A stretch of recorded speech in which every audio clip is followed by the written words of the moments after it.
but then you have to stand on saying, I'm in a moving building right now. Right. Matthew's throwing his body in the gears, dude. We're talking to the new guy. Excellent inquiry. He's a robot. I was just gonna say. Don't throw your body in the gears, Matthew. We know what you're doing.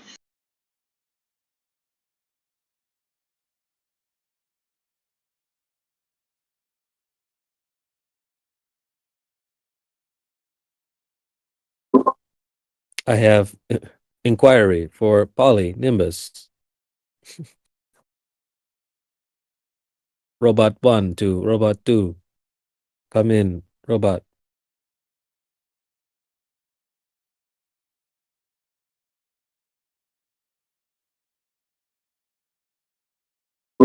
I didn't think so.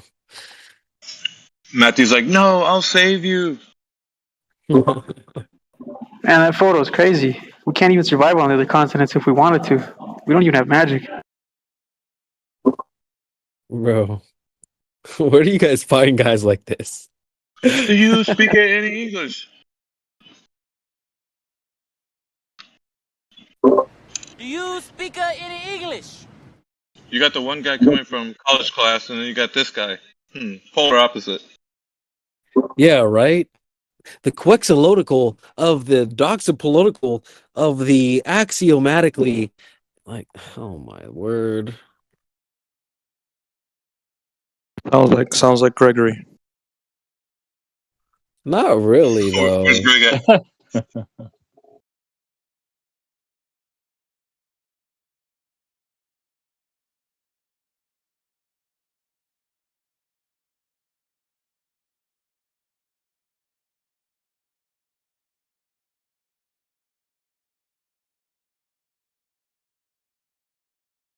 It's missing the Mars continent, the low density air one, the desert one.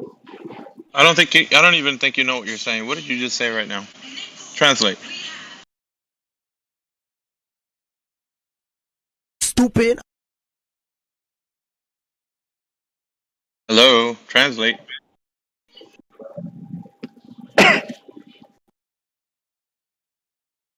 That's about what I thought. You stupid.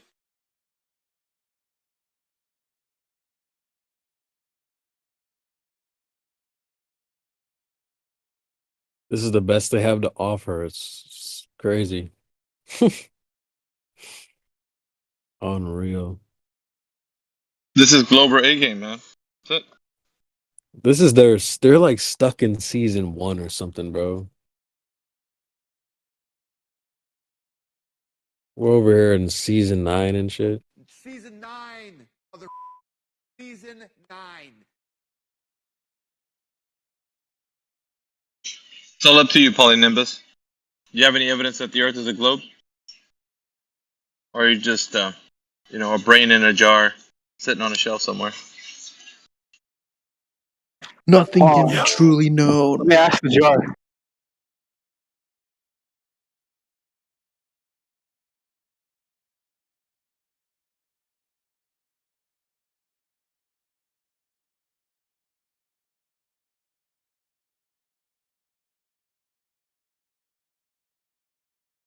You thought you were going to come into this room and say gibberish and everybody's going to be like, dude, how's a good point? Think again.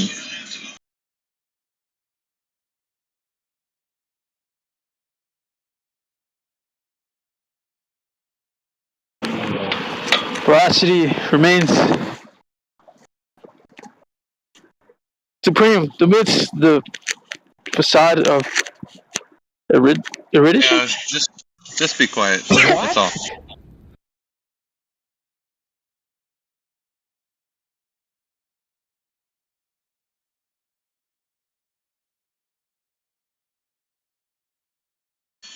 You sound like you might hurt yourself if you continue. Man, it's just after chance after chance after chance. Come on, dude. I'm trying to be nice over here. Yeah, somebody impress Creation Bear. I can say what I want. Am I correct? Yeah. We sick and tired of that nigga there.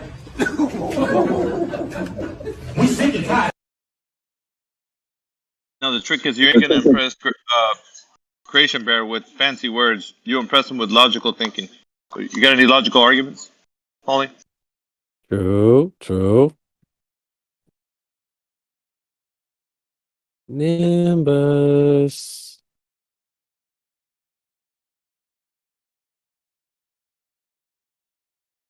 Honestly, I think they're scared though. Creation. They Of are course. scared. Of course, 'Cause dude. they know what's gonna happen if they say the truth.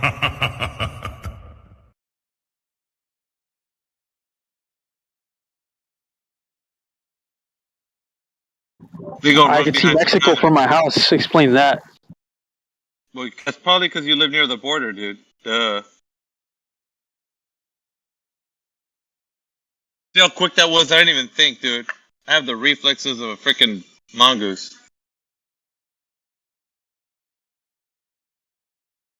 Now what?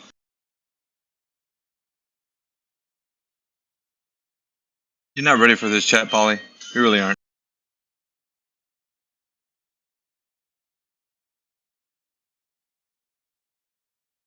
Go get your professor in here. Go get your globe champion. Let me talk to him. Let Creation Bear talk to him.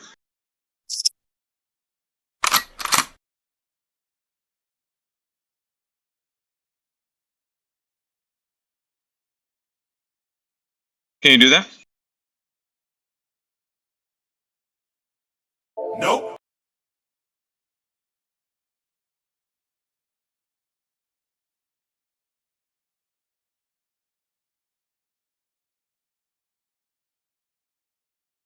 I mean, who all is Globe Earther in here? We have Buster, Sinandra. Hey, before I get back to work, did you see the image that I cut? CB? I'll post it again. Check this out, bro. Oh yeah, It'll get no. the Did it? Shit, I can't post it. Ah, I can't post. Hang on. I can repost it. I think I see it.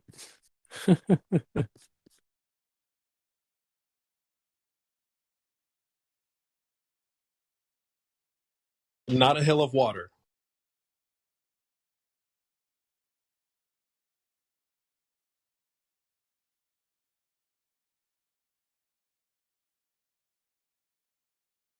Yeah, Mad Props did. He renamed himself to that. Wait. You're telling me? Hold on. He Yes, changed that. that's what I'm. himself? Yes, that's his name. He changed. No. Yes, that's why I told you it's so good. That's why. It's so good. It is so. Hey. Yes, dude. Yes. No. That's why.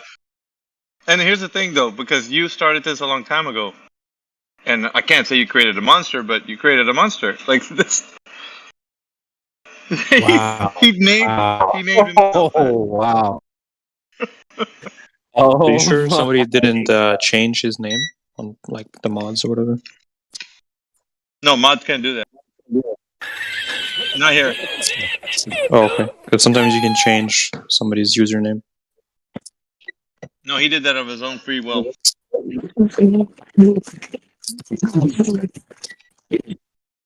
Yeah, Mackey's a legend. Mackey's a legend. Yeah, that's what I said. And CB, total props to CB, man. That's his. He's wearing one of CB's, names that he gives people. Waterhill, whatever. Respect on my name. Yeah, we've got some really epic clips of that too. Like, it started out as a joke. You believe in water hills? No, I don't. And then now they're like, yeah, it's Waterhill. Yep, that's exactly what it is. Unbelievable. I'm gonna be on listening mode, fellas. All right. Well, Biggie, you might remember this clip though. No, this should come through. One thing that the boat's going over a hill of water. We're not saying that. Yes? Yes. No, it's not a hill of water. It's just a dropping continuously from your point. Yeah, that would be a hill of water, man. No, you're all time at the top of the hill. Yeah, of water. That's what I'm saying. Water Oh, doesn't do that. Nico. Anyway, Why'd you say that, bro? Why'd you say that? tell me, you are not from your point on vertical. You are not at the highest point on the sphere. Are you on top of the hill? Are you on top of the hill of water, Nico? No, I'm not. I'm on the ground right now. I'm not on the ship. No, when you're on a ship, bro. When you're on a ship, are you on top of the hill of water? You are on top. You are on top of water. Yes, you are on top of the hill. Ah,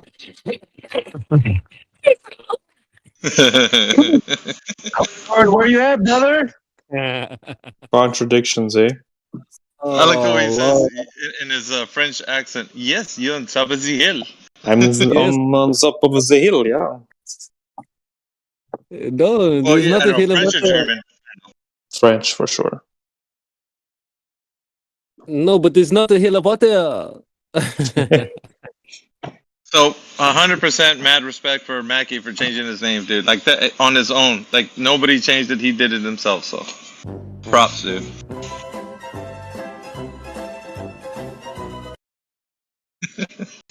Unreal. Buddy, you have so many of these sound clips, eh? Yeah, man. Hey, I mean, it's Oh, been doing it for a while, bruh. dude. Do you have some good ones like those discussions, like live chats, like that one? Well, yeah, actually, so I have half of one where I was speaking to a dude named Bob the Science Guy. I know that guy. Yeah, well, we were talking about the Black Swan, and Mm-hmm. he's like, "Yeah, but what's blocking the bottom of the oil rig?" And no, like not even a half a breath. I was like, "Not a hill of water." And he's like, "Yeah, that's exactly what it is." Not a hill of water. So I have to re-add the part where he's like, "That's exactly what it is." But yeah, man, it's become a meme at this point. This whole hill of water thing, shit's hilarious. Yeah. Bob, he loves his sextants, you know? He always talks about the sextant. But he's never actually used one. That's the funny part. Classic. Yep. Classic. Bob the fallacy guy, as they say on the Nathan show. Yep. Bob the fallacy guy. I haven't heard from him in a while. Is he still floating around here, or does he come to this server? I haven't seen him on here now. Maybe he pops in the Earth Awakenings once in a while. But I'm not sure. I think he's been battered too hard, you know? Yeah. PTSD. Yep.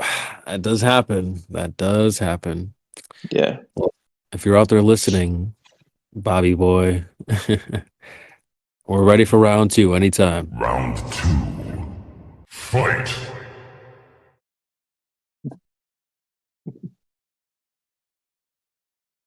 Nimbus. And I want to say some stuff, but we're not on Rumble right now. Wait, we're not even live at all, aren't we? Oh, we're on YouTube. Yeah, I'm just kidding. We have, who else is here? Matthew Learns is here. Matthew. Hey. Well, you've heard all my arguments already. I know. Nothing new today. Nah. We can talk about some clips coming up. What do you think is the worst flat earth argument? The worst one that you can think of off the top of your head?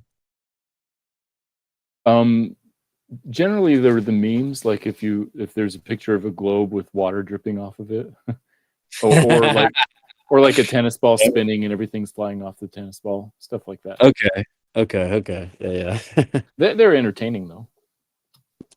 All right. What would you say is a strong argument for flat earth? The idea that we don't feel movement, like we can't feel the earth moving, and that's particularly strong because it's such a visceral idea. It's like, well, yeah, I'm sitting here, I don't feel anything myself, like personally experience it. Okay, cool. What is one thing you think flat earthers always get wrong when it comes to the globe?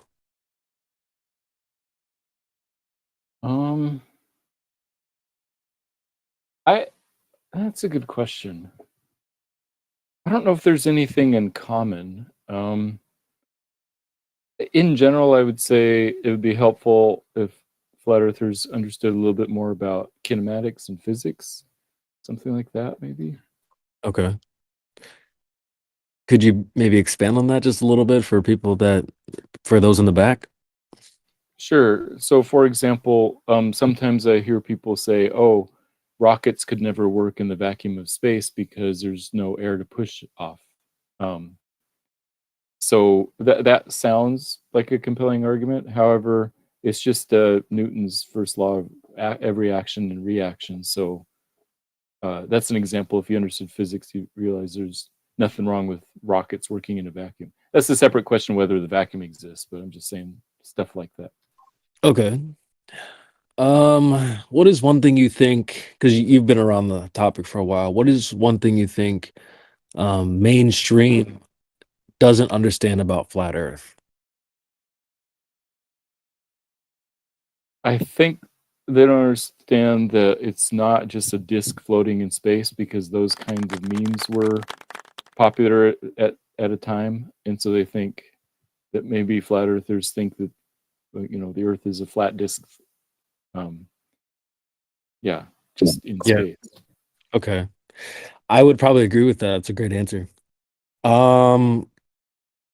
If you had the ability to speak with someone, you could give them one piece of evidence for the globe. What do you think, like something you would lead with, or what would be one thing you would maybe start with to try to teach someone about the globe? Yeah, I would tell them to look into the idea of why we can't see the sun at night, and investigate the different claims from both sides about why that doesn't happen. Okay. Do you want to expand on that for the audience a little bit? Sure. Typically, people who think the Earth is flat say that we can't see the sun because it goes too far away. So even though it's still technically above the land, it's just due to perspective, it gets smaller and smaller, and then is invisible because it's too far. And so that's one explanation. Whereas the globe explanation is that it simply goes behind the water if it's setting over the ocean, or the reason we can't see it is because the Earth is blocking it. So I would encourage people to look at both of those and investigate which one makes more sense. Okay, awesome. Let's say you had a 5-year-old come up to you, teacher, I heard about the flat Earth today. What is that? Could you teach me a little bit about the flat Earth? What would you tell them? Someone that's young and maybe doesn't understand the flat Earth, what would you tell them? Well, I would just read them the Wikipedia disclaimer at the bottom of the YouTube thing that the flat Earth is an ancient. No, I'm kidding. I would say that it's the idea that the Earth is flat, and that all the whole world is all in the same, kind of like on a flat piece of paper, sort of. And I don't know, what was the question? How would I explain it? Yeah, like just like a 5-year-old. It's like, hey, like teacher, like someone said flat Earth. What is that? Yeah, that's what I would say. I would say it's the idea that the whole world is like a flat map would be. The world is actually like that. That the oceans and the continents are basically on a flat piece of paper. Interesting. Okay. I mean, I guess I would explain, not perfectly flat because there are waves in the ocean and mountains and valleys and stuff, but Yeah. Okay. Do you think there's a future where flat Earth kind of dies out? Do you foresee a future without flat Earth? Probably not, just because there are always people who, I mean, every idea sort of comes and goes, and so I don't think it ever goes away completely. But there might be a future where there's not as many people believe it, and another future where more people do, as far as percentages go. Okay.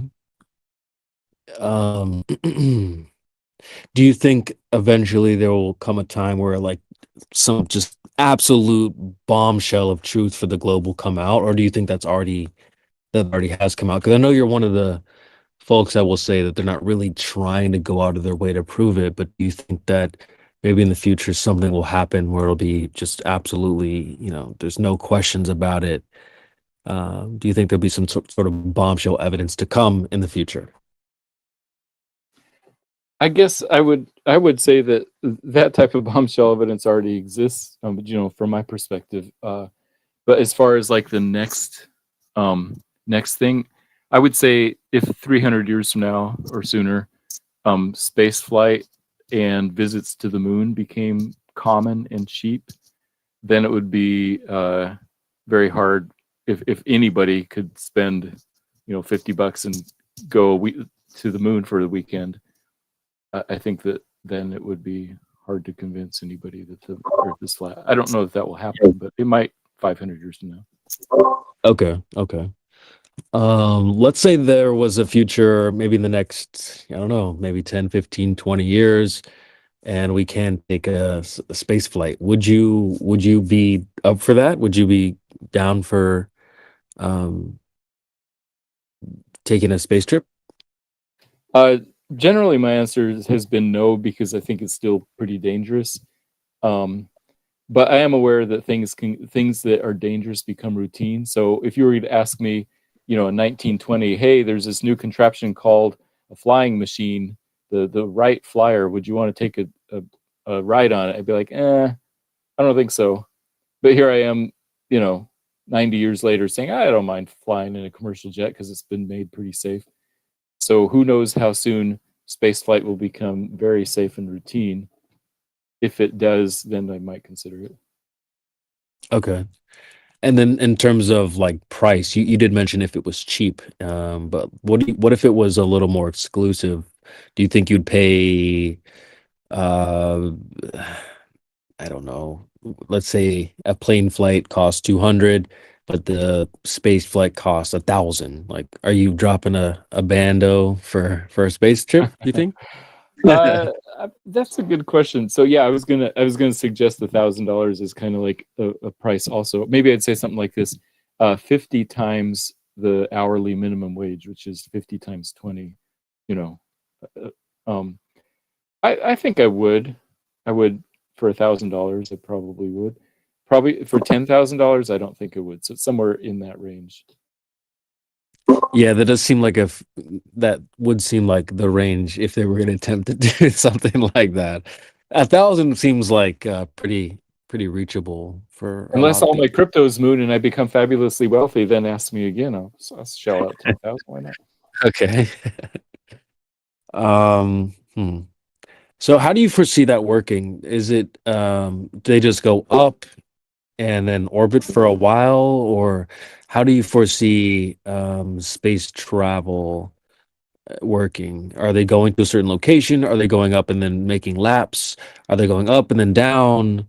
Are they going to another A to B, another on the map? What do you think about that?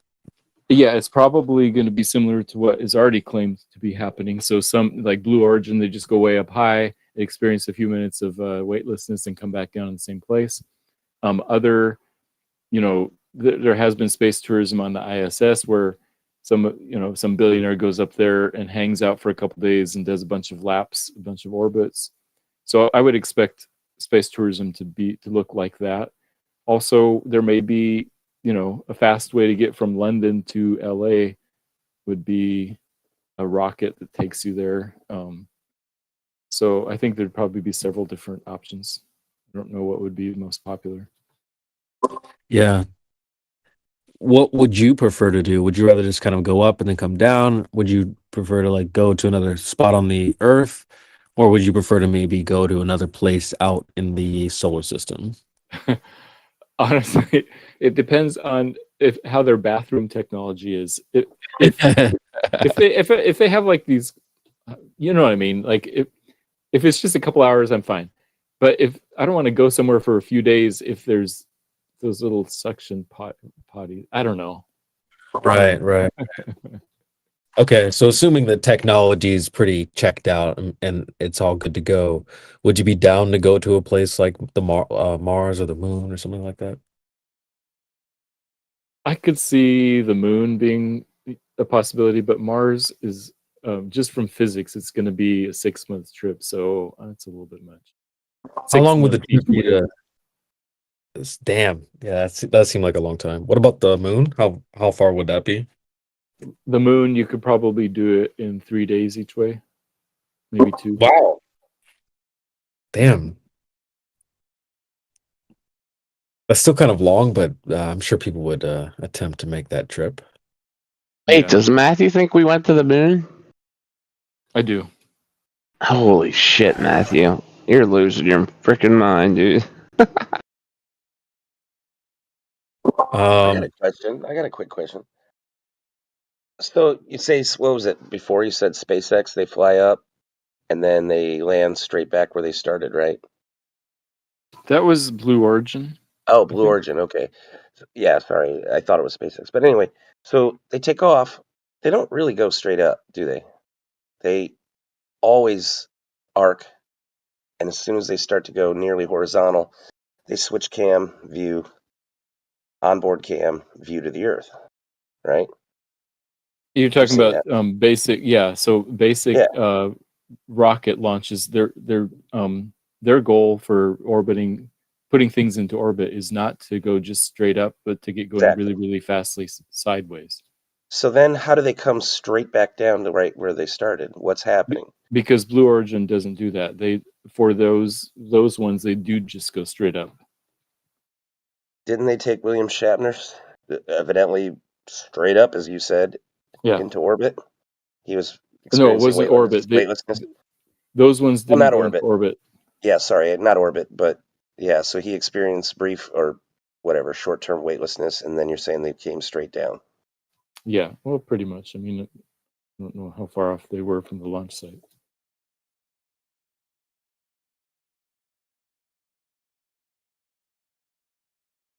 Okay, so the difference is where SpaceX does it, they come back down to a different location.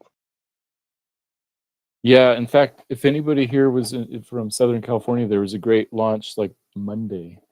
They launched right after sunset, and you could see it all over the place, from Phoenix to San Diego to LA. It's pretty spectacular.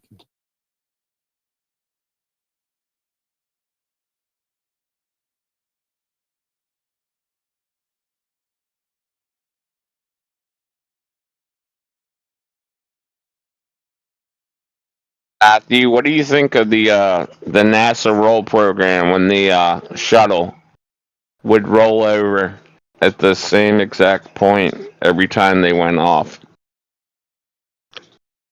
Know anything about that? Yeah, I mean, I know I've watched those launches, and I know that's part of what they did, because they wanted to launch straight up at first, but then start going horizontally pretty fast. So, what are you asking about? What I thought of it? My theory is they had to fly upside down because the center tank was like filled with helium, and the heavier part of the thing swung underneath. And I don't think they could fly right side up if you freaking paid them $1 billion, because it was a helium filled magic trick. It was every time, dude. And how about this? Do you know that they wouldn't take off if there was more than 3 miles an hour worth of wind? Like because they would get blown sideways, and it would have looked hilarious. It would look so cool if you would have seen like a gust of wind, and the whole shuttle's just like flying sideways, getting pushed sideways. I always wondered like how it looked like it was just like, how are they staying straight with how many pounds they say it weighs? Like 3 million or some ridiculous. And then turn upside down, and it would fly completely out of your view. upside down.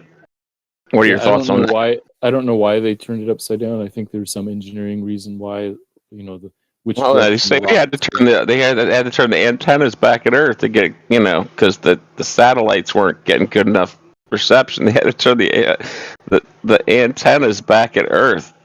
Oh, that sounds like a good reason, because the antennas are on. Yeah, so it's a great reason. Well, dude, it would roll over at the same exact time, kind of like it had to. Well, they had a. You don't think that's questionable? No. Well, have you ever seen the thing where they eject the center tank, and the 83,000-pound metal tank is floating? It's floating for like an hour, and they say they go one orbit around the Earth, and they come back around, and it's still there. It doesn't plummet to the Earth. What do you think about that? I've never heard that. I thought that the center tank fell to the Earth eventually. I don't know how long it took. No, it floated for and they did one orbit, and then they came back around hey, their center tank's still there. It's floating because it's a damn helium balloon. It's really simple to figure out. I mean, makes so much sense. Even the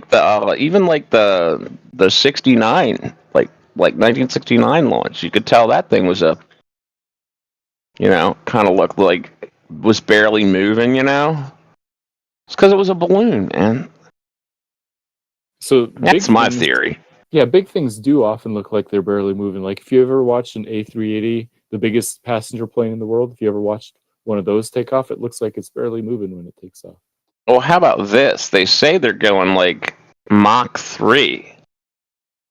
They're pushing Mach 3 or something when they're taking, once they get going. But people sit there and watch them for 10 minutes. You ever seen an F-15 fly by at just 1,000 miles an hour? It's I've seen them fly by right under the speed of sound. Yeah, but it's it's gone out of your view within a split second. But you're chilling, sitting there. Everybody's watching the shuttle launch. It's going on for 10 minutes. It's how's that? How they sit there and watch that for so long? If it's going that fast? Yeah, because it's farther away. Oh, there you go. Guess you got it all figured out. I guess I'm just not too bright. Come on, you gotta think. No, Come on, Matthew. The thing swings upside down at the same point every time. You don't find that kind of odd? No, I don't see why that's a problem. I mean, that's the way it was designed. They fly upside down until they're out of your view. So? Then they switch to another oh my gosh. Stop the cap. Alright, it's cool. It's cool. I just like going over that because I find it hilarious.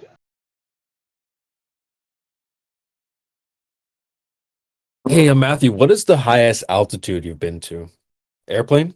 43,000 in the airplane. Yeah, I'd say about the same here. Okay. Paraplegic, all they have to do is put that antenna on the other side, and they'd be flying right side up. Yeah, but the external tank blocked the radio signals is what he was sort of implying. I was just making a joke that if they roll over that way because that's where the antenna is pointing towards the ground. So I said all they got to do is move the antenna, and they'd be flying the other way.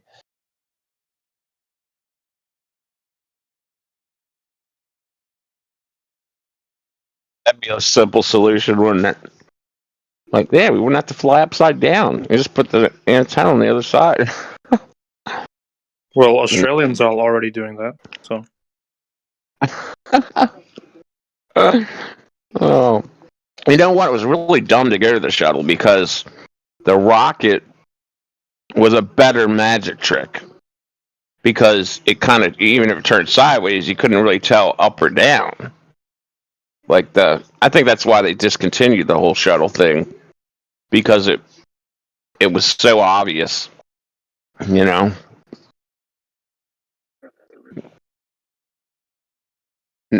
roll program. NASA That's a balloon roll. It's hilarious when you go back and watch it.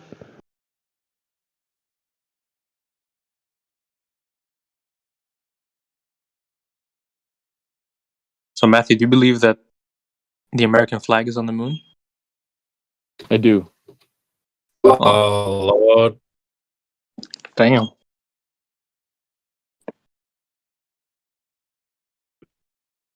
There are pictures of it. You think so? Oh, but no. you think the pictures have been fake? Stop the cap. I don't know. Could be. Could not be. We'll never know because they lost that technology It's a painful process to build it back again. and they recorded over the tapes to save money. Over It all was the so painful. data. I could just see him. They were just like, oh gosh, it's so freaking painful. Why We do you think we can't haven't do been it. to the moon, Matthew? Like since 70s? Wait, we can Honestly, zoom in on Matthew. Pluto. We can zoom in on Pluto. Why can't we zoom in on the moon and look at the two Jeeps they left? They probably left some golf clubs. 2 Jeeps. They left 2 Jeeps. Can't we see those with our P1000s? Actually, a lot of Globers Yeah, say those that you pieces. can, and if you look it up, they say no, you absolutely cannot. No, you can't. Everybody knows you can't. Such nonsense. They're like, oh no, they parked those on the dark side. You can't look at those. They drove them around the dark side. They wanted to keep them in good condition for the next mission. Paraplegic, you know damn well they're firing lasers at the moon. We know because it beeps when the laser returns. When the photon returns.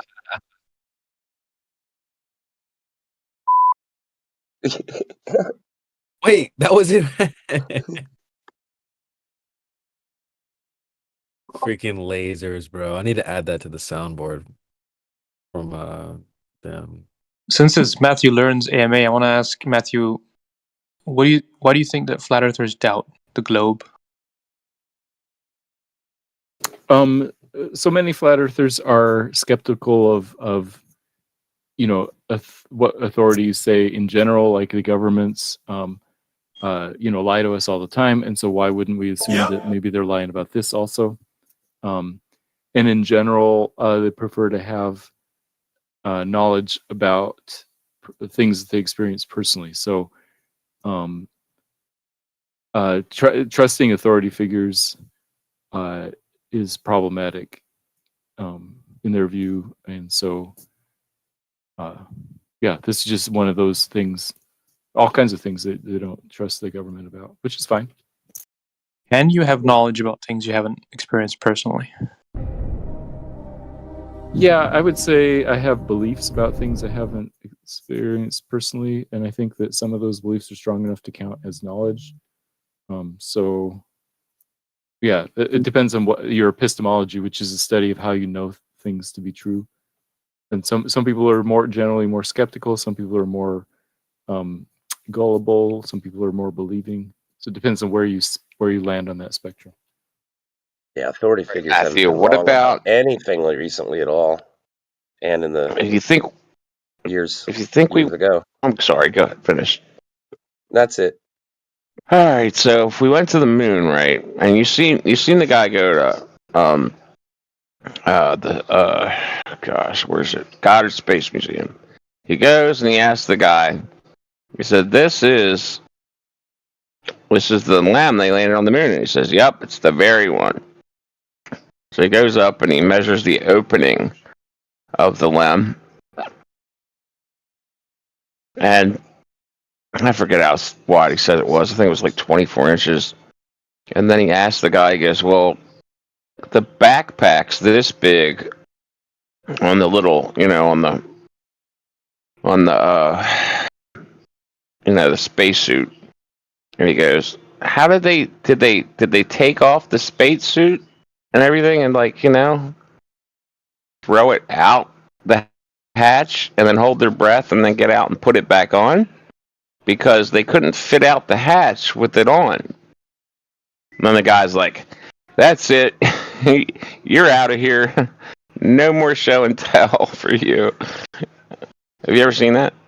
I remember that. That's a big thing. People want to go to Yeah. that museum and they want to try to measure the hatch because they know what NASA claims the suit, right? And the hatch dimensions and the suit Yeah. dimensions. And it's like, no, it doesn't fit through the hatch. And no one will let them measure it. Dude, you know that no astronauts are the top, best of the best.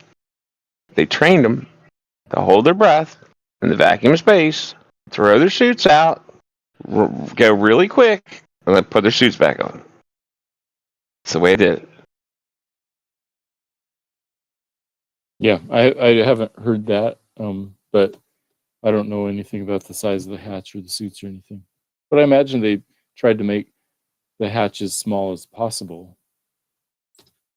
Hey, but don't you think they'd make it big enough for the guy in the suit to get out?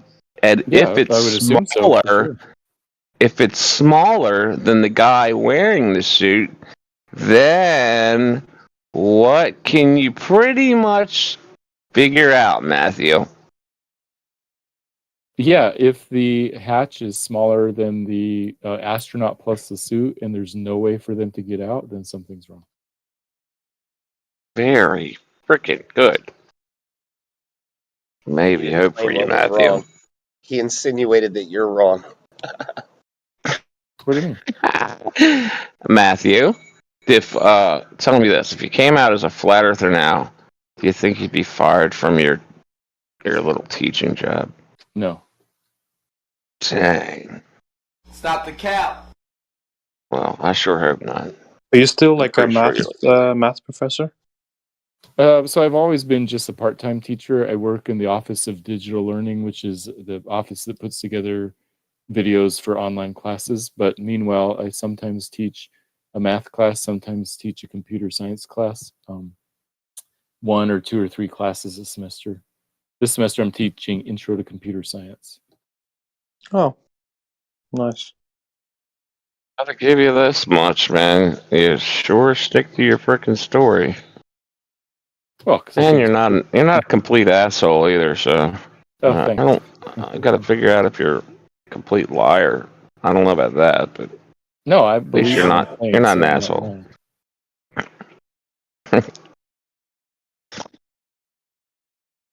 Matthew is a guy that's hard to hate. Did you say you said computer science? Did you also say science? You teach science in general? No. No, computer science. Oh, just computer science. Okay. Right.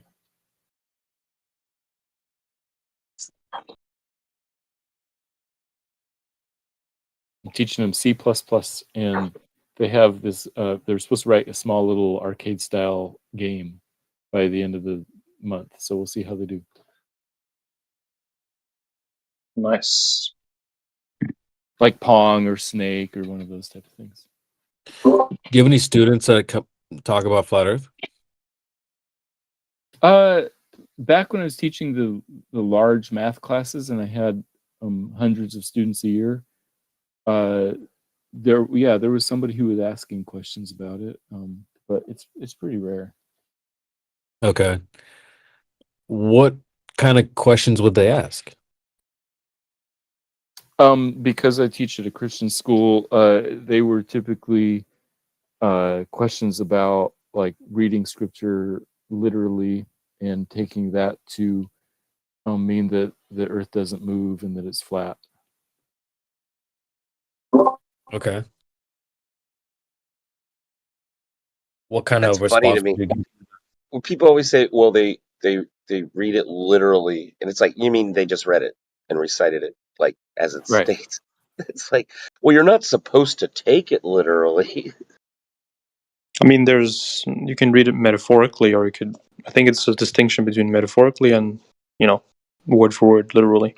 Well, there's lots of different genres in the different books of the Bible. So, there's poetry, there's prophecy, there's apocalyptic literature, there's biography in the Gospels, there's epistles, letters from Paul to people. So you have to look at what genre it is and determine how to read it that way. What are think it's your kind of thoughts on the flat Earth? Basically pro flat Earth versus the dozens and dozens of them.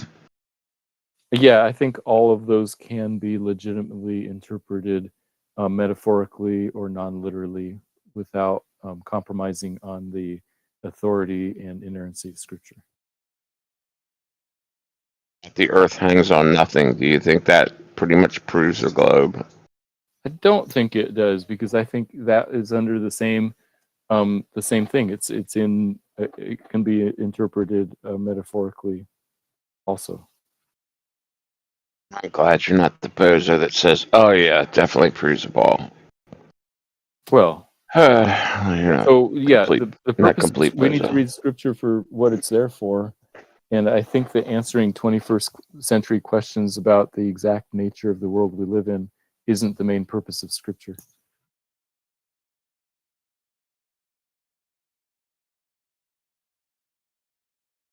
The main purpose is for understanding how to live well in righteousness and our sanctification, and understanding salvation, understanding who God is, how to react towards other people. Those are the main purposes. And in those things, the Scripture is super clear. We just need to get better at doing what we're supposed to. Hey Matthew, you'd be sure if I could ask you where your mic is. Say that again. I could be what? Oh, I hear you now. Oh, sorry. Was I not speaking loud enough? Sorry.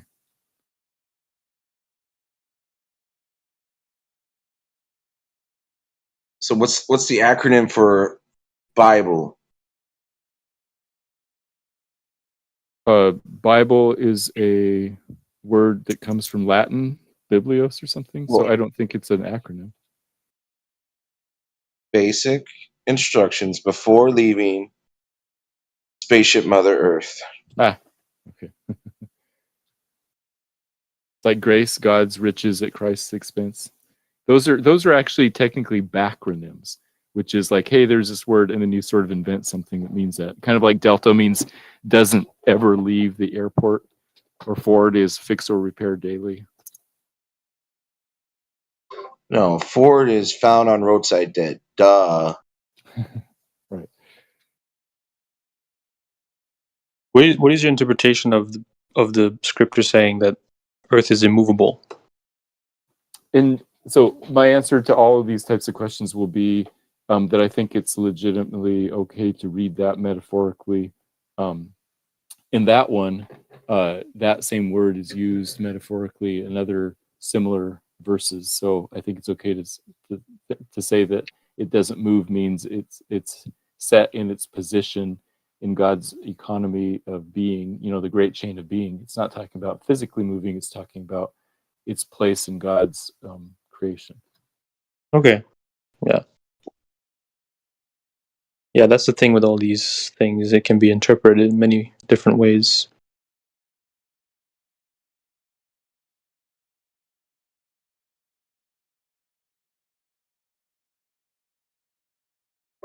Yeah, in fact, that word moved means metaphorical in other places in that same book of the Bible.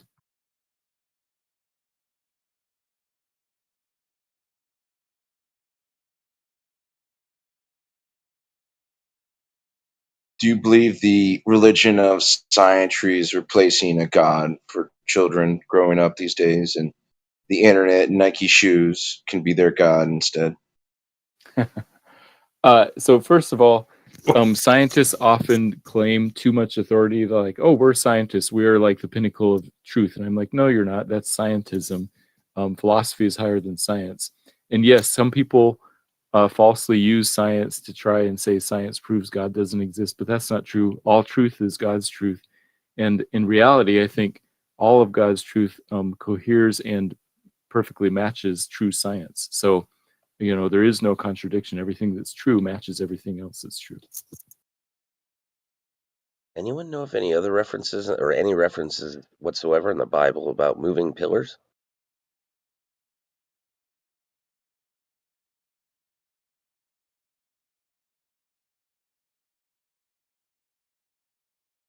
In the Bible, they they reference the four corners, right? Yeah. And I've heard that it was the four kings of the world holding up.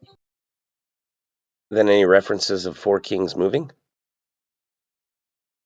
Four pillars, four corners, for any whatever it is moving? I'm not aware of anything, but the four corners of Earth, I think just is meaning all of the Earth, like both directions, north, south, east, west.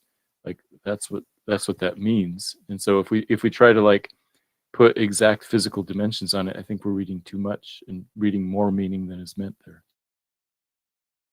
And a question about God's footstool. Do you know anybody who's ever had a basketball for a footstool? No.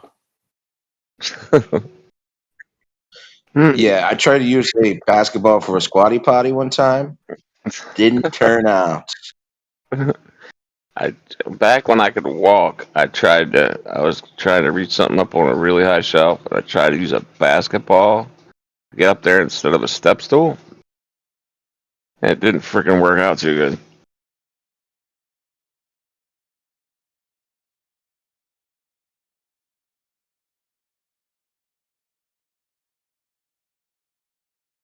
Nor a moving footstool. Yeah, Matthew, do you think God would actually use a spherical footstool? No, you think God is okay? Well, that's good. Thank goodness.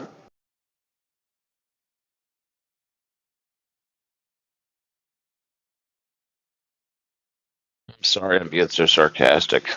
Thanks for playing. So do you think that verse about the earth being God's footstool is meant to describe the physical shape of the earth, or to describe its relative importance compared to God? Yep. Actually, a very good question.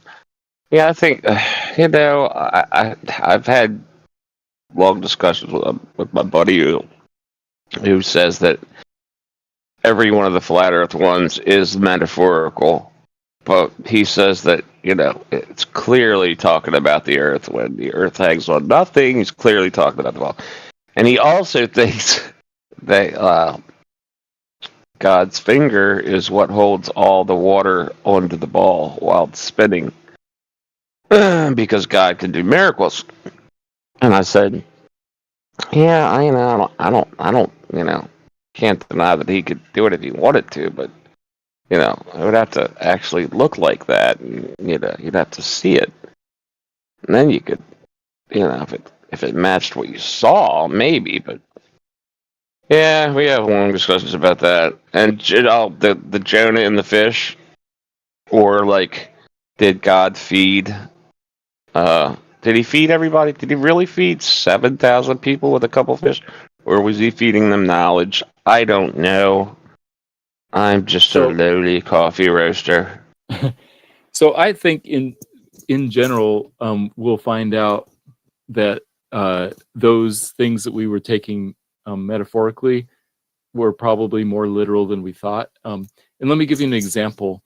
Say it's like 50 BC, and we're a bunch of Jewish dudes looking at the scriptures, debating about where the Messiah is going to come from.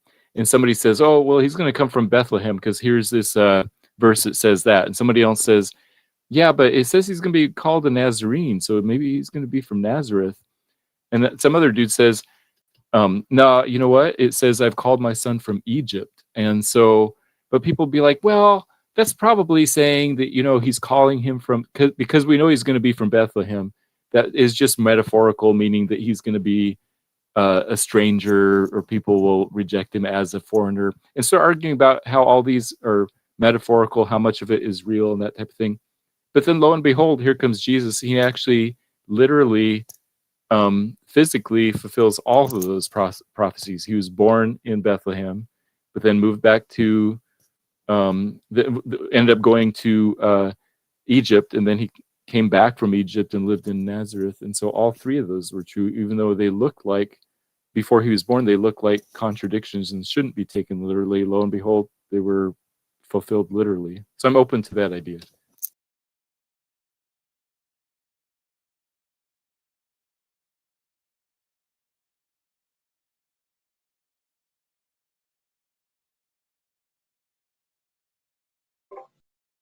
I see it as Jesus had a few fish and he made bait, and then he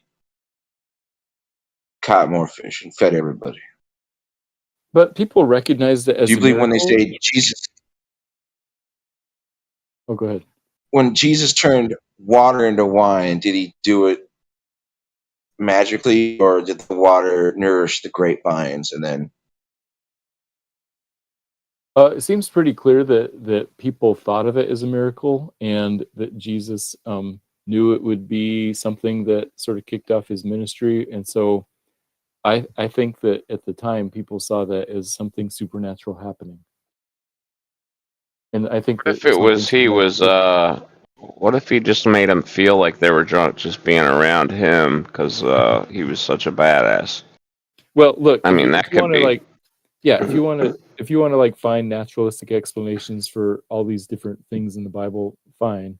But in the end, if you're looking for some place where the Bible directly contradicts Scripture, I mean, sorry, directly No, contradicts science. I think the miracles really happened. You know, I mean, I wish somebody'd lower me through the roof. I'd love to be lowered through the roof.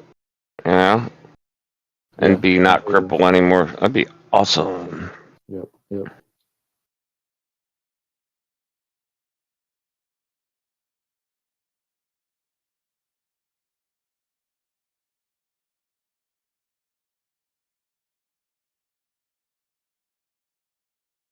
Well, if we see Jesus again, it's not going to be good, right? I think it'll be good. What do you mean?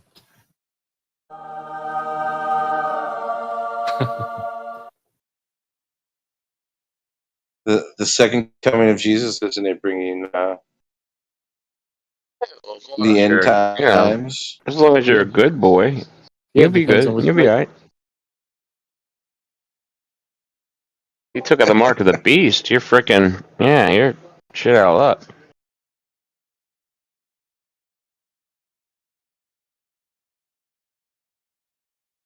Find out taking the mark of the beast is actually just using fiat currency, then yeah, we're kind of screwed. All That right, seems we're all unlikely. It screwed. seems like the mark of the beast is something that you are intentionally doing to declare your allegiance to the Antichrist or to some world, all world power or something.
All right, guys. Well, I think it's my bedtime, so I'm gonna head out. But it's been a good discussion. Shout out to Matthew Learns and the rest of the panel. You guys have a Nice good to night. see you, CB. Good job with Yeah. the soundboard. That was fun. Thanks, man. And guys, don't let the panel just die out. Somebody chime in and keep this thing rolling. All right. I'll catch you guys later. You guys have a good night. All right. Peace.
That same pest is still muted, I see.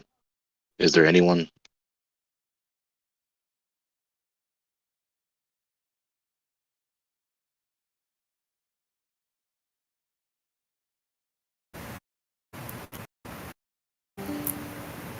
What's going on, guys?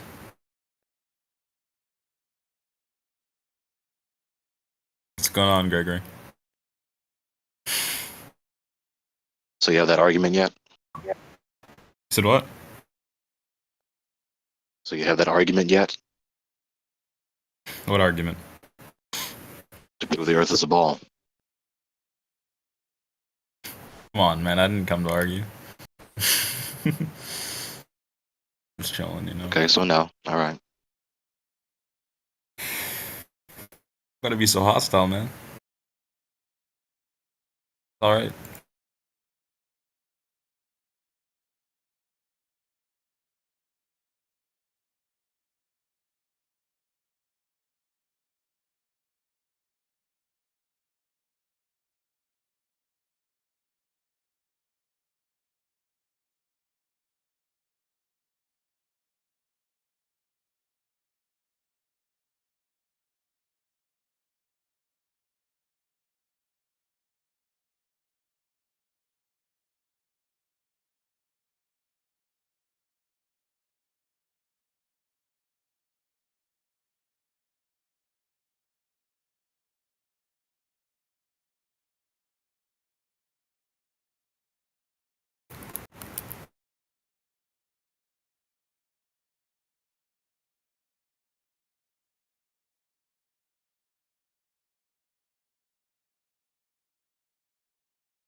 Hi guys, flat Earth topic.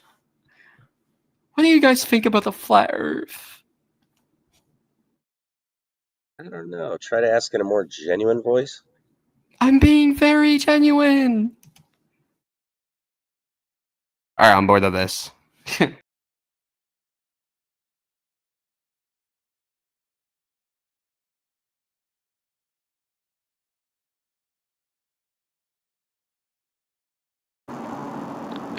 Hey, why are you guys streaming to YouTube?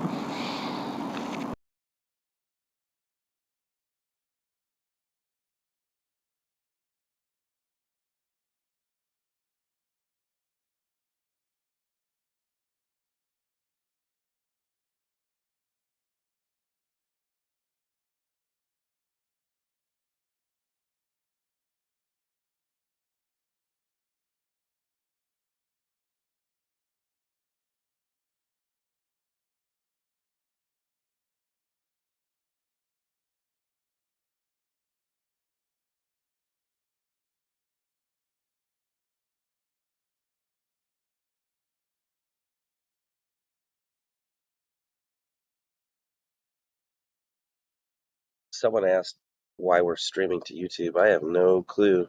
That would be a Hey, you moderator missed it. I question. just burped for like 10 seconds. Yeah, that'd be a moderator question. I would If avoid I had YouTube. like $1 for every time I couldn't answer a question.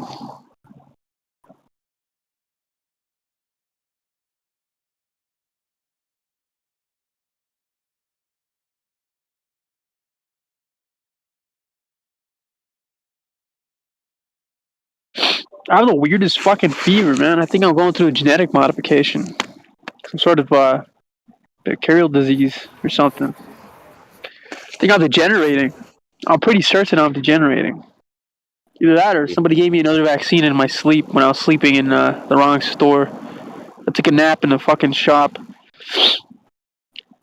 Another vaccine?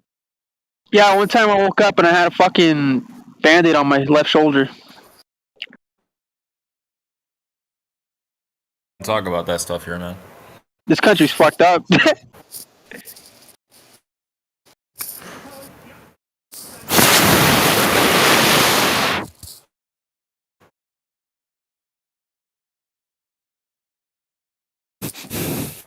because I went on a road trip, you know, on foot. It's really long term, months. We're on the fourth month here, and I'm really healthy and I don't do drugs.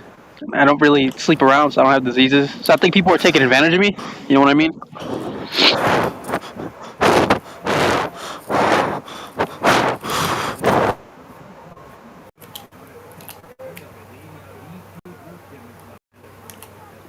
I'm surprised I still have both my kidneys.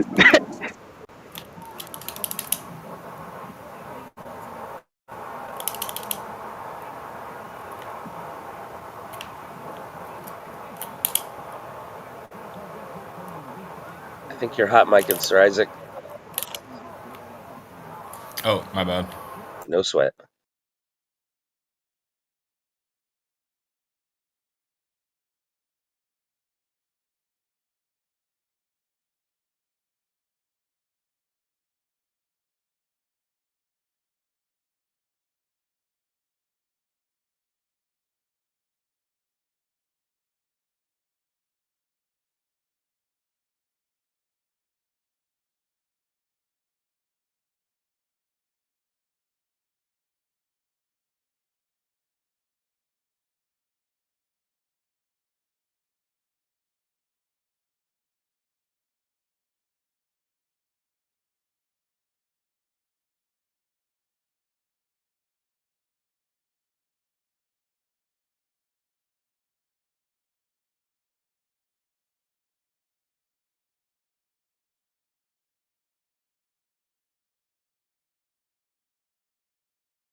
You guys ever donated blood?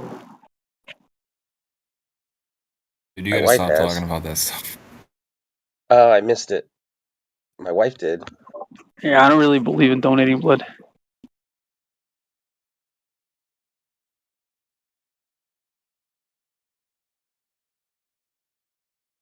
Wait, so we can't talk about organ dealing? Blood's an organ? You can't talk about anything like that revolves around medicine in the server. Well, we're not really practitioners of medicine, so I guess.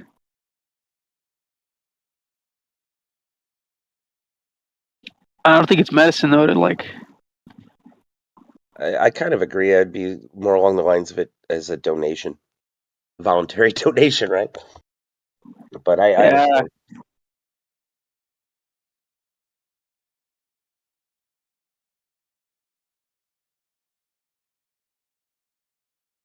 If I can get one of those Monsanto injections again, that'd be great.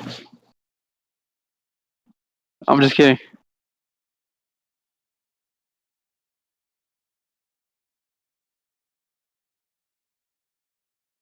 Just go to the local grocery store and gobble up some vegetables, bro.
Is joking about immortality a troll?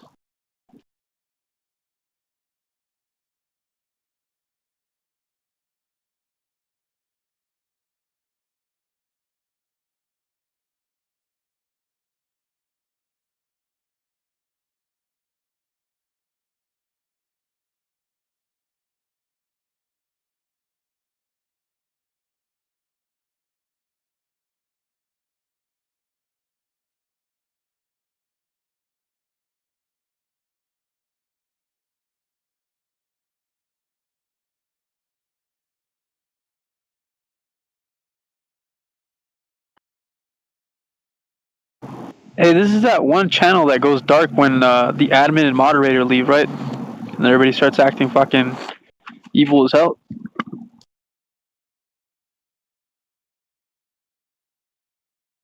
I have no idea, but it's something about that YouTube thing. What YouTube thing? They're streaming live on YouTube, so Oh, there's a live stream? yeah. I want to inject myself with liquid broccoli.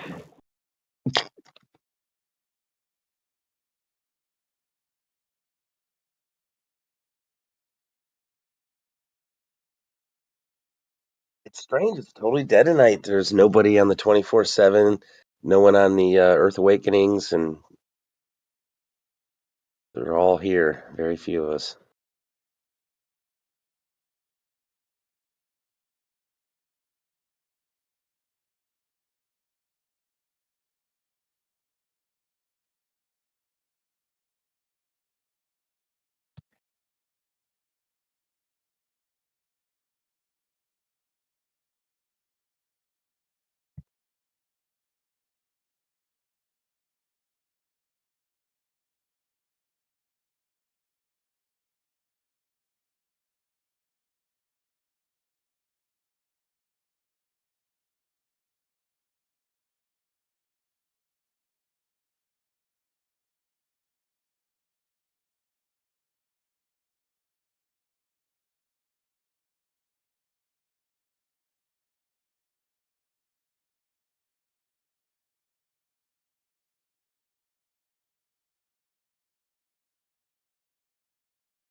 Hello?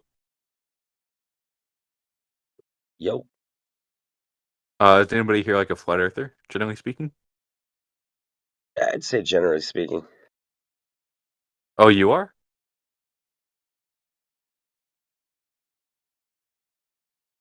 Oblivion? Yeah, still seeking. Always looking for proof. Wait, like, but do you like affirm the proposition that the Earth is flat? Affirm? Do I affirm? I would say globe denial. Or yeah. Okay, so you don't think that the Earth is flat? Okay. I didn't say that. I didn't say that, and I didn't say the Earth is round you either. do Right? affirm the proposition that the Earth is flat? I didn't say it's flat, and I didn't say it's round. Okay. I'm Okay, looking. so you seeking, don't affirm the looking. proposition that the Earth is flat. That's fine. Is there any like actual flat earthers in here and not this like poser? A poser now. They were sleeping today, I think. Okay. Wait, sir, you're not a flat earther? No, I'm not a flat earther. I have a brain. Okay. Wait, Crit, are you there? Yeah, you can sort of weasel out of this. Wow, a whole room and not a single flat earther in the flat earth.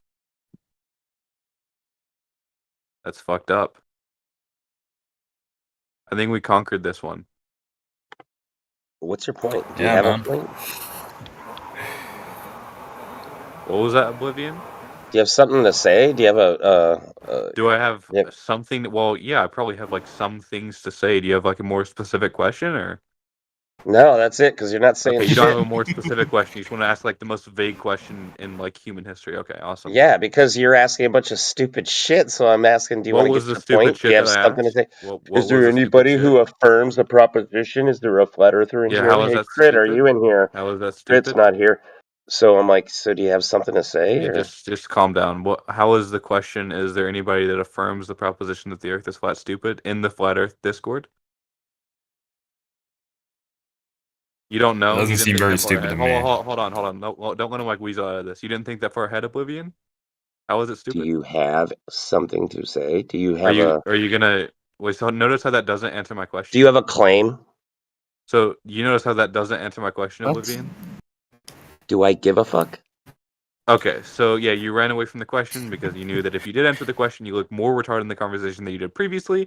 You like embarrassed yourself entirely. You shouldn't have piped up. What a You were caught. fucking You were caught with retard. like a mouthful of ankle, and you got blown the fuck out for it. So do you have anything else for us, Blown Oblivion? out.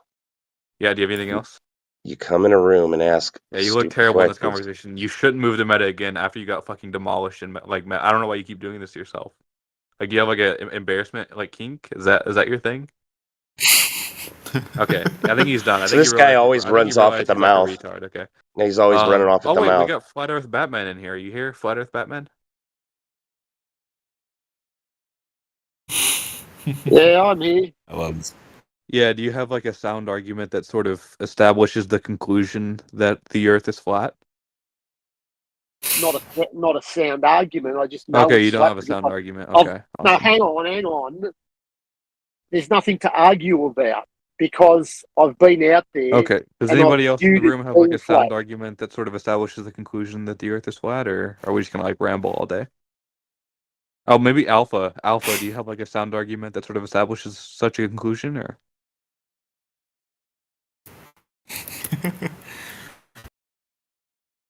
Hello, Alpha. You just joined the VC, so presumably you're here. I don't know. Are you just like that scared? You're like that scared to pipe up? All right, I guess we just like conquered this shit. I guess and I guess Batman is just gonna pipe down from here. I think he sort of realized he's a dipshit. Are you talking shit now? Are you? You're the one that's the dipshit. Well, just calm down there. You're the Batman. major dipshit personally. Well, just Yeah, think about it. Batman. I can be the sort of joker in the conversation, right? Presumably, you think that the flat Earth theory is sort of going to be established It's not a right, theory. by some series It's not a theory. of scientific tests, right? It's not a theory. Now, there's It's going to not a be a theory. problem It's there, inevitable. right? Which is going to be that scientific realism is false. You fucking idiot, It's right? got nothing to do with science. Now, Wait, listen to Anime, him you should fucking ask, smirk, ask right? Brad. Because he can't keep up in the conversation, right? No, because you won't let anybody speak, will you? Positivist. Hold I on. need you to Let him furnish ask an in the chat. argument. Anime debater. You should ask Jedi if he has an argument. Oh wait, Jedi. He has an argument. Right, He doesn't argue. He just tells you the facts. Well, hold on. Just And you just calm don't down. want You to don't need to be listen like to the skip facts. Well, just wait. You Do have an ya? argument, Batman? I Wait, do don't you have an argue. argument, Batman? There's no need to argue. I know the facts. Okay, then just calm down. Stop like spreading out or whatever. No, So you can calm down because hold on. you're just spewing shit right now. Yeah, just simmer down there. Okay, so Jedi, No, do you you can have a? simmer down. You Well, can simmer hold on. down. Stop being a clown. Yeah, you don't look good right now. Look So out the Jedi, window and you'll hold see on. what's I observed. understand you're like What melting down right reality now. is. It's fine. Like you realize you're No, wrong. It's no, okay. no one's It's melting whatever. down, mate. Right, just like Yeah, it's yeah, okay. yeah. Now Jedi, do you have like a sound argument that sort of establishes the conclusion that the Earth is flat? Yeah. Okay, Do well, you it's want going to it? be premise one of the argument where the conclusion is that the Earth is flat. Well, when contained and at rest, the surface of water is level. The surface of the Earth is 70% water. Therefore, the Earth is flat.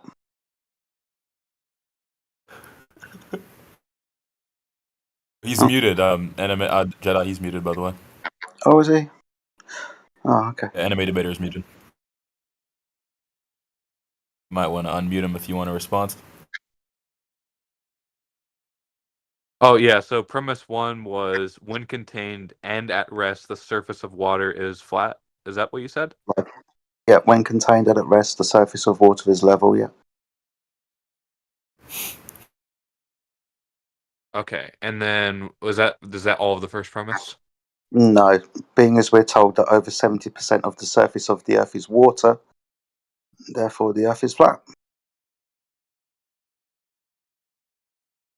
It's kind of simple. And then the conclusion was Earth is flat? Yeah. Okay, and then I'm just going to read this back to you and see if you sign off on this so I can address it. So we have premise one, when contained and at rest, the surface of water is level, being as we're told that 70% of the Earth is water. And then the conclusion is Earth is flat? Yeah. Yeah, so do you understand that P, therefore Q, isn't a valid inference? Thought you wanted a logical syllogism. Do you want something else? Do you think that was a syllogism? Oh, I'm trying my best, mate. It's like 5:30 in the morning. Sorry, I've just that's woke. not going to answer the question, actually. So do you think that's a syllogism? Dude. It's Just to be 5:30. clear, I've been you awake. clarified that. Hold on, just to be clear, you clarified that that's all one premise. Not going to let me talk then, no? Well, hold on, Fine. you clarified I that that's won't. all one premise. So I'm actually letting you talk. I just want to answer the question. So do you think that P, therefore Q, is a valid inference?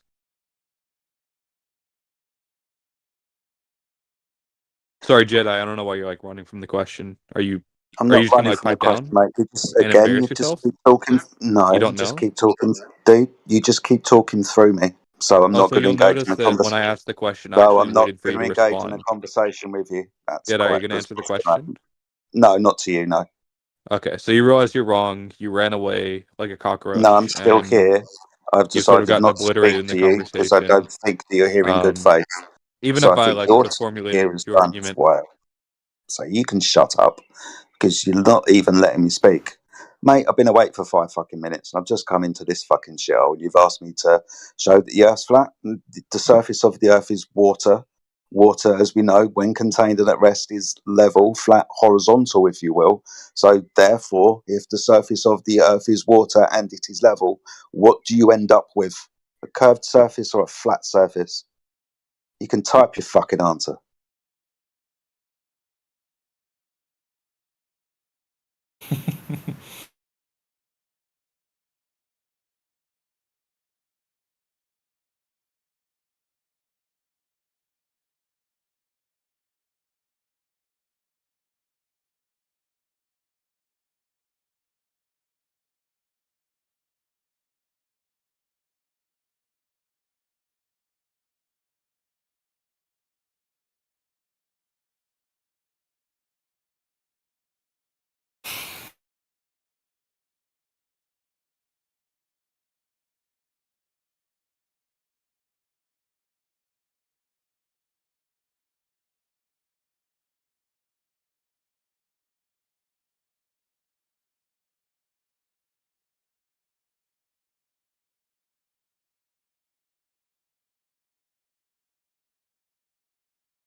Yeah, I'd like to raise an objection to Jedi's view, right? I don't know what system of logic is going to furnish the validity of the formal argument, right?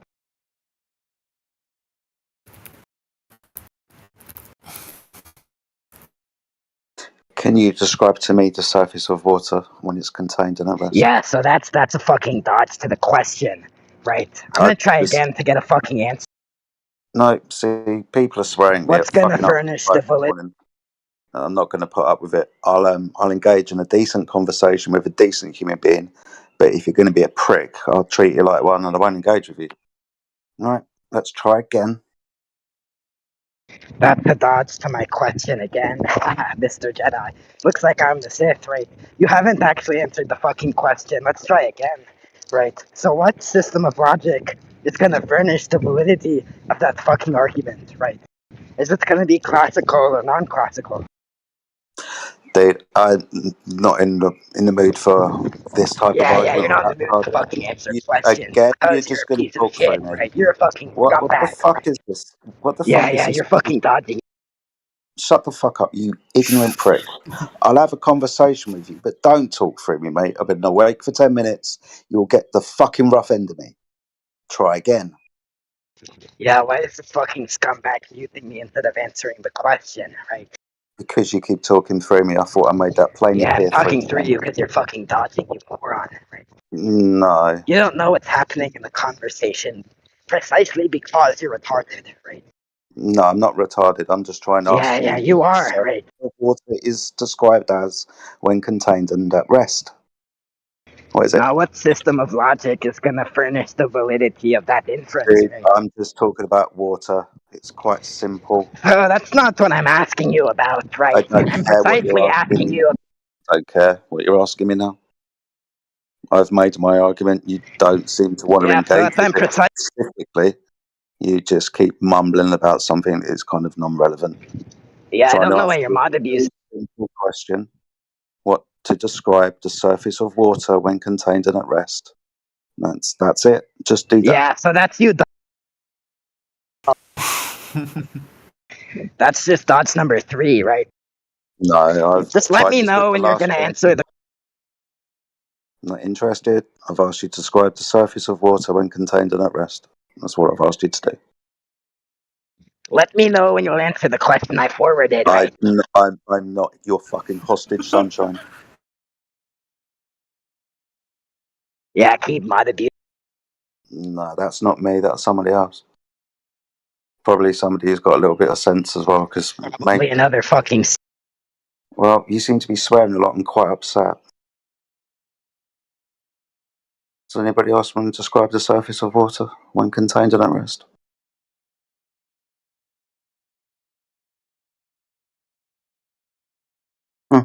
Lots of fun for everyone.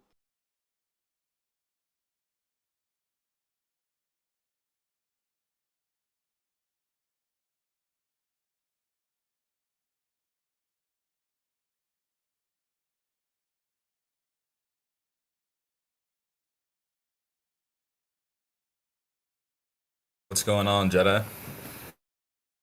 Hey, good morning, mate. How are you? I'm doing decent. What do you think about the solar eclipse coming up? Really interested, man. Looking forward to it in a strange way. Yeah, there's lots to talk about. Well, how are you feeling about it? Are you I just don't know if interested? I'll see it or whatever. I don't know People are if I don't excited know about if I can see it. I'm kind of confused who gets to see it. it. I don't think I'll be able to see it. Most there's a fine line of the area of totality. The majority of America will be able to see about 80% of the eclipse, if not Okay. 60%. But you'll get to If see. you're on the equator, you can see all of it, though, right? Is that how it works? No, it's not on the equator. It's a diagonal line going from southwest to northeast across America. Oh, okay. If you Google 2024 eclipse map, it'll show you. Yeah. How do we?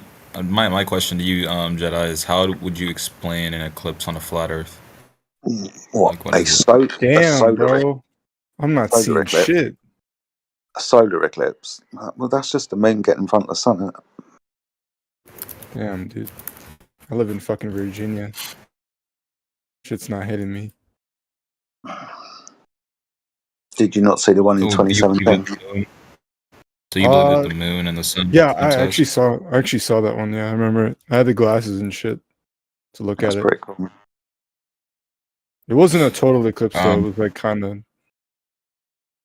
Yeah, depending on where you are, it'll be total or partial. Yeah. So do you believe that the moon and the sun are the same size, or? I believe. Well, they look about the same size, but maybe one's a little bit further away and a little bit bigger than the other one. Think the sun's bigger, probably. Probably. Further away? Seems to be.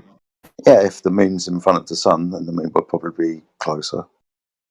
It all depends as well, because you can have different types of eclipses. You can have annular eclipses where you still see a ring of the sun when the moon passes in front of it, so the moon isn't totally covering it. So there seems to be a variance in the distances.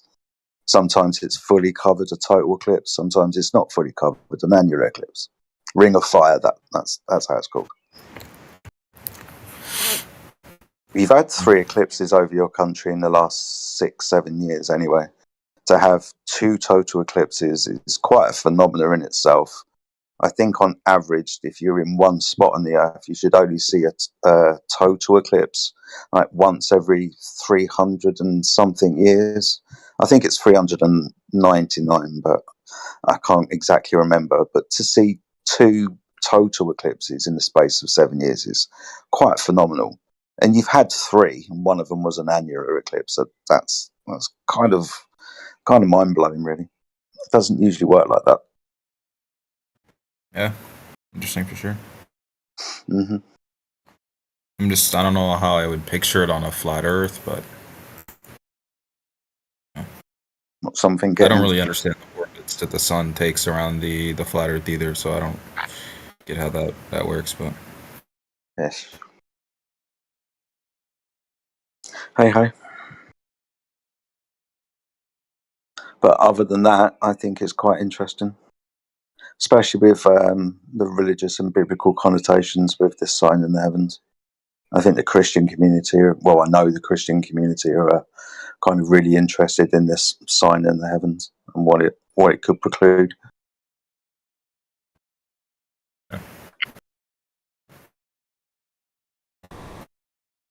Considering it makes the Aleph and the Toph, which is the signature of God across your country, it's kind of cool.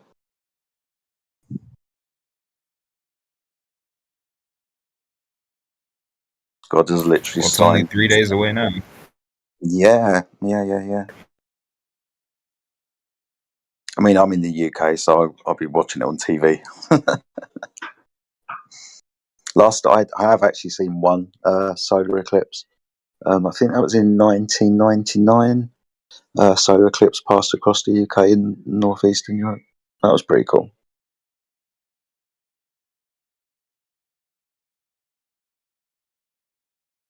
Just let me know when those cicadas come out as well. You're supposed to be having a plague of cicadas bursting forth from the floor over the next couple of weeks as well. What was it, like 3 different generations?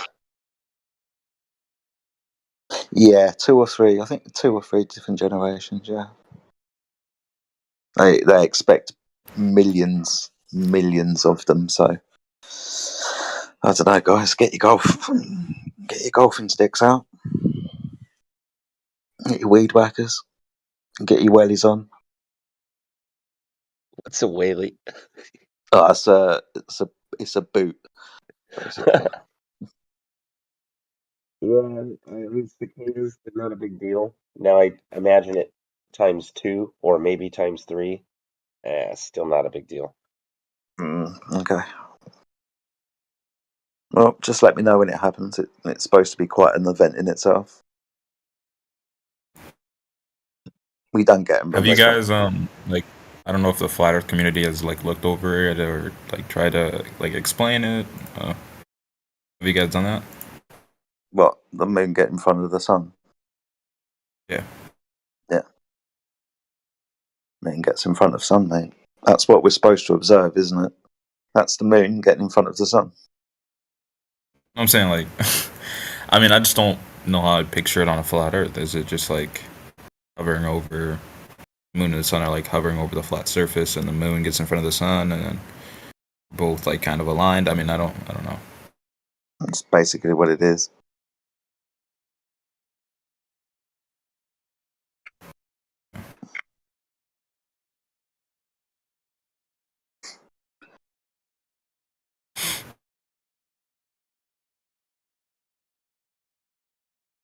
How big do you think the sun is? I have no idea, mate. I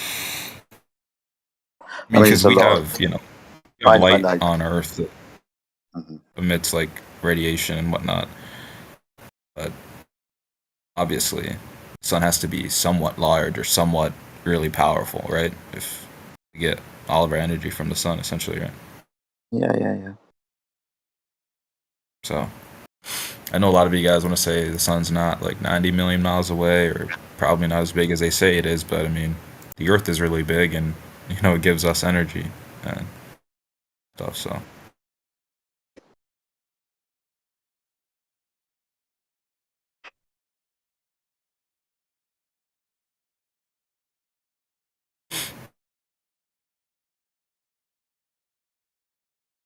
You coming down with a cold, mate? You seem to be sniffing quite a lot.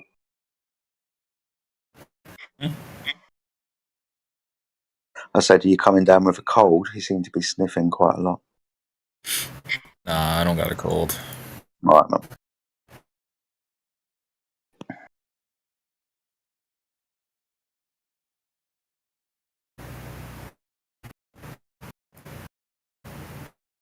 Oh, Geeks is coming muted. Some mute Geeks, see how you are. What's up, Geeks? How you doing? Yo!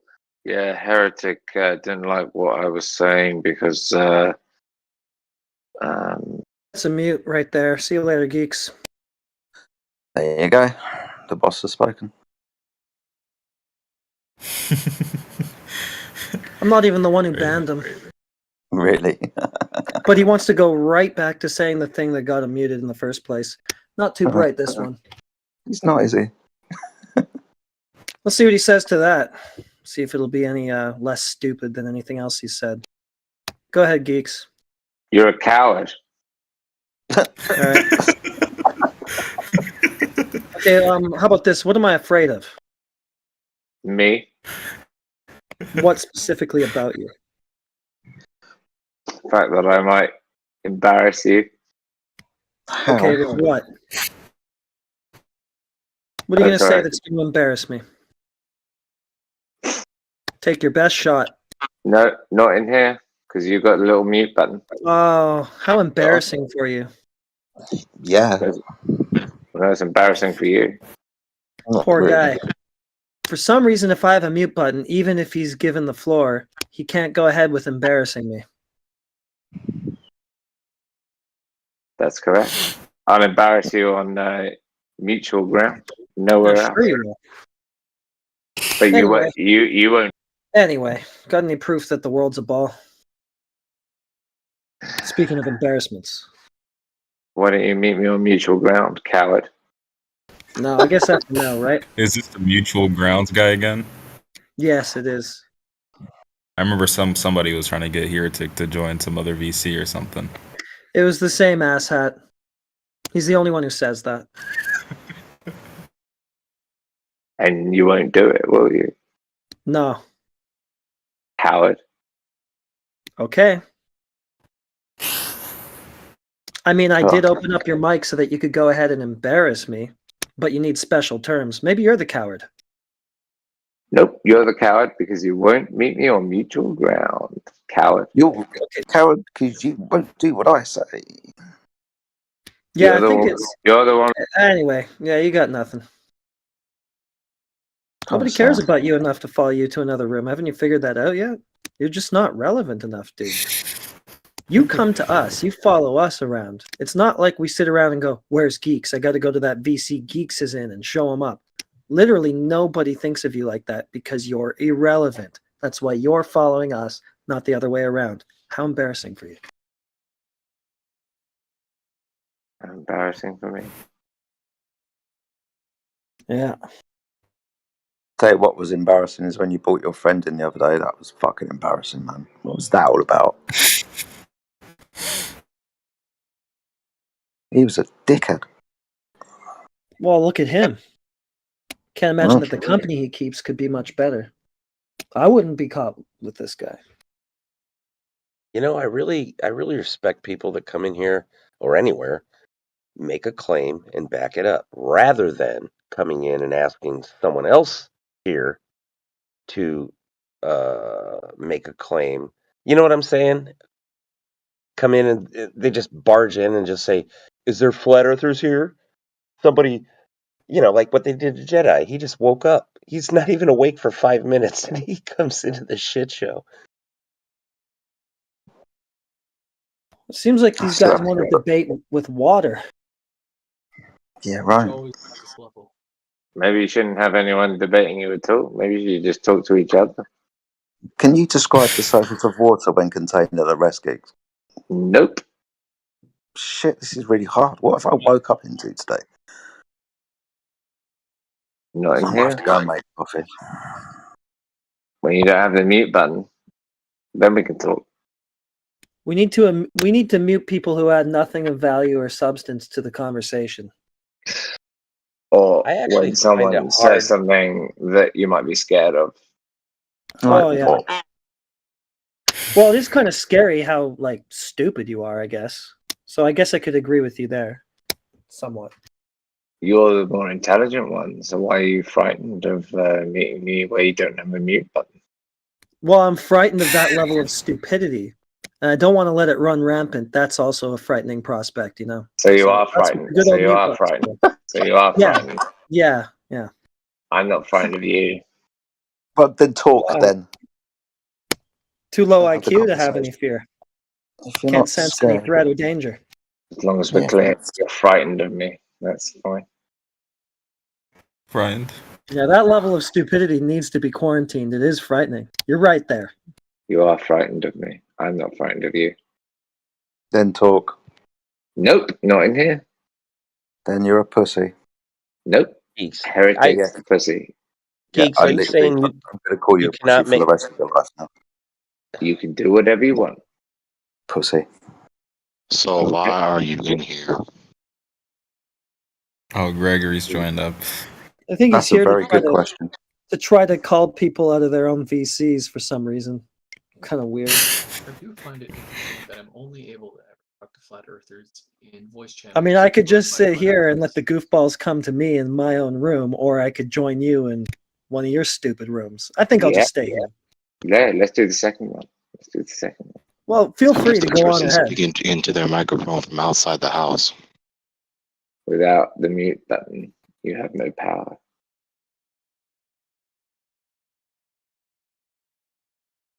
Geeks, I find it hard So to why believe are you in here? I find it hard to believe that they wouldn't let you make a claim and then back it up and then allow someone to reply. Is that what you're trying to say? They're going to mute you? That's exactly what I'm saying, yes. Give it a try. Nope. A test. Not in Call here. it a test. Nope, not in here. I mean, I've All right, I'll help you out. Okay, one more chance. You can either answer Gregory's question while you're here, or that's the end. Or get muted, yeah? No. And Yeah.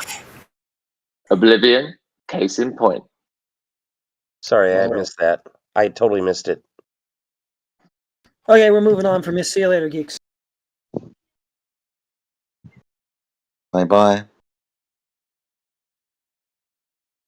I legitimately missed it because I was typing in the chat that Goose's mic is very low. And he tried to chime in a few times. Wait, so Oblivion, do you think that the Earth is flat, or do you think it's a globe? I never really got it for you. We're rehashing this again.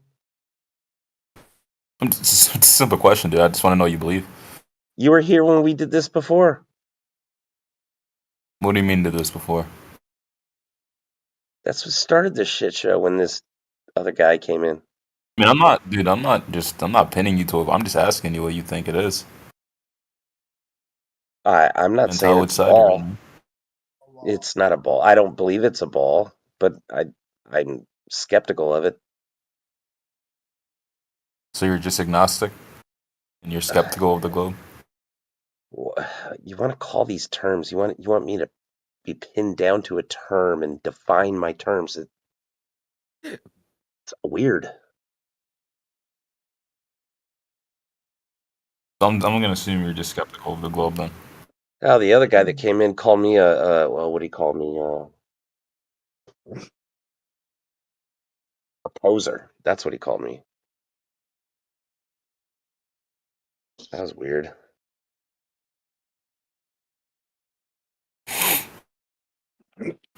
Maybe you're a stage 1 flat earther.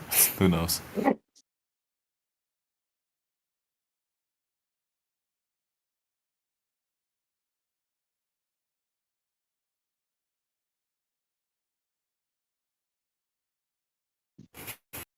Has Gabriel spoken in here? Dude said the Earth is shaped like a velociraptor. No, I didn't say that.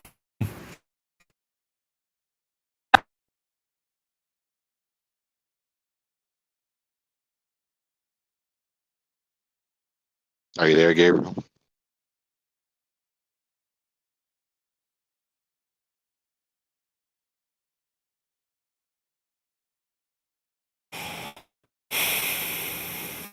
Anyways, Gregory, why do you believe the Earth is flat? That's what's empirically detected and measured. You said what?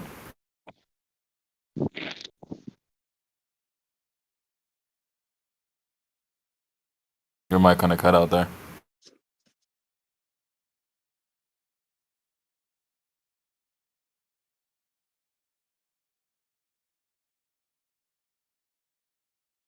He said because it's empirically measured and detected.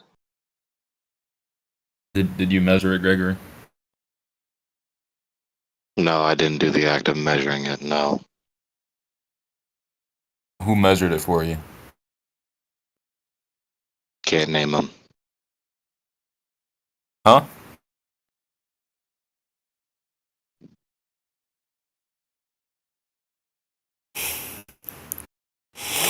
His headphones must be bad. Can't hear shit. I can hear you. I don't know. Did you hear what he said? Who measured it then? Oblivion.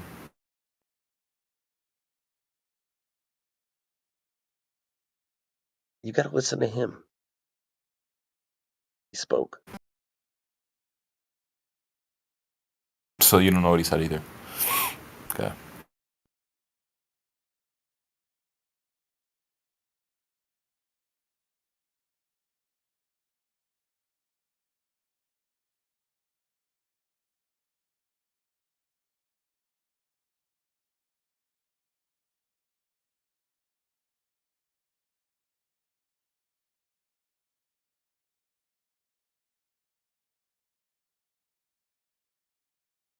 How do time zones work on Dino Earth?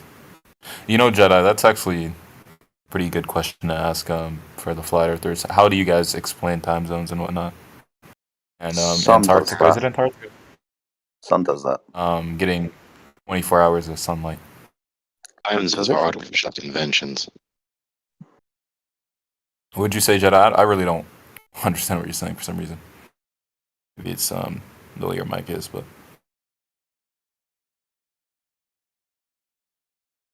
I've forgotten the question. but Sorry. maybe you had an explanation. What time zones? The sun does that when it's 90 degrees above my head, solar noon. And that's solar noon. As it goes away, it proceeds in time, the afternoon. As it comes towards me, that's the morning. It's quite simple. It's an elevation angle of the sun above the surface of the earth from your point of view. Yeah, no, I understand that. I understand when the sun comes above. But I'm just saying, like, how do you explain that, like, to everyone else, like, around all 7 continents, like the regions of night and day? And also, Antarctica getting 24 hours of sunlight is Have we got reported to have happened. Have we got that lovely evidence that there is 24 hours worth of observable sun, not just the light of the sun, but observable sun in Antarctica? What do you mean observable sun? We can see the sun above the horizon for 24 hours, like we can in the. Yeah, without it dropping. What Yeah, else could that sentence mean? The observable sun. Yeah, I'm assuming the observable sun means this when you can see the sun. So I don't understand why you said that. So if there's no other sense, then how do you not interpret it? No, I just didn't understand why he would say something like that when that's clearly what I meant, the observable sun. Well, He said it so in a way then that if it there's almost no seemed other like there could be sense, a differentiary, I know. but So there if there's really no wasn't. other sense, then how could you not interpret it? I did interpret it as the observable sun because you only see the sun. So then when why you can did you observe it. ask what he meant? I asked what he meant because I don't know, understand why he would say it. Why would you say the observable sun when that's exactly what I mean? Well, And the maybe answer is maybe So there then is a there's no differentiary reason for you with to ask the why I would clarifying assume. question.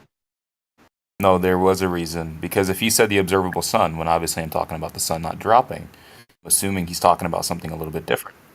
No, there's no good reason for you to ask the Wait, question Gregory, when can you there's no not other talk for sense him of the so he can phrase that he respond? said, He can and you've clarify? successfully interpreted him. So Jedi, go ahead and clarify. Right, when you're talking about the observable sun, you're talking about the sun obviously not dropping, correct? Yeah, I mean sometimes we can see the light of the sun, but not the sun itself. Correct? Sometimes, oh my god, sometimes we can see the light of the sun, but not the actual sun. Right? The light of the sun, but not the actual sun. I mean, during Yeah. sunsets, kind of. Sure. Well, yeah, twilight it's called.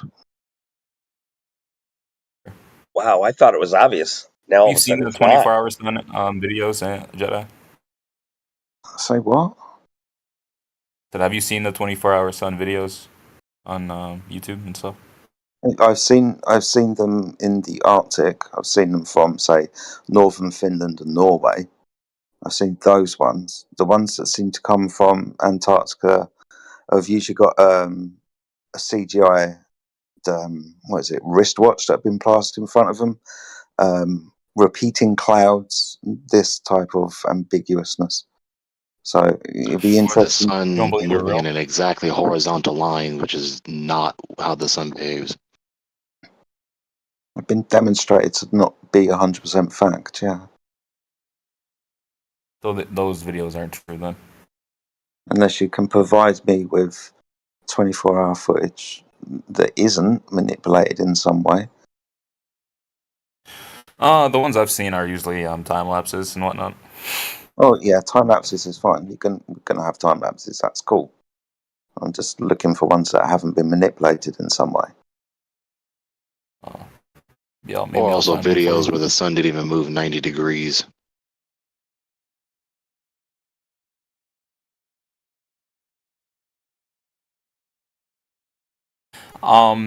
Obviously, Jedi, we explain that happening with obviously Earth's tilt, 23.5 degrees, and Antarctica is more exposed to, sunlight because of it, right? That's what we say.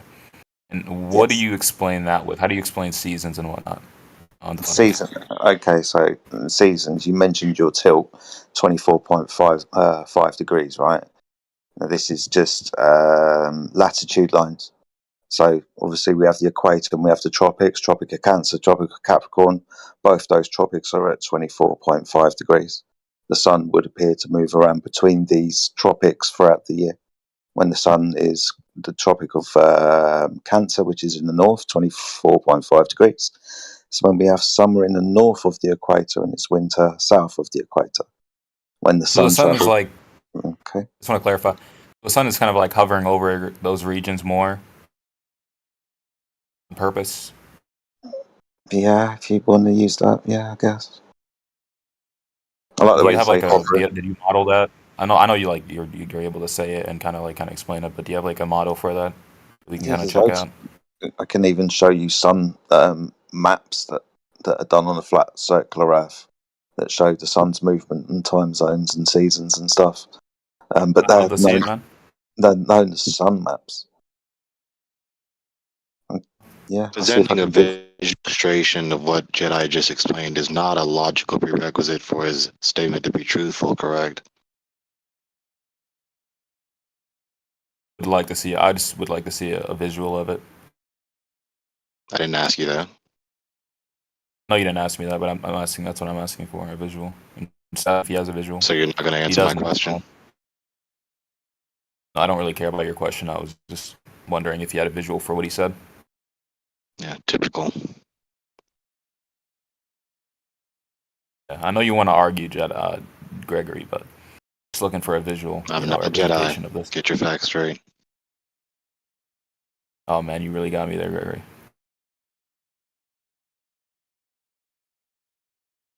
So why are you here? But yeah, Jedi, if you have the visual, like modeling or representation of what you were talking about, just go ahead and post it in the chat. I'll take a look. Yeah, at I'm trying to dig you one out now, mate. So give me a couple of minutes. Yeah.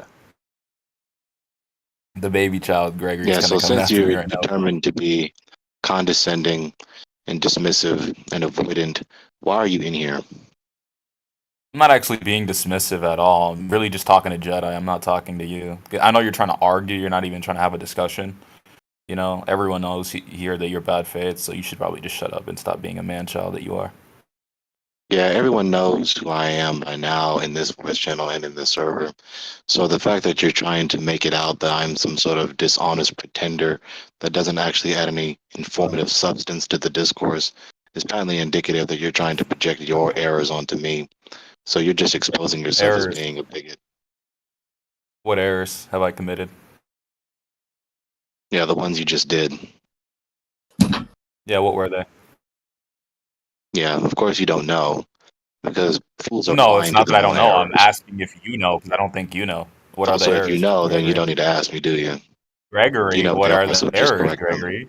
Gregory, what are Right, the you know errors? what they are, so just correct them. Gregory, what are the errors Right, that you I know what they committed? are, so just correct them. Gregory, what are the Right, errors? so you don't need to ask me what they are, just correct them. So you don't know. That's good. Yeah, so you obviously do know, and you know that I know. You know that both of us know your That's errors. called gaslighting. I'm asking you, and like, well, you don't know. You don't know the errors that you committed. I'm asking you because I don't think you I didn't know. say you didn't know. I'm saying you do Not know, like you understand just how that said. You works? said you know. You not understand how that works? Yeah, You so every claim time you that come in I here, you're have committed irritated that errors. people have a different worldview Well, the besides burden of yours, proof of me and committing then you errors is now tend on to Gregory. actually want to critically consider what they have to say. And then when people ask you questions, then you don't want to answer them, which is patently indicative that Gregory, you're did you a or did you dishonest not make a bigot. claim? Actually want to attain knowledge Gregory, about the answers. Gregory, did you or did you You don't not make a actually claim? want to engage in discourse about these issues. Because someone who really Gregory, wants to did you engage or in did you discourse not about make a these claim? I was issues engaging would fine with Jedi, actually dude.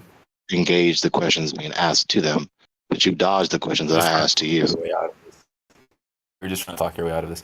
Did you So or the did you fact not that make a you claim, Gregory? persevere to dodge the questions asked to you is patently indicative that you That's are literally what you're doing, a is persevering dishonest, to dodge the bigoted question. pretender. Okay, Gregory, I did mean, you it or did doesn't you matter not make how a much claim? you pretend to be critically considerate. The fact that you again dodged scrutinizing questions is again exposing you to be Gregory, the dishonest pretender that you did are. you or did you not make a claim? So you're exposed to be the dishonest that you are. So did you or did you not make a claim about me committing errors?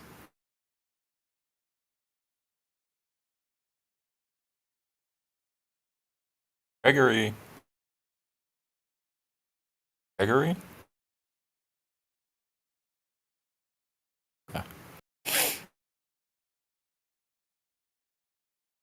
Yeah, if he doesn't have any logically sound argument to actually say to anything that I have to say, he doesn't know how to argue. He doesn't know how to even Well, listen I'm well in asking order to you even make an if you can attempt back to up your argue. claim. He just You know, doesn't Gregory. know anything. He's an ignoramus. He's an ignorant fool. And so he comes onto the internet, he taps the buttons on his screen, he's irritated that people believe things that his school isn't teaching him, whether he's in high school or whatever education institution that he's a member of, that irritates him so much for some reason, right? Doesn't Because he's so irritate me at all. devout and so loyal You're just to an institution that really doesn't give a fuck obfuscating about towards him the question that whatsoever. we're all curious But Gregory. for some reason, those who are attempting to warn him and to advise him are the ones worthy of contempt. You're just yapping. This has nothing to do with what we were talking about, dude.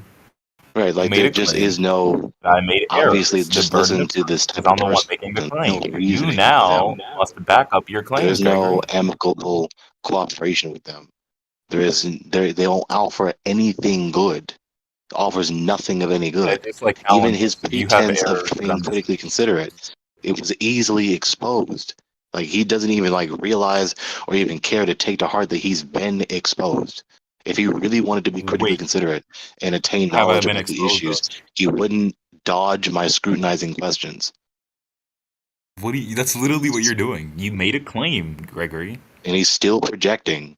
Like rather than humbling himself and Gregory, just what claim did I acknowledging make? the error that he's been exposed of committing, rather than To just run take the away L from everything, and just Gregory. move on and do better, he's going to keep digging in his heels to try and make it seem as though he hasn't been exposed, even though he obviously has. Like What there have I is been no exposed saving about? face at this rate. But of course, his pride is more important. His pride is more What do you important than mean by actually pride? just acknowledging the facts as they are, even when they don't masturbate his pride. What? Okay. Gregory, you made a claim that I've made errors. What are those errors? Go. Right. He keeps repeating the question after I've specifically identified what the errors are. Again, the very same pretense of critical You consideration. identified what the errors The are? very You same. did not do Like that. he's still doing it. He asked me what the error was, Lying. You never and then I identified what the identify error it, and then he continues to do it. Right. So either he's aware that he is doing that, and he's just being I annoying was speaking to deliberately and Jedi. self-consciously, What errors or did he's I not commit? aware that he's doing that. And if he's not aware that he's doing that, then that's even worse, because it doesn't matter how conspicuous and obvious his errors are, he still will not see them, and is still thoroughly convinced that he's not committing them, and still thoroughly convinced that the person who is asking to identify those errors to his attention has failed to do so. That's Gregory, worse. Dude, stop talking. Gregory, stop That's talking. called being You've already been corrupt. defeated, dude. You've already been defeated. You couldn't answer the questions. Okay. So it's one of the two. He's one of the two, and both are no good. No good whatsoever. No good whatsoever. Just only wicked nonsense. Jedi, maybe you can answer his a question. When I pest. was asking He you is a pest. He is pestilential. He's no I asked good. I asked Jedi a question. Okay. So Jedi, when I was talking to you, did I commit any Yeah, he errors? can't handle me anymore, so just shoo me away. Yeah, go ahead, talk to Jedi. Handle you Go anymore? ahead. You literally ran away from everything I asked you. You literally ran from me. Yes, so he did it again. In spite of me specifically identifying what he's asking for, now I'm running away. When I answer him, Jedi. that's me not answering him. You see how that opposite day kind of thinking Alan, you know works? when Gregory When I answer his Alan- questions, I'm not answering his questions. When I'm directly Gregory. addressing what he's asking for, I'm running away from what he's asking for. That's how it works in his head. Gregory, Talon, what were the errors? did you I want to know figure out when what were he the errors? actually answered me? I just What were want the to know. errors So when you're I was here's the second That's what blind I want to mice. know. I didn't hear him, Gregory. Can you tell me? Can you tell me the errors? Because I would like to hear them. Yeah. So again, same thing with him. You didn't. You didn't say the errors. What errors? Go ahead, keep demonstrating my point. But Continue. Please keep empirically corroborating my point, please. You saying that? Edify Oh my the god, you audience don't for know me. the errors. It's like you're deliberately not telling us the continue information. multiplying words. Not knowing the information. Making my point. So that's a bad faith argument, Gregory. Yeah, continue demonstrating the empirical adequacy of my point. Yeah. Why can't Still you tell doing us it. the errors? Gregory is currently hiding the errors. Why guys. won't you tell us? Yeah. What you think? Still doing it. You hear them going still? No, you're not. No, I'm not doing. What am I doing? You won't even. Is that What am the I error doing? that I'm? He doesn't know what he's doing. You know he's doing it. Asking you a question you do not want to answer. So evidently he's he's on the blind side. Like even when he's doing it, what am I doing? Yeah, well, that's what I'm asking you. You're saying I'm doing it again, but then you won't explain what that is. Hey, I just even though I joined. already explained it like several times. But of course, What's the again, argument here? opposite day thinking. When I do You explain you it, that's an literally instance just of me keep not saying you've explaining. explained it several times whilst you weren't explaining anything at all. Yep, still that opposite day Oh, thinking. Gregory, I'm gonna ask you again. When I was talking These to people are Jedi, what corrupt. They're errors did I no commit? good. Like they haven't Jedi, said do you know what errors? anything of any good. Oh my What god. errors did he do? I What's don't know. what's the argument here, guys? We don't know. Gregory won't tell us. He's refusing to say. He's kind of In spite of me already saying it several times, mind you. But no, you, I But mean, you may so have said there's it but one time. Gregory, there's but hey, hold on. kind of- There's new people in the chat. So why don't we just like go over what's going on? Because I just came into you saying that you refused to answer. Yeah, any same. questions. What's the argument here? Well, there wasn't really an argument. I was just asking Jedi some questions about what he thought about the 24-hour sun and whatnot. And we were talking about like seasons. And then Gregory said I was committing errors. And then I asked him what the errors were, and he kind of ran away from that. Yeah, he Yeah, never and when told I us when I errors ran away were. from it, that was an Saying instance of me he made- directly addressing his question several times. You did not. You never directly addressed it. I mean, we were here listening. He was talking to Jedi, and then Gregory, you came I'm in gonna play back and the he recording. committed errors. You never Doesn't addressed matter it. what is okay, said to what them. errors? It doesn't matter. They want me to be wrong. They want me I mean, to you be can just tell wrong, us the errors. and they want to be right. So it So, doesn't like, matter you how many could've- times I say the answer that they're asking for. It will never be an instance of me actually doing the act that I did that they asked for. That's how they But think. you just could have said the wrong thing that he said like 20 times now, and we would have like moved past this already. Yeah, I've been Exactly, said it. Gregory. So You can you're do the it, one buddy. that's now trying to be. So I guess we have 3 blind mice now. I mean, it's But I numbers are literally just multiplying. came into It's the chat. same sort of error. But I literally So just would came you into like the to How come you can't read his also? mind? How dare you? well, no, I just literally just came into the chat like less than Like 5 you minutes just ago. came in. Yeah. Right, He you just just came in, came Gregory. in. He did Right, not so hear you so say it. given that you previous. just came in, you couldn't possibly know what was happening earlier, What? unless you were looking at the live stream. Well, no, I want you to. Well, I wasn't watching the live stream. I just want to Okay, ask so you weren't like, listening when you were in the phone call because you were in the phone call, nor were you listening to the live stream either. Gregory So you said couldn't that. know whatsoever what was What? happening in here. That's So not how his could you point, possibly dude. say No, critique no, about no. what I could have literally been did so came that we in could solve the 5. issue? I literally came in 5 minutes ago. I wasn't listening to We the heard call you. before Do you then. want to say it again? Would you like to say it again? But you said that I was listening, but I wasn't listening. So I'm just No, trying to I didn't say reiterate that you I were wasn't. listening. You're literally hearing the very opposite of what I said. Oh, okay. So Again, sorry. it doesn't matter what is I said just, to you people. You hear the very things I didn't say. You I don't just hear want the to. very I just things want that I to know did what the say. conversation's about. It's amazing. I don't even know what the conversation's about. What I am doing is the very antithesis of what I'm doing. It's just ridiculous. There is no reason Gregory. for people. Okay, since you don't want to cannot reason. restate your position, then I guess you can just disengage. I mean, He won't do it. Yeah, I've stated it several times, and all you're We'll doing is take just that as continuing to empirically corroborate concession, my critique. Gregory. Concession. That will be a concession for. is there for us, right? anybody else in the room that knows what Gregory's point is? No one. No, no one knows what he's talking about. He He's never kind of said like it. in his own little world. Amazing how they could prognosticate the thoughts of everyone else before they even spoke up. Isn't that amazing? But they can't incorrectly interpret when someone's speaking to them directly. Does anyone other than Gregory know what he's talking about? Just put if you remember when Gregory said the errors that he never said, put it in the chat for us so we can read them. It'd be awesome. Now, of course, they Gregory also will tell don't even us. have the They'll confirm wisdom it. to say in their head. Other folks are waiting for their bullshit to end so that we can actually listen to something that's worthwhile listening to. Like they could have been stopped, right? They didn't have to keep saying these things. They just kept repeating the same thing over and over again.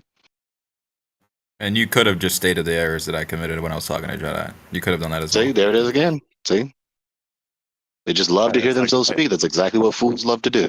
They just love to air their own opinions. They don't care what other people have Keep to say. talking, Isaac. You said words. Okay, Oh so my gosh, English again. all right. Okay, let's just move past this, right? Let's just talk about something else because it's obvious what Oh, we're gonna yes, get. yes. I agree with that. That's a good idea. Okay. Yeah, Gregory. It's very embarrassing for you that you weren't able to restate the errors. See, or there it is whatnot, again. Not moving past it. See? Hey, See? Isaac, Medicine let's doesn't make just go. Let's going just forward. move on, right? This isn't getting us anywhere. So let's just move on.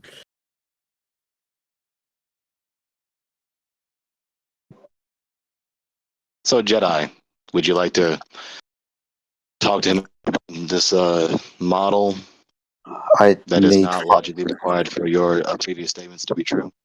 Yeah, I need much more coffee to engage this morning. Sorry, let me have another cup of coffee and I'll be there, I promise. But right now, yeah, I can't even fucking look straight. What time is it for you? It's 6:20 in the morning, mate. Oh, Damn. Yeah, that is pretty early. You're up Holy early, shit. eh? I am up early. Yes. What time do you wake up this time? I've been awake. Fucking hell, I've been awake for about 40 minutes now. Need Crazy. another cup of coffee before I engage, dude.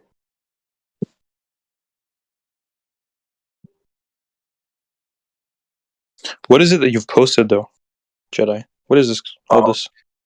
So yeah, this is to do with the equation of time. It's something that I've been looking at, quite recently. Actually, I stumbled across it a couple of years ago. Got into a conversation with Amish about it, and this was some information that he gave me about it. But yeah, there's some links in there. I can find you some other stuff with regards to the equation of time, as in what we have on our clock, say when it's 12 o'clock noon, like on our wristwatches or on our phones or whatever, when it's 12 o'clock. The sun isn't directly overhead.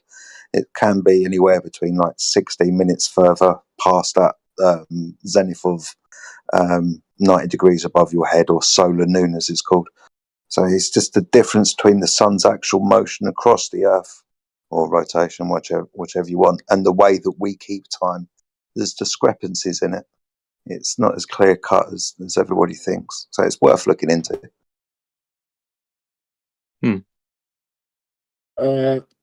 Yeah, I mean, I guess that would just have to do with humans liking, a consistent time rather than kind of based on solar.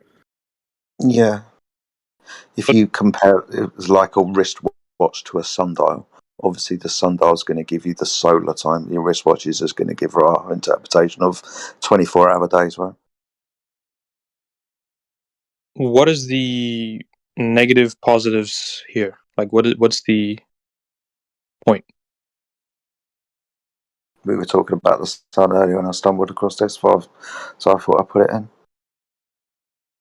Okay. Obviously, you just joined the conversation, dude. So Yeah, I did. Yeah. that's fine, mate. That's fine. I'm just wondering, like, if I see 12 o'clock on my watch, why can't I just use that?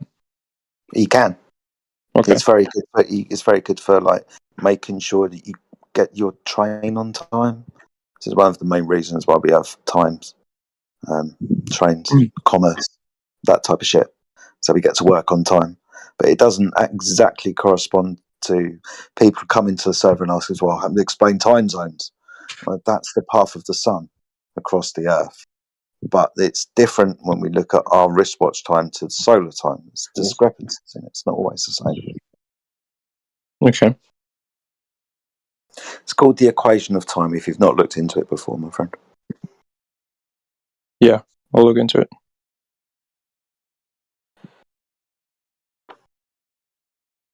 Jedi, I believe you've answered this question before in the past, but remind me, because you are as articulate as anyone about the subject. Not this fucking time in the morning. I'm not, bloody hell. I'll give it a go, mate. What's up? I was gonna ask. Obviously you can decline, of course. Ain't no pressure. Ain't like I can force you. But I'm just wondering, what was or is your profession that informs you so thoroughly? What is my profession? What do I do for a living? Not profession, but occupation. You've been doing some things. Yeah, so I currently work in a residential and homeless shelter, looking after the vagrants of the world with drug and alcohol problems that find themselves on the street, ranging from the age of 16 until like 60s now. So young kids that have been kicked out of their home, that can't find foster care or social care, that have found themselves on the street, or men and women that have found themselves in dire need of support. So that's what I do now. Oh, so you're like a social worker now. That's cool. Yeah, counsellor. I wear many hats at the moment, mate. Many hats. So yeah. Yeah, one of them. What did you do before that? What did I do before that? I used to be a fabricator and welder. I did that for a few years. I was a butcher for 10 years, but before I was a butcher, I worked in residential care as well, looking after young adults. 18 to 26 was the age range I used to look after. I'd done that for about 12 years as well. Very good. Very good. It's fulfilling work, man, for sure. It's nice to it's not nice to see the things that happen to people or the situations they get themselves in, but it's nice to see the recovery, and especially when families get back together and so on, and people have recovery and stop their drinking issues and find jobs and places to live and stuff. So it's nice on the other side of it when things work out well. Yeah. Of course. Sometimes we don't have happy endings to the stories. We had a suicide a couple of weeks ago. One of our residents was found in the bottom of a river after taking an overdose and drinking a lot. I say suicide; it's still pending, to be honest with you. But it's That's death your by inference. yeah. You're wrong. Yeah, me too, man. I hope. Well, either story is not going to be a pleasant one, is it? But yeah. But yeah, it's fulfilling work, man, for sure. Takes it out of me a little bit emotionally sometimes, but hey ho. You're in my prayers. You know that. Cheers, buddy. I appreciate that.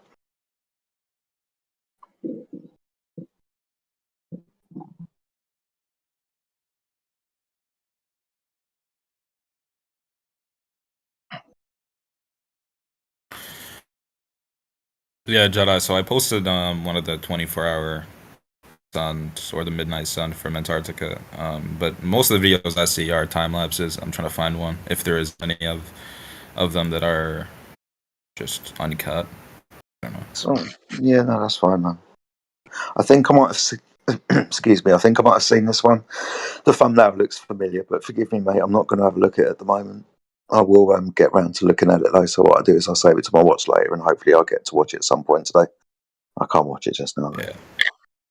Cheers, I mean, isn't there like live streams that you can find?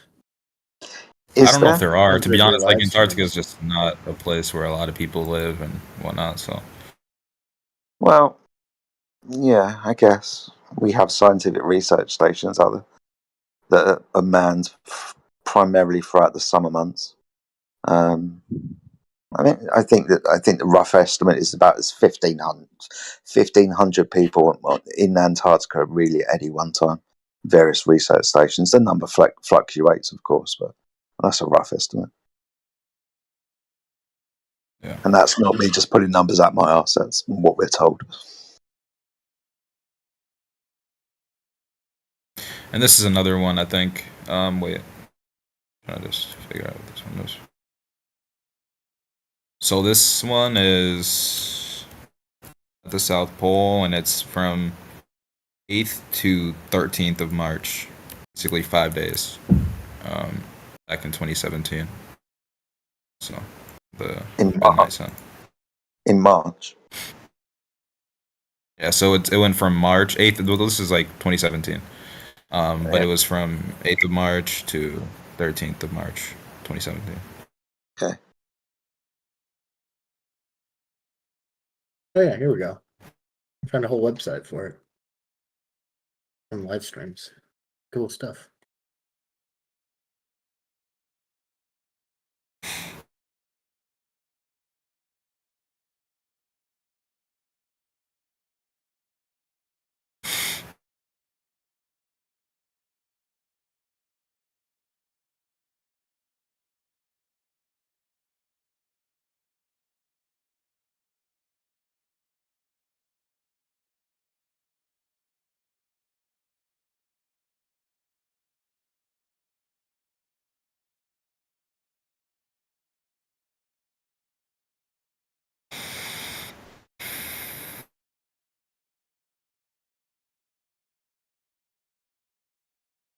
I feel like it would be better if they would actually show the sun instead of the shadow. Like when you look at the northern hemisphere 24-hour sun, you see the sun going in a circle around you. Oh, and another question I had, Jedi. Obviously, you believe that the sun is right above the Earth's surface, illuminating the ground. Do you know why the sun is like specifically illuminating usually like half the Earth at once, or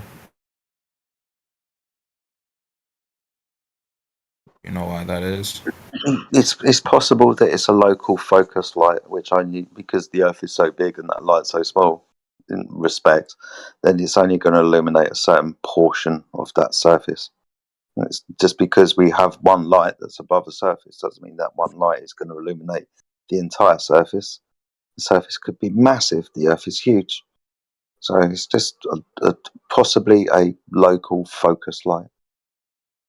But hey, I don't know. That's just my speculation, man. The sun would have to be bigger than the Earth, right? I think I don't know if in your model it's the same, but No.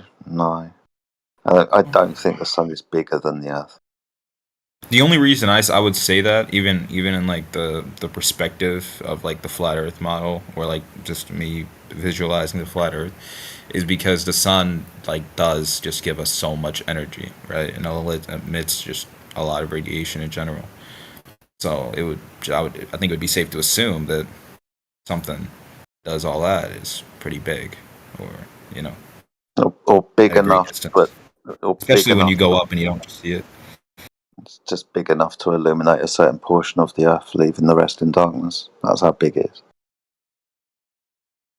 Oh, I don't know. Well, no, you don't know. You think it's 93 meters away. And Wouldn't that spotlight be circular then? Yes. So it's like, I mean, I've seen a few videos. I've seen a few videos like with the flat Earth model. I know you guys don't use those anymore, but where it tries to show it, it doesn't really make much sense because it's just the sun gives us so much energy, right? And it's like certain parts like are literally desert because of the sun, because of just geography in general. So I don't understand how the sun could be so small and the Earth could be so big. The sun is giving us this much energy and all of this. It just seems unproportional. Doesn't make sense. Doesn't make sense to you. What do you think the sun is? Yeah, that's a good question, mate. I don't necessarily know. Obviously, it's a light source that gives us, like you said, lots of energy, and that energy comes in like different forms.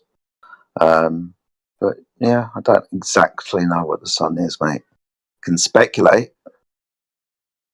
but I don't know what it is.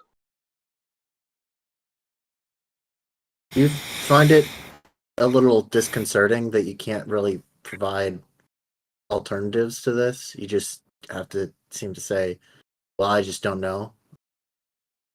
Well, you don't know, so the problem. I do know a lot of these things. That's the thing. You don't know what the sun is. It's even worse. Yeah, I do. You think you do, and you don't. Oh, so that's even worse.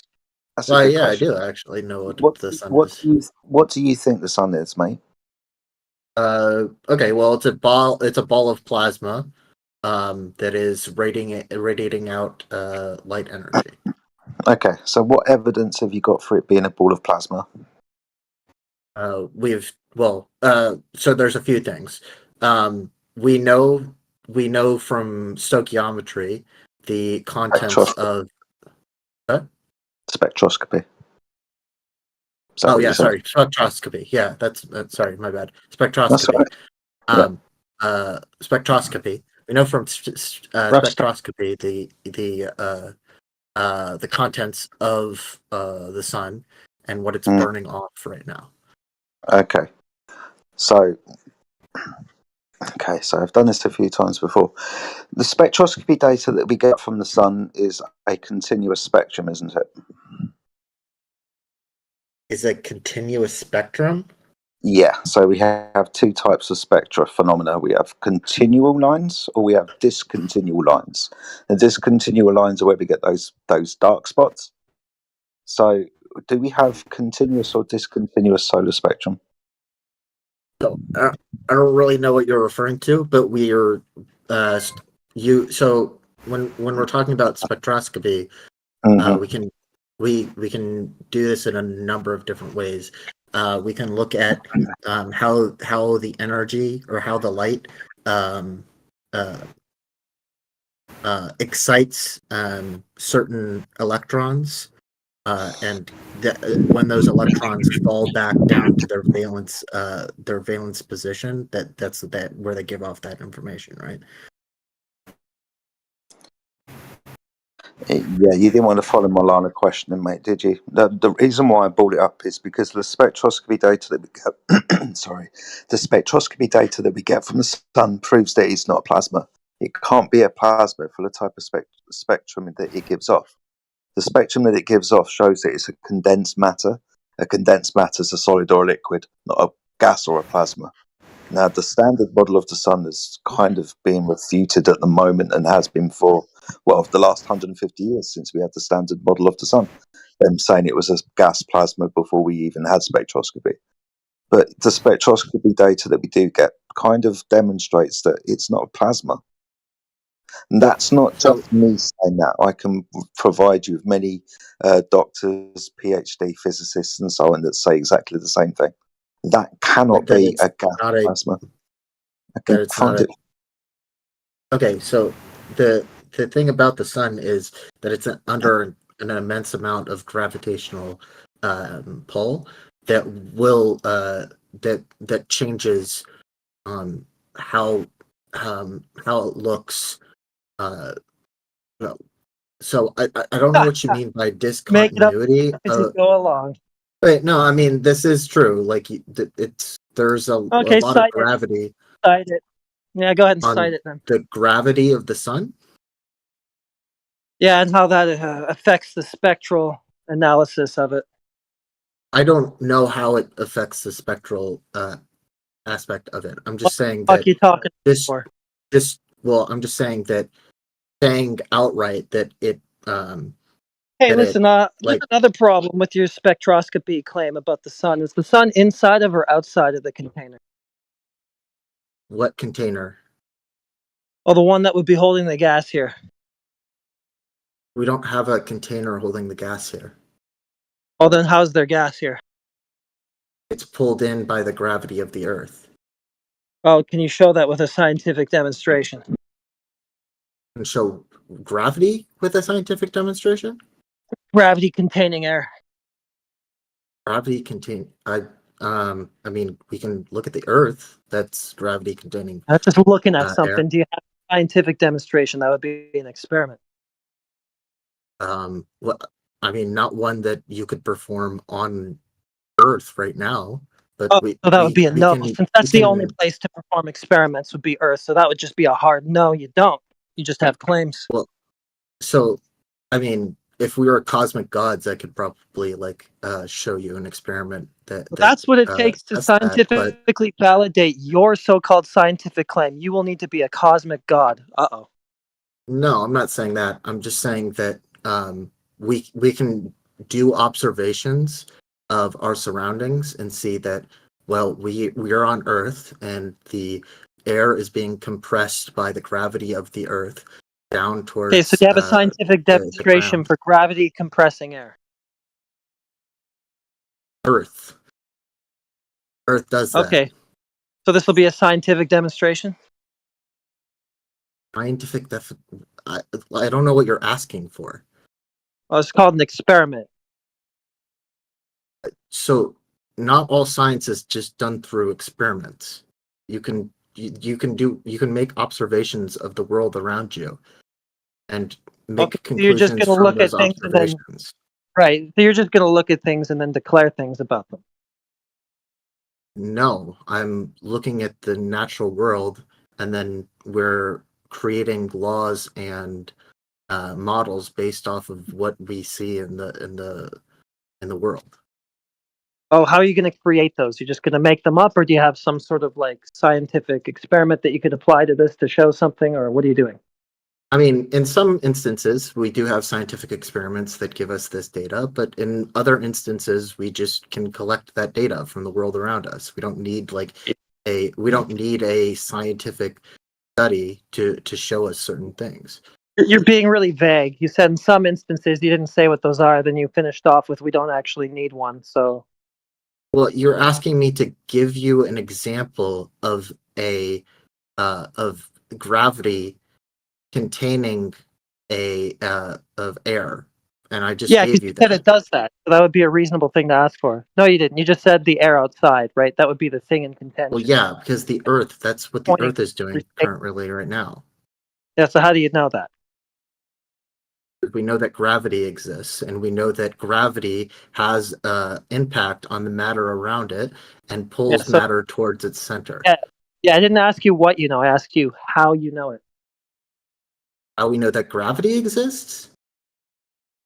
Okay, you can start there. What is it even?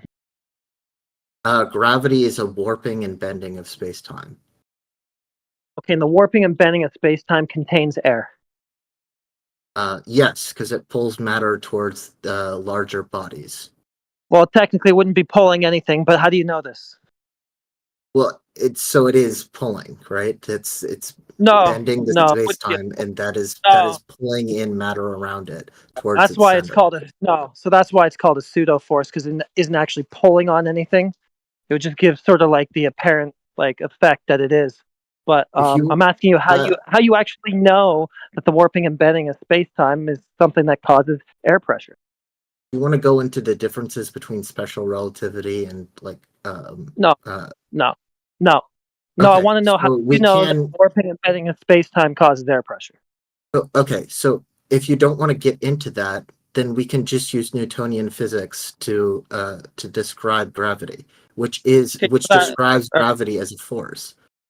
Yeah, so that'll be a different claim of gravity then. So you're discarding your claim that the bending and warping of space-time contains air. No, it's both at the same time. It can't be. They're mutually exclusive. So which one is it? They're not mutually okay. So Yeah, they they're are. not mutually.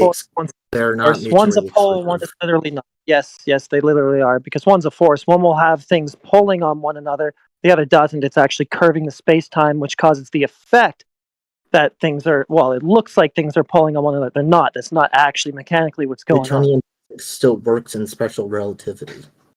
All right. So anyway, which one's it going to be? Is there a force? Is there a pull? Wait, are you gonna just ignore what I just there said? You there an realize that apparent- Newtonian physics still works in special relativity, right?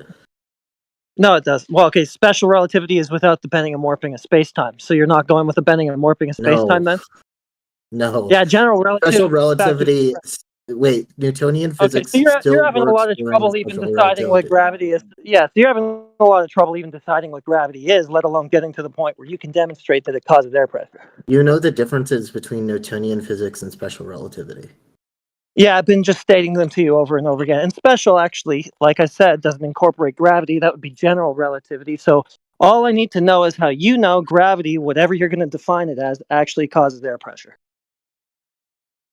Okay, so when we talk about these things, it is a bending of space-time that pulls in air or everything, matter around it, and matter or air is matter, so it pulls air towards its center, creating an atmosphere. Okay, so that's incorrect, and I've already explained how. But anyway, how do you know that the bending and warping of space-time actually causes air pressure? I just explained it to you. It pulls matter in on Did itself. anybody else in this room hear how he knows that? Hold on, you're cutting out a little bit. Maybe you. Hello? Yeah, it should be good now. You hear me? Yeah, go ahead. Repeat yourself. So it's just the same thing I've said like 40 times. How do you know that gravity, whatever you're going to define it as, actually causes air pressure? What's the demonstration for that? Void of you just pointing at the sky or the air outside and going, see, gravity did it. So gravity pulls in matter towards its center. Okay, so that'll be a That is- repetition of the. Well, that's not a repetition. I'm explaining to you how gravity works. Yeah, you're just Gravity restating. pulls in. Yeah, Yes, no, gravity- I didn't ask you it's an what inherent happened. property of We've matter. already listen. We've already established what you say happens. I already have your claim. Now I'm asking. Okay, so it's an how inherent you know property that of claim to be matter. true. Yes, because gravity is an inherent property of matter. It things collect around large objects. So Okay, that would be a Earth- large the object, Earth- like a globe Earth, right? Yes, the globe Earth is Okay, a so very let's start large there. object. Do you have any measurements of the globe Earth? Yes, we do. Okay, which ones? I mean, we have measurements going back to Eratosthenes. Oh, And you're going to they- need a flat Earth for that one. Sorry. You're not going to need a flat Earth for that one. It's You are when you're actually measuring- completely fine Sorry. on a globe Earth. It actually works better on a globe Earth. Excuse me. You are if you're measuring angles. You're going to need a flat horizontal baseline for you to have 90 degrees when you're underneath the sun. The well that didn't have any shadows, you could see the reflected light, 90 degrees. And over there, 500 states away in Cyrene, where you measure an angle to a shadow. You're going to need a flat surface to measure those angles from. Do Okay. realise that, right? You do realize that the Earth is so massive that even if you were off by 0.00000, like hundreds and hundreds of zeros, 1%, it would still come out with like the same calculations. Just because like there's That again, just sounds like a bullshit excuse to me, Sunshine. it's You're going to not a need bullshit flat, excuse. It is. It is. The Earth's so big that it doesn't matter about measuring angles. No, you're going to need a flat horizontal line for you to measure elevation angles up from. That's how they're defined. That's how they're described. That's how they're used. You're going to need a flat Earth to make that What? measurement, my friend. How do you define an angle? How do you define an angle? Okay, so an Yeah. angle is a is the space in between two perpendicular or not perpendicular, two intersecting planes.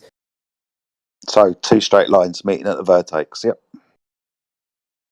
So those planes don't need to be flat. Hello? There's plenty Hello? of angles. Hello. Hello? So an angle is described as the intersection of two straight lines. Yes. In two-dimensional geometry. In geometry, yeah, that's what we're fucking doing. Yeah, in geometry. Wait, no, we're angle- not. We live in a three-dimensional world. Dude, we're just doing very simple geometry here. The angle is defined as the intersection of two straight lines. If one of those lines is curved, can you measure a 90-degree or 45-degree angle? Okay, so Yes two or things no? here. Yes or no? That's It's a yes that's or not a fucking yes no or no question. question. Yes, it is. Can you measure an angle if one of those lines is curved? Yes Wait, or that's no? That's not a yes or no question. Again, It is. I so fucking if- formulated it for you. Sorry for being impatient. Okay, but you But can an formulate angle it, is- but the formulation of that question can be just incorrect, right? So You that's do you're understand creating a basic false geometry, right? dichotomy. No, it's not a false dichotomy.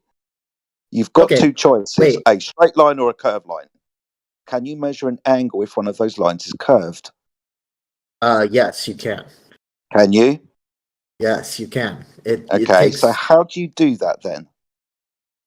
you measure the angle between the point Angle? of intersection of the flat line and the curved line. It's just the same as measure- doing it between two What? flat lines. I would never ever want to have something built by you, especially if they have to be 90 degrees. What the fuck, What do Sunshine? you mean 90 degrees? You realize 90 that this degrees. is done. Define This 90 is degrees done. for me. This is done Define all the 90 time. degrees. You could do. Define 90 degrees for me. Define it. What is 90 degrees? That's a very abstract concept. Not if really. two It's very simple perpendicular, to understand. It's basic two geometry. perpendicular 7-year-olds can things. get this. 7-year-olds So, get this. do you know what a tangent line is? Yeah, we're not drawing tangents. We've only got two lines. We're not drawing an extra third line. The question Okay. is very simple. Can you measure an angle if one of those two lines is curved? You're not doing tangents. Aristosthenes, yes, you measure can. a tangent, you fucking idiot. I don't know why you're like so insulting. Because so you're right just off the bat. But wait, you realize that you can create angles creating- based no, off of we're not things doing that. on a ball. That's We're not that's doing not that. that's like not. Aristosthenes didn't do that. Yes, he Did did. he? No, he didn't. Yes, he did. No, he didn't. He measured angles. Yes, he did. He measured two angles. He didn't have a tangent line to the fucking No, horizon. he didn't measure two angles. He measured. Yes, he he did. measured 90 the. degrees underneath Wait, he the didn't sun. measure the angles. He measured the length of shadows. Yeah, to give them an angle. No, not to give him an Yeah. angle, to give him a ratio. Fuck me. Wait, so okay, maybe you can learn something. So he stuck a Oh, you can fuck off.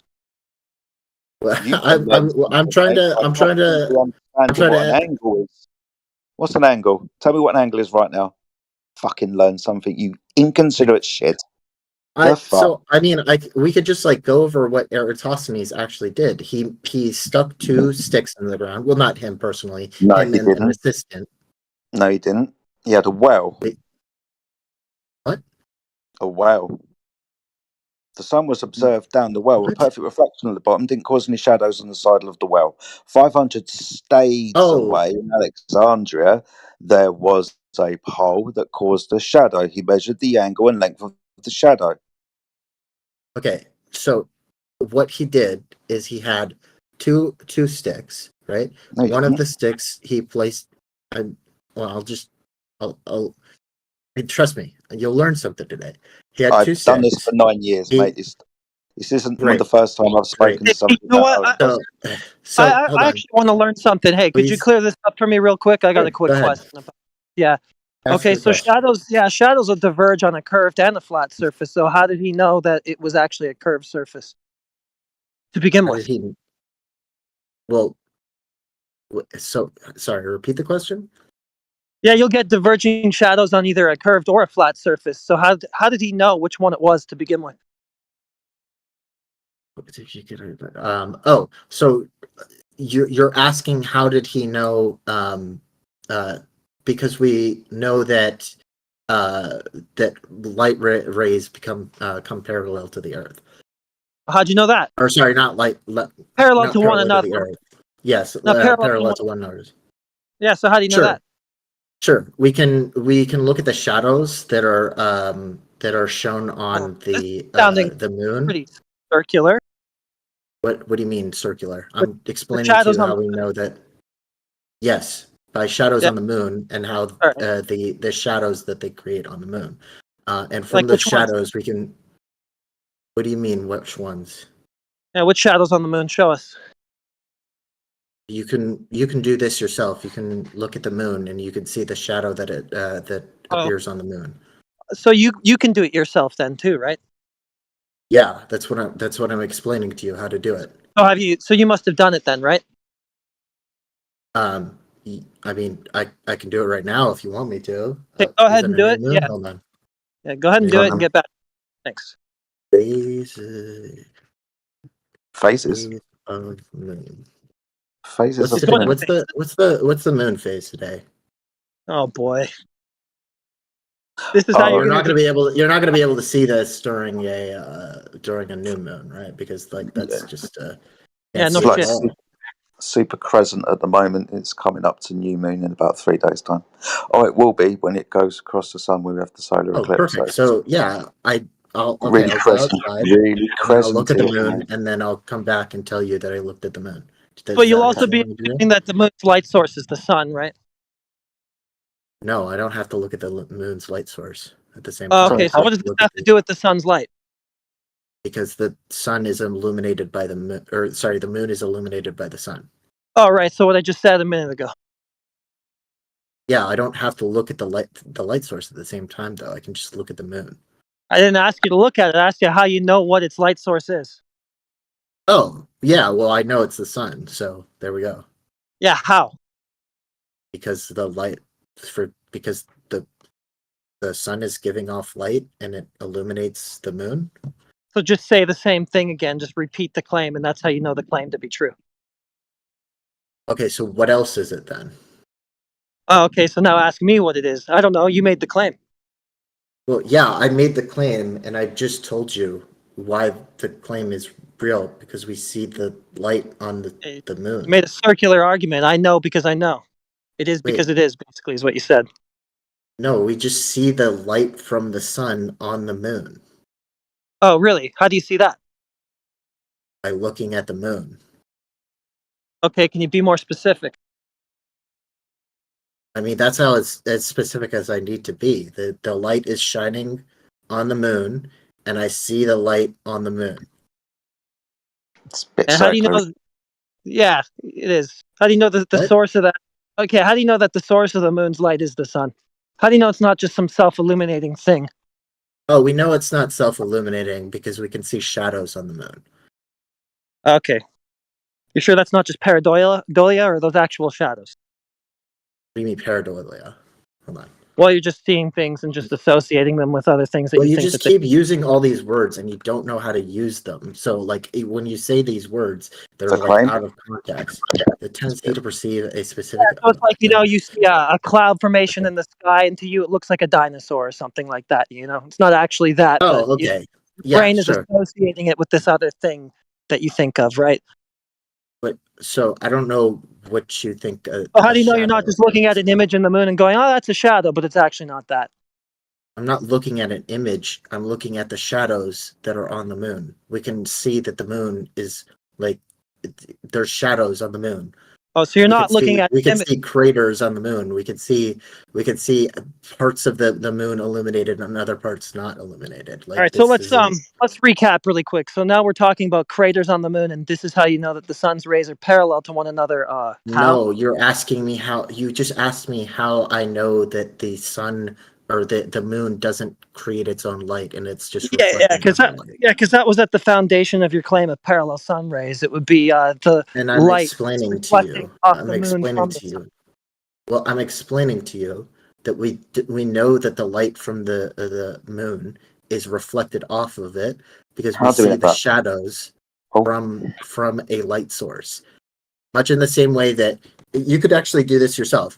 Go into a room and like hold up like I don't know like a book in front of a Right. light source. Yeah. Okay. No, I don't need to know about shadows. That's fine. So, how did you It seems determine like that you those do. images that you saw? Yeah. No. So, how did you determine that the image that you saw on the moon was a bunch of shadows being cast by the sun? What did you do exactly? I'm not talking about an image. I'm talking about shadows that are cast on the moon. All right. We So know I'll that there's reword it without shadows the on word moon. image. So how were you able to tell from looking at the moon that what you saw were shadows on it cast by the sun?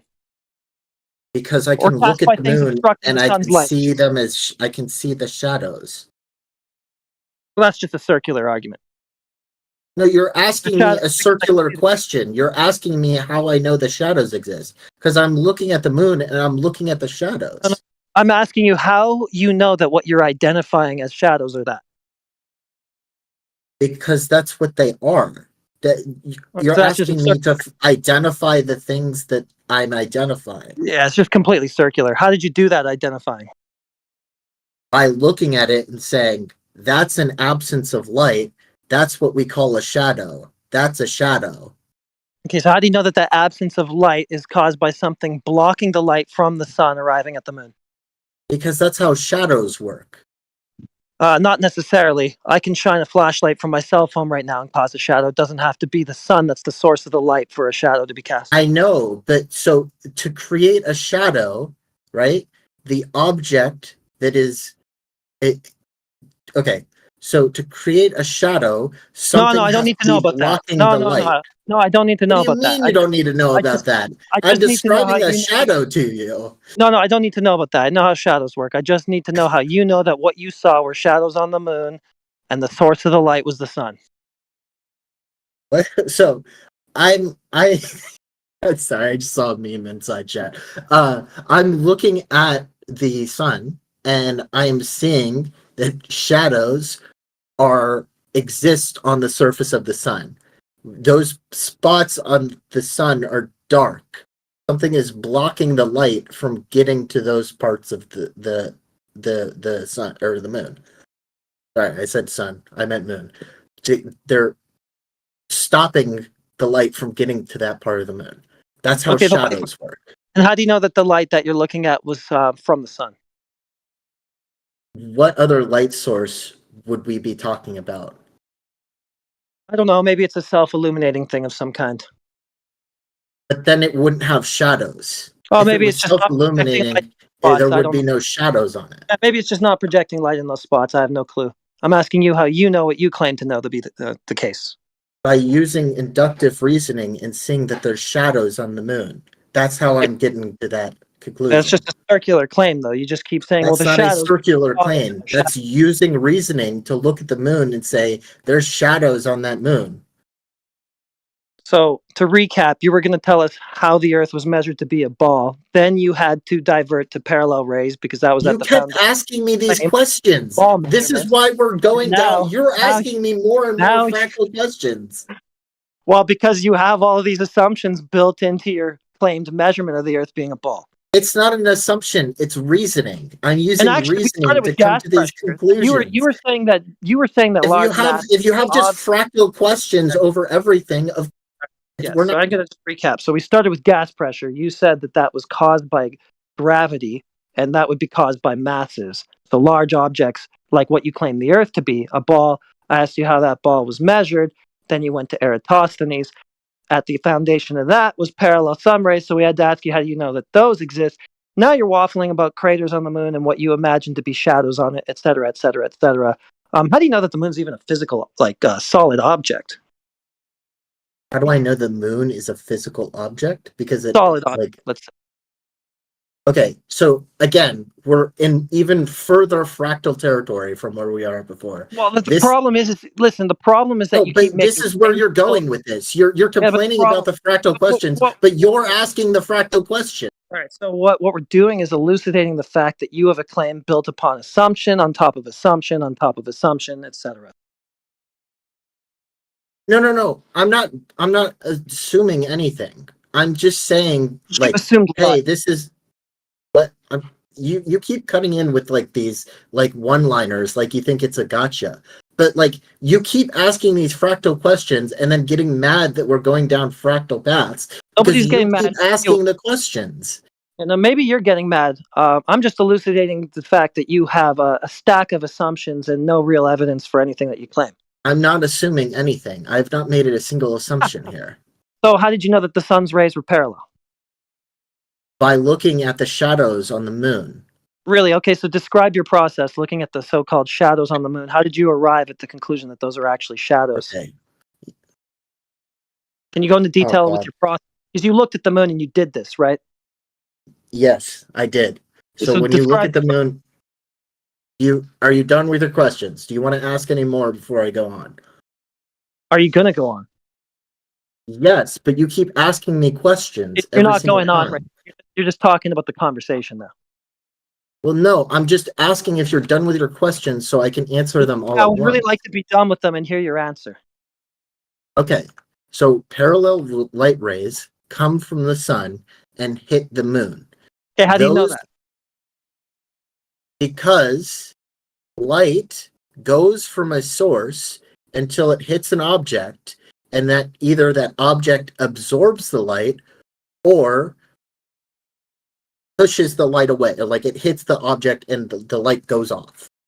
So when we see them, that doesn't tell me that a light source's rays are going to be parallel to one another. I know. I'm Yes, how do you answering know that it's parallel? another question that you asked me. Right. You're answering a different question than the one I asked. Yeah, I don't really. No, you're just asking another question, and I'm trying to answer that question before I move on because you keep asking these questions. I'm trying to answer your questions. Yeah, but you're not answering them. You just admitted that you answered a different question than the one I asked. Okay. No, I'm not. You asked me how. Okay, let's reset. Yeah, how do you know that the sun's rays are parallel? Okay, so we know that the sun's rays are parallel because we can look at the shadows that are cast on the moon. Those shadows that are cast on the moon create a crisp line between the shadowed side and the unshadowed side. If we had ray lines that were going in multiple different directions, you would see splotches of light based on how those light rays would interact with the moon. Because we don't see that and we see a crisp line between the light and the dark, we know that those rays must be traveling in parallel lines. You can get those from divergent rays as well, so I'm trying, what the fuck are you talking about? No, you can't. You can't Yes, you actually can. not get that. Yes, you can. You can get a light bulb and a ball, and the light rays from that bulb are going to be divergent, but you're still only be covering 50% of that surface of the ball. Can still be divergent. So, actually, if you do this, like if you go into a dark room, if you go into a dark room, shine a light source, and then put a ball next to that light source, you'll actually see the far side of that ball illuminated slightly, because you have diverging rays which can bend around the ball and illuminate the opposite side. Why can't parallel lines bend around the ball? Because when they bend hit around the ball. Yeah, because when they hit, they will diverge off in angles that will not be able to bend around. They're going to be coming off of angles on a curved surface anyway, Sunshine, aren't they? The surface is apparently curved. The surface is curved, isn't it? So it doesn't matter whether the light rays are parallel or divergent. You're still going to get them coming off of. No, going to talk through me. No problem. So, sorry, go ahead. I didn't know you were done. Well, sorry, was me still talking? Was you thought I was done? No, I just thought you made were the assertion that Okay, go ahead. parallel light rays are the only reason that you can observe this phenomena. You can observe this with divergent rays as well. You're saying that divergent rays are very particular, that they will get bent around the backwards of the ball because of the way that they reflect off of that curved surface. Well, a parallel light ray is still going to diverge off of that surface. It's not going to curve around the other side of that ball and illuminate it. You can demonstrate this in a dark room with a light bulb and a fucking ball. Okay, so maybe that was confusing. Sorry.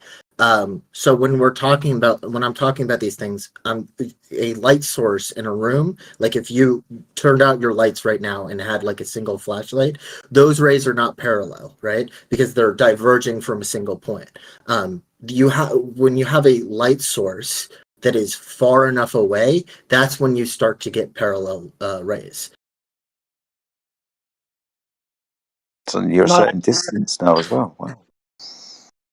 Yes. Sorry, Harrison. Well, So they wouldn't actually I'm not a parallel certain distance. I'm just saying. I'm just talking about the nature of light and how it travels. Okay. So divergent light rays are going to bounce off of a curved surface and illuminate the backside of that ball, according to you. Sorry, can you repeat that? Divergent light rays are going to reflect off of a curved surface and illuminate the far side of that ball, according to you. Well, so like if you're in a room, right, and you have a single light source, Well, and the yes, light or no, source we're is. done. Steve. I'm just trying to give you an example of what I'm talking about. So if You you have, I just wanted the clarification, yes or no. That's what you're saying. Sure, yes. Fine. Wow. Fucking wow. I mean, you could do this. You do it all into a the room and- time. We have divergent light from light sources all of the time, and I've never seen it illuminate the backside of an object. You've never seen a light source illuminate the backside of. Okay, that's interesting. Like maybe a ball, you just.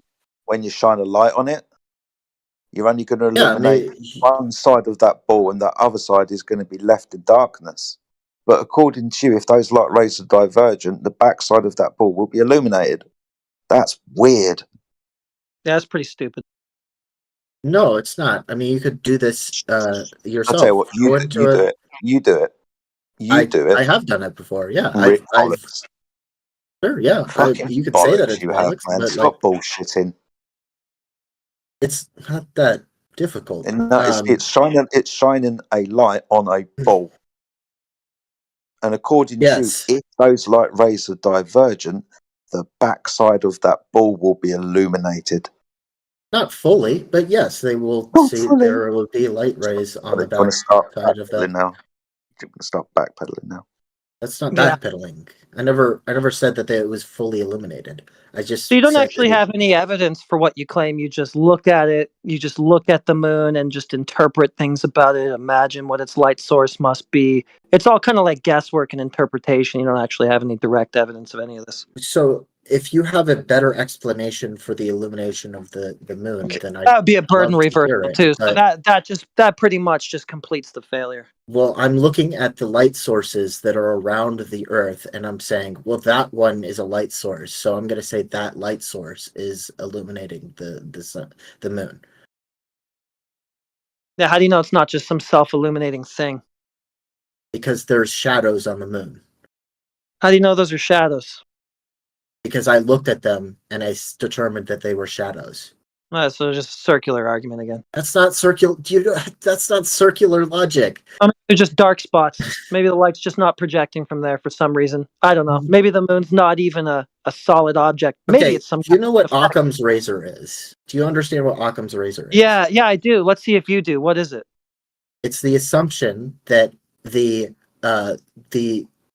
most the easiest to understand or the simplest one is No, you don't know what Occam's Okay. razor is. Yeah, Go that would be ahead. the Tell me what explanation Occam's razor with the is. fewest presuppositions being like most likely to be true.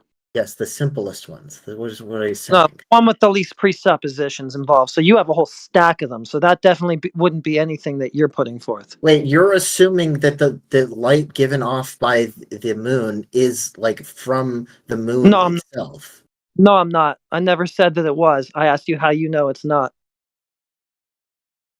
I know it's not because of the shadows on the moon. I just And told you know that those are shadows. How? because that's how we define what shadows are. Oh, a dark spot. What if it's Not not? Well, not a source of dark light? spot. No, What if it's not a light source being obstructed? It's just a spot where there isn't as much light coming out. then it wouldn't create a shadow. It would Yeah, just be create a shadow. less No shit. illuminated. So it wouldn't actually be a shadow. It would just be something that you're inferring to be a shadow. No, it just wouldn't be as illuminated. Like it would. Right. It would still. There would be like a little bit of light there. There So what wouldn't happens be when an just a object black casts a spot. shadow? Yeah, so what happens when an object casts a shadow? You get an area that's what? Less illuminated? When an object casts a shadow, if you're talking about parallel light rays, that I'm not. object. I'm not. Okay, great. If you're talking about something that is blocking light, that light will not reach of the observer's eyes, creating a shadow in that spot. Right, so the spot where the shadows cast is going to be less illuminated. Yes. Right. Okay. Great. So you still haven't told me how you know that they're shadows. Or that it's even a solid I'm object. looking at the moon and saying those are shados. That's All yeah, you I have know. to do is look No. at the moon and see No, the shadows. no, we know why your are whole you? claim- Why is this so hard? Yeah, really hard for you to understand that you just have a purely circular claim. So it all started with the bending and warping. You're of space. asking me how I know shadows exist. Yeah, thanks a lot. So it all started with you know that the bending and warping of space-time contains gas, and it all boiled down to I looked at the moon and saw shadows. That's how he knows that the bending and warping of space-time causes gas pressure. If anybody else like as unimpressed as me, Okay, I'm looking at the moon and I'm saying that's a shadow. no shit, dude. We already know that's what you're doing. That's all you've done. Okay, so Yeah, you looked at the moon and you've declared, hey, that's a shadow. And you got all the way from that to the bending and warping of space-time causes gas to be contained. oh man, it is very funny that you have to deny the existence of shadows now. I never did. Okay, so you can go outside and look at the moon right now. We could do it. We could do it together, and you can look at the moon and look at the shadows on the moon. Okay, how do you know those are shadows? Because that's how we define what shadows are. You look at the moon, you see the shadows, and then you make stories about it. Just You're if like, you what do don't you? know. Okay, you're like, I'm like, hey, that's a dog, You make- and you're like, how do you you know make- that's a make- dog? And I'm make like, stories because about I'm it. looking at a dog right now. Like that's the level we're at right now. Right, so I'm going to post a picture of Tupac in the chat. You just tell me if that's really Tupac. 1 second. Okay, go ahead. Yeah, sure. Okay.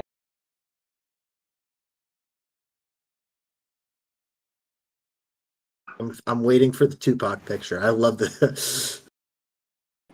I love Tupac. He's my homie. What's gravity my- again? Mass my attracting mass dude. or the bending of space time? Which one are you talking about? Gravity is a force and the bending of space time. Oh, okay. So not mass attracting mass, then the bending of space time. Well, when we're talking about relativity, we're talking about the bending of space time. Okay. What are you talking about? You're not talking about mass attracting mass. Just to be clear, you're talking about the bending of warping of space time. Okay, so we're quibbling about shadows, and you now want to go to the bending of space time. Oh no, Heretic's gone to go and get a picture of Tupac. I wanted to jump in earlier when you started jumping between fucking two. Cool. Okay, so stupid.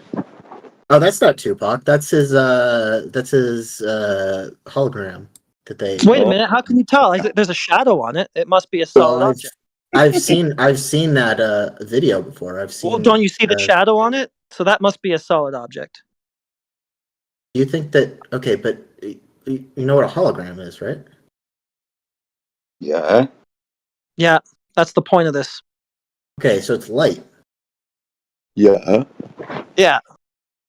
So that's not. There's not actually shadows on him right now. Oh, it's just. So what if the moon's just what if the moon's just some sort of light phenomena?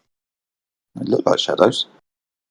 But we know that it's an object. We can see How? the object We'll have to because we see can Tupac. see the object. We can See see the Tupac. yes, because that is it's a man-created light Shadows source. all over him. So he must be a solid object.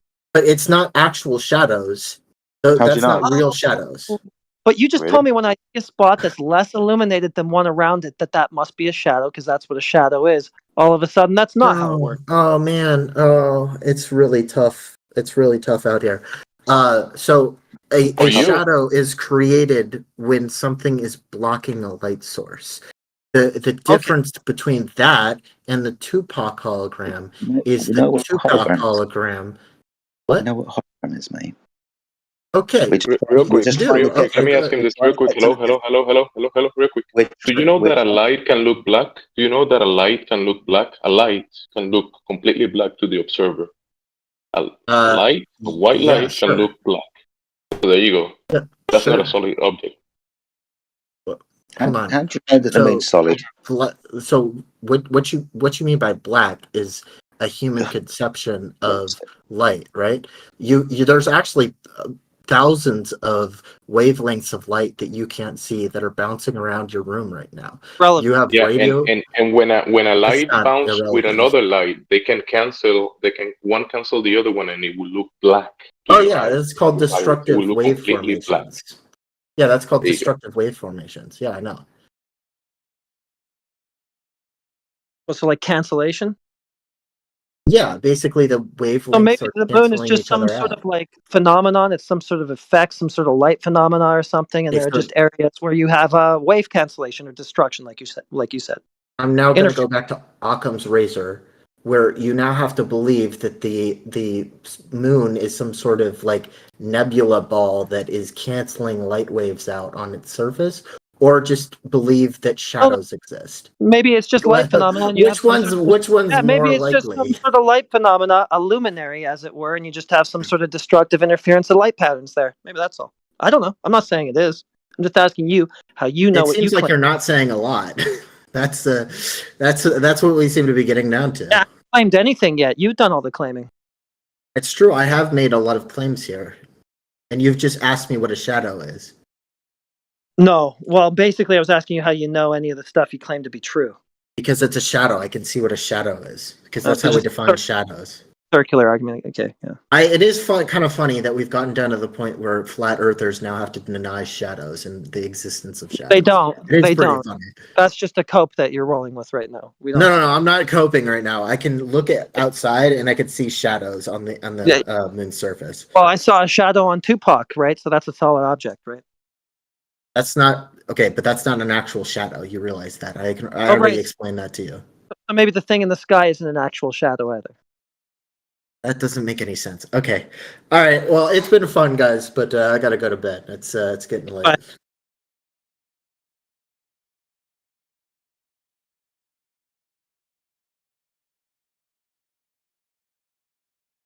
All right, sorry for hijacking so much of that one. That was fun, though.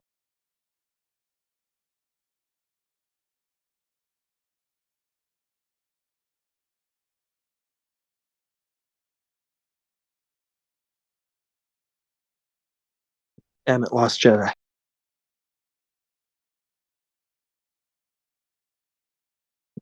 He bailed. Tapped out. He jumped out. Yep. Couldn't take it anymore.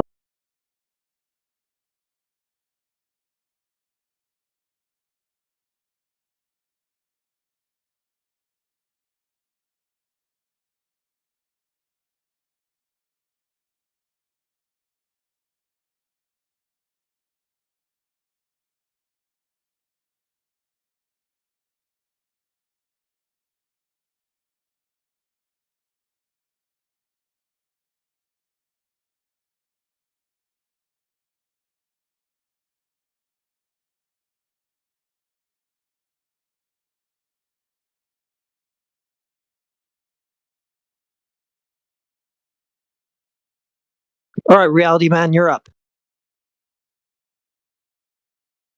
Give us a hard dose of reality.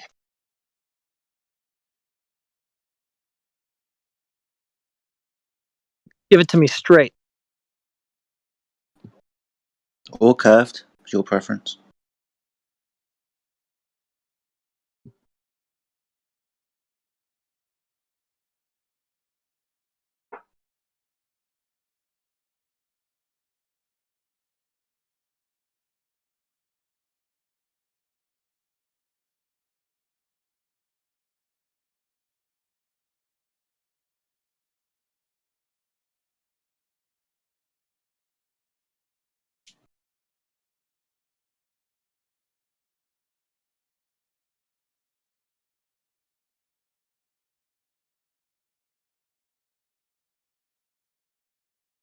Damn it, lost my favorite beer mug.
Yeah, either the moon landing debunks itself or it debunks parallel sun rays.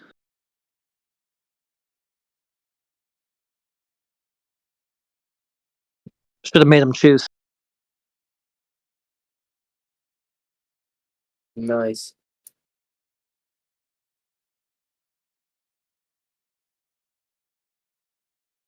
Next time. Too derivative. Nice. All right, Guac, what do you got for us? Squawk out know some Earth proof, Guac. What do you have for me? Questions. Okay, go ahead. How do you know the Earth's a ball? I don't know the Earth's a ball. Fair enough. All right, loaded question. That's on me. You win. How do you know the Earth is flat? Well, water is flat. What do you mean water's flat? Well, I just poured a beer. It's mostly water, right? And the surface, it flattens out when it's undisturbed. So Okay, water at any scale that I've seen does that. So the Earth, as claimed, well, it's supposed to be 70% covered in water. That would be the ball Earth, I guess. So who knows what the real figure is. But you wouldn't be able to have a ball with a 70% flat horizontal surface, would you?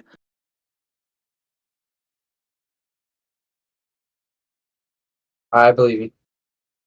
Yep. What is the scientific? What is like the typical like scientific literature to combat that ideology? Like an experiment. I think you would need more of a measurement than a scientific experiment. But you can look into the field of hydrostatics, the study of water. And what, it doesn't flatten out if it's like on a sphere or something? I mean, all you really have to do is just observe water for yourself. You don't really need a textbook or anything. But this is the known behavior of water.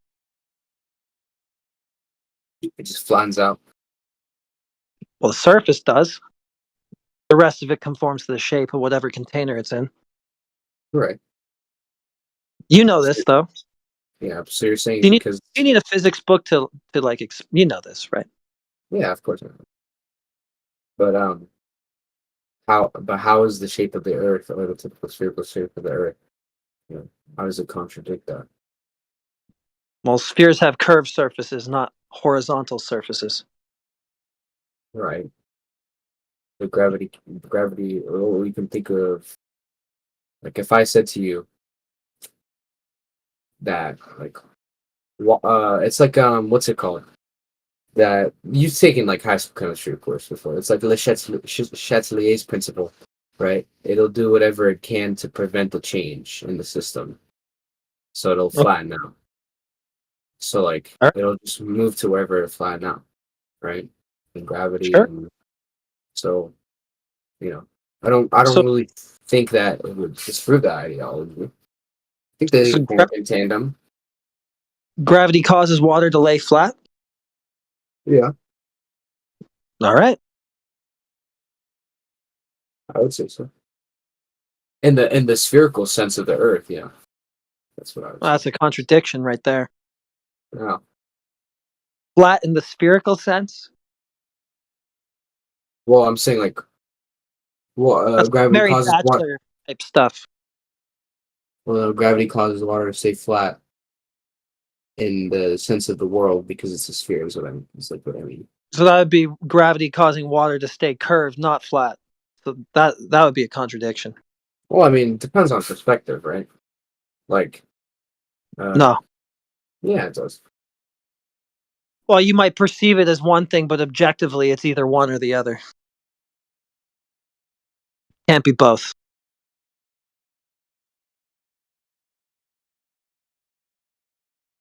Well, it depends. Like, you know, calculus, right? The rate of change between, right? Like, so when we do the math that defines our world, obviously, if you try to find the derivative of the whole function, it'll give you some broad general answer. But if you find, you know, the rate of change at specific points that are really close to each other, they'll be, you know, basically not different at all. So can you relate any of that back to whether water is curved or flat at rest? Well, in our perception, between really two close points, it'll look flat, right? And the large sense, sorry, go ahead. He was talking about the change rate of slope. In a horizontal line, the change rate of slope is 0. In a curve, the curve will be the rate change of slope, non-zero. So in reality, we see horizontal lines. We see the horizon, which has a change rate of slope of 0. Well, you see, the ball needs to be changing the slope, like he was saying. Yeah. We don't see that. And you're saying it just looks like it has a slope of 0, but it actually has an ever-changing slope. I'm wondering how you would know that. Well, I mean, listen, right? You're saying that is the reason why the Earth is flat, but they're not contradictory, right? Like, You can Yeah. you can have the flat water and you can have a spherical Earth. That's not necessarily a reason why the Earth is flat. You know. No, you can't. I'm not willing to Well, I just told you. Yeah, you're just telling me. That's all you're doing.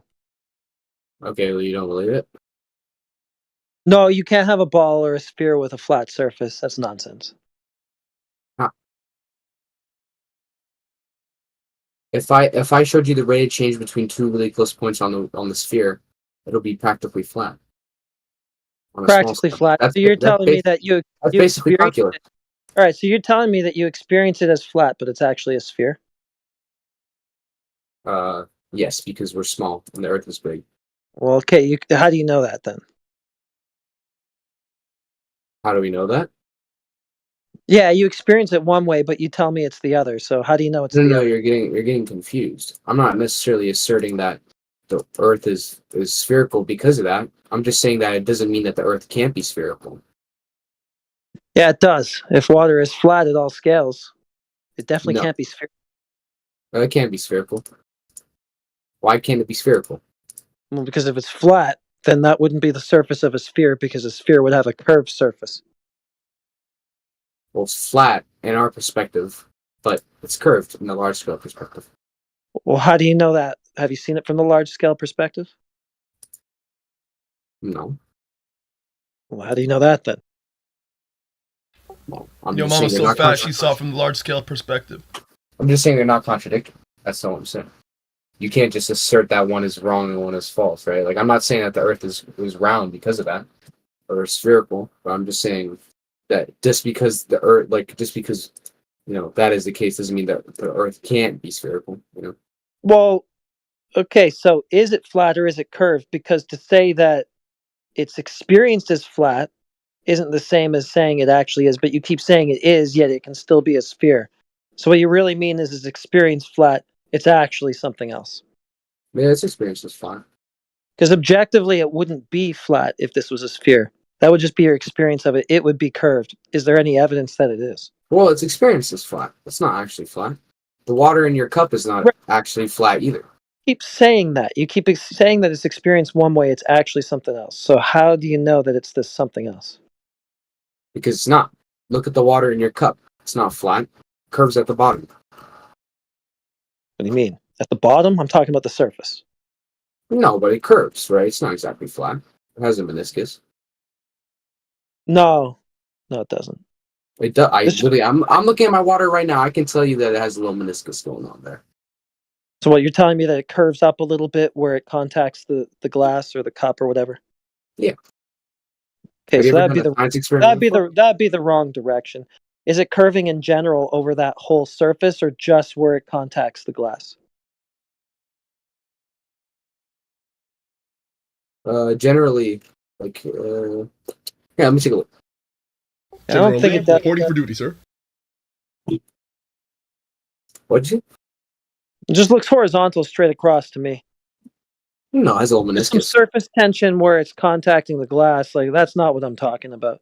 I'm talking about that whole surface. It would be curving downward convexly, not with concavity like it does with a meniscus. So that's just totally the wrong thing. Totally the wrong thing. Yeah. Doesn't that take away from the idea that it's flat? No, that's just surface tension. I'm just talking about the general surface, which would have to be curving overall, right? Well, I mean, that's surface tension, but it shows that water isn't really flat, right? Water is always contacting the surface. You know that. Right? Yeah, so where it's not, right? Where it's not contacting the surface, it's just flat straight across, right? Or is it? There's a general concavity. Concavity is the wrong direction. So what, we're inside a sphere now, or? Concavity is the wrong direction. Concavity Yeah, is the direction. the outside of a sphere, its surface would be curving convexly. That's the other way. So this is all wrong.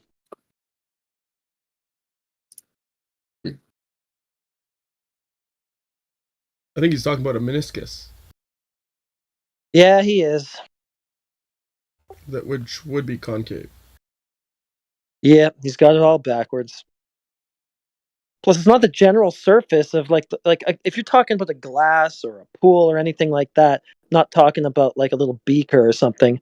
That surface is going to be flat straight across as long as it's undisturbed.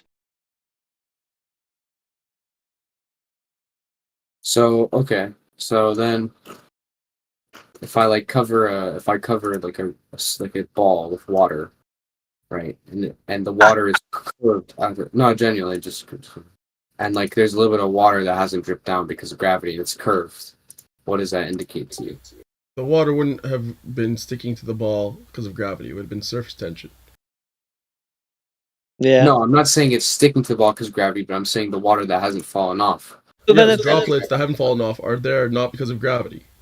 Yeah, so then it's irrelevant because gravity would be the thing that's actually curving the water convexly. No, but around okay, you're the ball. confused. I'm not saying that they're staying on because of gravity.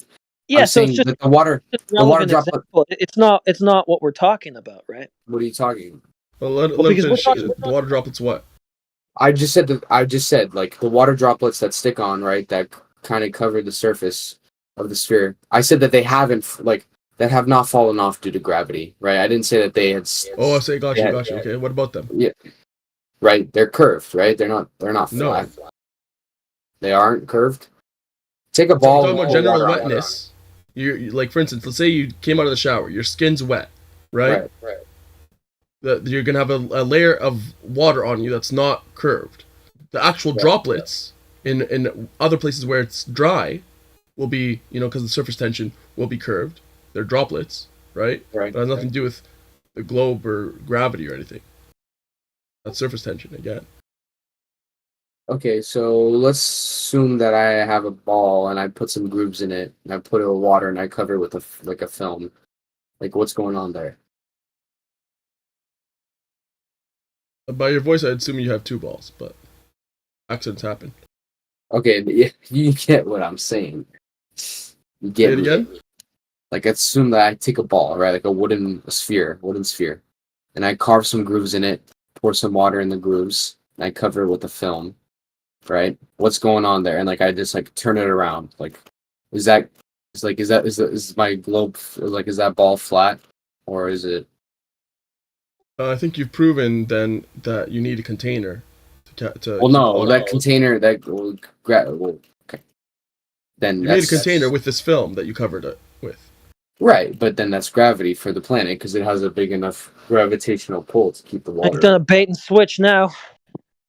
Except gravity, you haven't proven, and this we see the cause is. Oh, you guys don't believe in gravity.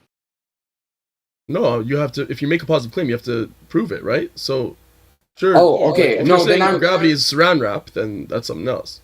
Yeah, you can't just take a physical container and then suddenly swap it with gravity at some scale.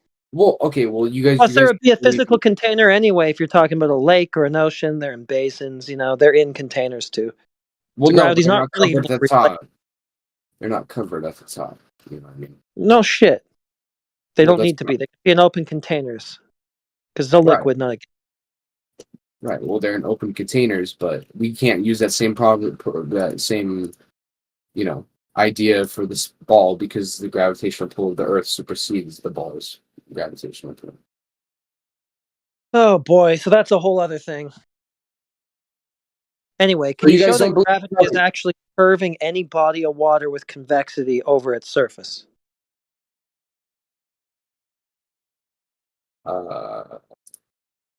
Just show it, because if gravity's doing that, then that must be measurable, right? Okay. Take a bottle or take a ball and pour water on top of it, and then you'll see that gravity will pull some of the droplets down, but because surface tension, they don't exactly drip off, and it's curved. So I'm going to see a body of water on a ball curving around that ball with convexity due to gravity if I pour water on it. Well, obviously the model doesn't apply to the exactly 1-to-1, but here I guess okay, let me go grab a ball. It doesn't at all, right? Because you're not going to get bodies of water forming and conforming to a little bowling ball or something like that due to gravity, are you? Well, here, let me go get a ball. Well, just can you answer the question What did you before say? we waste time? Yeah, so is a bowling ball's gravity going to conform a body of water over its surface to that ball. Is a bowling Yeah, ball of gonna? course, it's a stupid question because it's obviously not going to happen. Basically, if you dunk a bowling ball in water, will it perpetually remain wet? No, because gravity will cause the water to drip off. Little bodies of water going to form on it and curve around the surface of that bowling ball. At the top, yeah, they'll stay because that's not.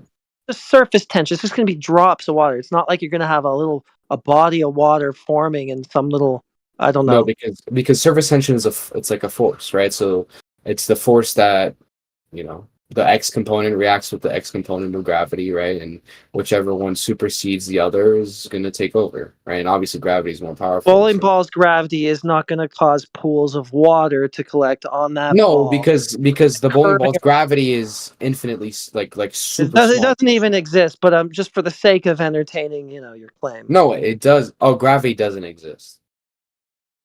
Well, then I see. There's a problem here. There's like fundamental disagreements on this fact that we don't understand. Like you don't believe in gravity, right? What is it? What is what gravity? It just makes me stick to the ground. That's what gravity is. Oh, gravity. It's making me stick to the ground. That's what it is? Yes. That's the definition of gravity. There's a scientific definition. It's the curvature of space and time by a object with mass. Okay, so the curvature of space and time bends bodies of water with convexity. Listen, I'm not gonna lie to you. I'm not the biggest. Like, I don't really believe in, Yeah, I don't believe in that. General relativity and quantum You mechanics. don't believe in gravity either. Well, no. Listen, I'm not gonna say I'm the biggest adherent to quantum mechanics or like special relativity or whatever it is, right? But completely compatible. Two different things. I know. Well, I know that they're two different things, but both. Well, of them it doesn't sound like you believe in gravity then either. Well, here's the thing, right? Like, I don't believe it's a bunch of space-time bending garbage, whatever it is. But dude, that's what you said it is. So I guess neither of us believe in it. All right. well, that's what the scientific definition is, right? I just said that it makes me stick to the ground. Yeah, it sounds like Yeah, you're more of a believer of like the Newtonian gravity. Just like mass. I get. Well, I mean, Newtonian gravity doesn't really. Yeah, I guess you could say it. I just believe quantum mechanics is bullshit. Like, and I'm with you because the time and space stuff is just straight up absolute garbage. I think that it's just like abstractions, right? Like, it doesn't mean anything. Like, oh, it's this and that. Like, Totally right. There's a little blue guard. There's a blue on with a fluon, and it's doing this. Like, it's just a bunch of like. I swear they're just making that shit up, and like, oh, we're gonna tell them that this is that and this is this, right? Space time is a bunch of it. So, like, yeah, I would agree with you. It's just that it kind of took a left turn from when you were saying that gravity, which would be the space time curvature, actually bends bodies of water.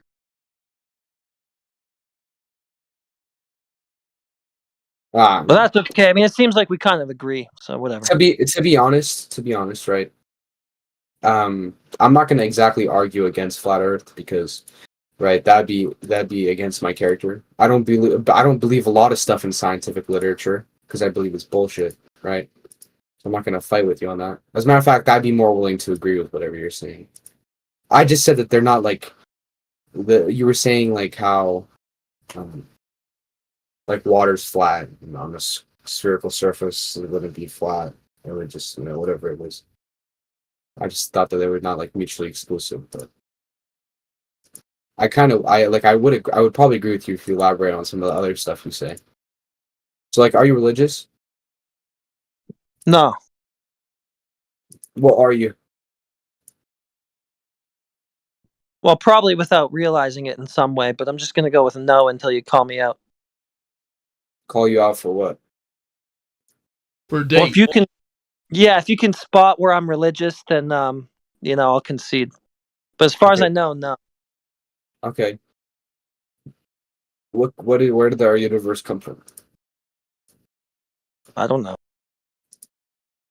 You don't know. God. Are you I wasn't religious? there. It was here when I got here. Percentage. Are you religious? What does religious mean? You're asking if I believe in Allah? Absolutely. Are you actually Muslim? Yeah. Are you being serious? Yeah. Okay, good for you. Are you? No, I can't tell if you're trolling. I swear I cannot tell. You believe in you're a Muslim. I have a feeling that you are too, because you said Muslim. You didn't say Muslim or anything like that. Yeah, I am Muslim. Assalamu alaikum wa rahmatullahi wa barakatuh. Wa alaikum assalam. Ramadan Mubarak.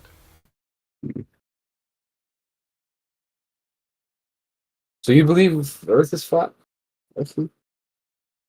I don't call myself a flat earther, like wholesale. I'm Right, definitely a skeptic of the globe, the heliocentric model. I do believe Right, that the Earth right. is stationary. I don't believe in this whole like rotation crap that they say. But in Mhm. terms of whether it's like a globe or not, there's no definitive proof it's a globe. But but it does fit nicely, you know, in terms of they have explanations that the flat Earth doesn't have for certain things. So for me, there's a couple things that I hold as strong proof for a globe, but there's no definitive evidence. They've never done a north to south transnavigation. They've never done, you know, like this uncut video showing the horizon turn into the totality of the Earth. You know, and they say that there's like 20,000 satellites up in the sky or something like that. They should have at least one video showing, you know, the horizon, the flat horizon turn into a globe. But and then the fact that they haven't gone to the moon again, you know, I don't believe they went at all, but they claim that they went 6 times in like 3 years or whatever, 70 some years ago. Like, why have they done it since? I don't believe the moon either. Yeah, it's a good point actually. Why don't they show the Earth spinning from the North Pole, right? Like or like a satellite looking down onto the North Pole. That doesn't make any sense.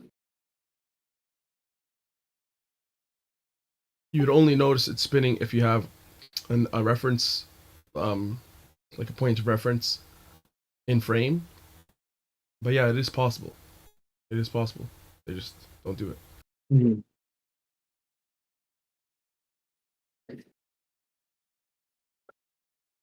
So I guess nobody really like.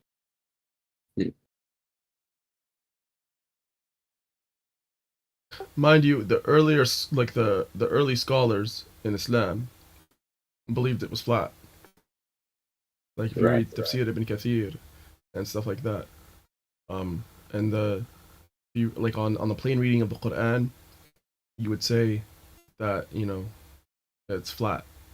The way that Allah structured the universe, 7 layers, like 7 earths, and above them 7 heavens.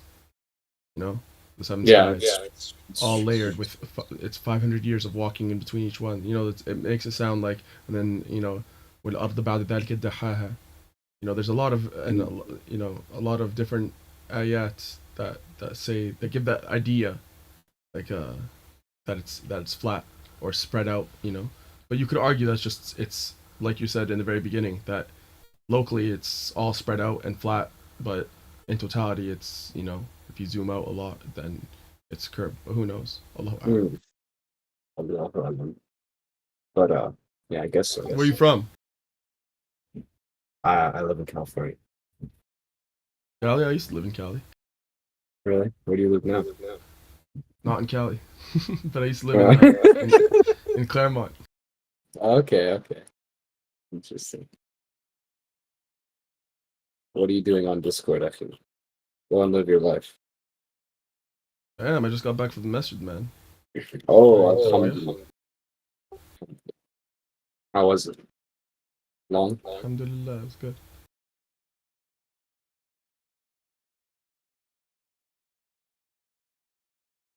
But yeah, the Einstein stuff is definitely bogus. You know, the idea that time is just like a man-made system to quantify movement that we created. We based it off the moon, like Islamically, the sun, in terms of like the Gregorian you know, the solar cycle, lunar cycle. To say that time can now bend, like this conception that we came up with, this quantification, a system that we came up with now can bend. That's like saying inches can jump, you know? Right. Yeah. It's stupid. Like, and I don't know how it, like, this first order principle is just an absolute bust, and yet it got so much traction within the so-called scientific community. It's absolutely retarded. Yeah. Yeah, that's fair. Time, space being the fourth dimension. Just bogus stuff, man. When did you first come to this realization? A couple years back. Hmm. I've like adapted it, and I've like kind of like progressed it, and realized that both time and space are not only just those two, but also energy. Energy is another fake thing. Really? Yeah, because energy, we created the units of measurement, the calorie, the joule, stuff like that, and it's just energy is just a cohesive way of understanding. It's a system we created, where we just basically talk about transfer of pressure. It's pressure modalities. Like the pressure that is created from some chemical, like some chemical battery or something like that, and that's transferred to mechanical pressure. And the way that we just term it all like holistically as energy, right? But if I take away my arm, like for instance, my arm has mechanical, pressure when I'm pushing on something. If I take away my arm, there goes the energy. It's just this metaphysical derivative of the physical thing, which is the muscles in my arm. You understand? Energy doesn't exist in and of itself. It's just a conception that we came up with. Anything that has made up units, anything that has absolutely like man-made units, like meters and seconds and joules, all that stuff is fake. So what is an example of like a non-man-made unit? Of a what? A non-man-made unit. So like if I said a handspan, that's real. A foot, back in the day when they actually based it off of a foot, not just like 12 inches, that'd be real. A cubit, in Islam they have the dhara, the cubit, which is the length from your middle finger to your elbow. That's real, And you can create a system. There's nothing wrong with creating a system for precision. Like if I take one stick and I'm going to build a house, right? And I have a 2x4. Like I cut like one kind of like trunk of a tree or something like that, and then I'm going to measure the rest using that one as the standard. I thereby created a system where I want all of these to be like, one, tree length, one trunk length long or whatever, right? And the trunk length is exactly the length of that first one, and we can measure it by using other means or whatever. The point is, it's like a man-made system now for precision, and there's nothing wrong with that. But to say that now that one trunk length, which is a length, a unit that I just made up, trunk length, right? If I say that trunk length can now jump or can now like stretch or something like that, it's just retarded. It's absolutely dumb. Yeah. Okay. Interesting. The thing is, space. I'll give you an example of how space doesn't exist. Okay, let's say before Allah created anything. Does space exist in nothingness? Can you measure the nothingness of space? No. You have to have something existing, something created, right? That will give you the first set of units. So let's say Allah made, a drop of water. Now we can measure this water, or use it as the measure. Basically, we'll have water drop length, height, and width. Before then, there was no 3 dimensions. The spatial dimensions, 3D. They only exist after something is created. In nothingness, you have no space, right? So space only comes into existence with the first thing being created, right? The first thing that we decide to use as a standard. And that's how we know that space doesn't exist in nothingness, which is what they try to lie to us about. Right. And anyway, so we develop the system from the first water droplet, right? And now we can measure, even if we don't have a second thing, if we don't have a second water droplet, we can now start measuring from that first water droplet. We can measure 20 water droplet lengths away from it, for instance, into the nothingness that is there, right? Mm-hmm. At this point, we still don't have movement, mind you. Okay? Because movement, even if, let's say this water droplet is falling in the nothingness, right? It's absolutely symmetrical. It's falling in the nothingness. we still don't have movement, even though it's fallen. Why? Because for movement to be measured, you need a reference point. So now, let's say we created a second water droplet, and then the first one's falling away from it, or something like that, or they're falling apart, or what have you. Then we have movement because we can compare it to, like, we have a frame of reference now, and from that we could develop time, like how long it takes for this water droplet to like move this far away. We could measure that, and create a system of time. My point is, the idea of time isn't even possible until you have things moving. Yeah. And space isn't impossible until you have one thing. So for them to say that they had space-time from, like, you know, from the get or whatever, this Big Bang, all this stuff, and it's stretching and it's dilating, all this, it's all just a bunch of nonsense that shouldn't have passed like the rough draft stage. Mm-hmm. Interesting. I agree with that. I agree with you. But let me ask you this though: if somebody came up to you and said, like, this, I just want to get, this is not related to like flat Earth or the material concepts, right? But since you're well read, I want to understand your opinion on this. Like, somebody comes up to you and says, like, prove that there's a necessary existence, like that God is a necessity, right? Or that the universe necessitates a God or a creator. What would be your argument or your reasoning? It's logically necessary. We have causality, right? I mean, it's like that. It's just like the simple Kalam cosmological argument.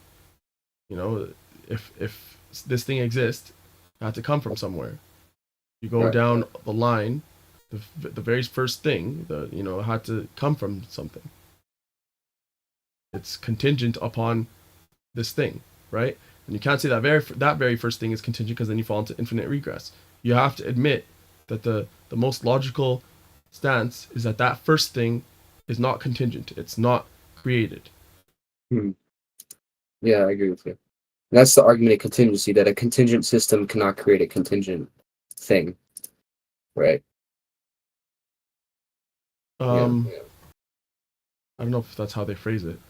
Well, that's a different argument. I mean, sure, yeah, it can't create a contingent thing, but it can be like, it can adapt into a contingent thing. You know what I mean? Right.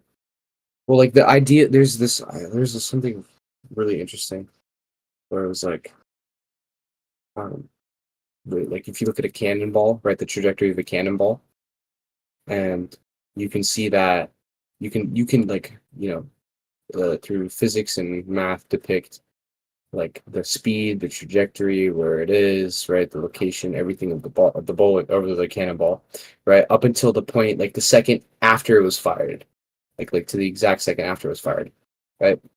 But like the thing that fired it, right, the cannonball is a necessary, right? That's a necessary precondition, right? Like the bowling ball, you can calculate everything about the bowling ball's existence except for how it started moving, right? It necessitates the cannon, right? The cannonball necessitates the cannon. Yeah, and you don't know how much gunpowder was needed to fire the cannon to create that trajectory, or like how big the cannon was, or other stuff like that. I mean, you probably know how big the cannon was just based off the cannonball, but like right. how long the barrel was, or this and that. Recommend for me some literature. Man, you know what I'm gonna say, right? The Quran. Yeah. Right. Obviously, I've read the... Especially right now. Yeah, obviously I've read it as much as you can in the Ashra Awakhir, last 10 nights. But anything else? Give me something else. Of course, I read the Quran. I'm currently reading it again. And I'm reading Sahih al-Bukhari, so some of it. That's good, man. Yeah, I enjoy reading the Hadith, man. Yeah. Very educational. Alhamdulillah. But what else would you recommend?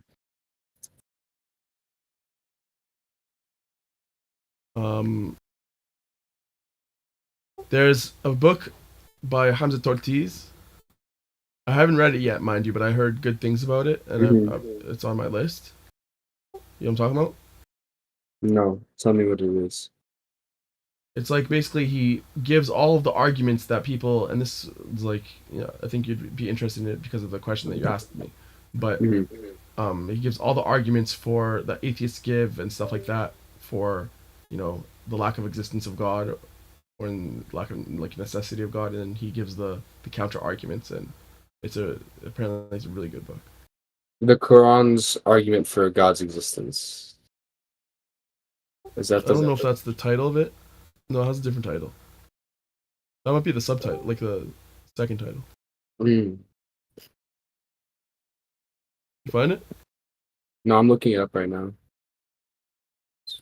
Yeah, let's go to it. I think it's like divine something. I forget exactly. Oh, the divine reality? Yeah, that's what it is. God, Islam, and the mirage of atheism. Okay. All right. You probably enjoy that. Yeah. Anything else? Because I'm gonna order.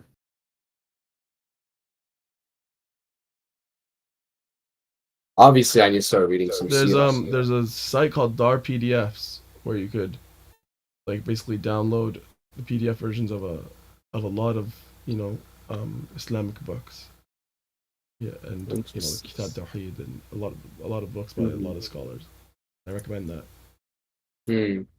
Okay, so then let me get your hands on this. Like what do you think of .org? What do you think of Saudi, like right now? Like the government? Yeah. They're tawaghit. Do you know what that means? No. It means they rule by other than Allah.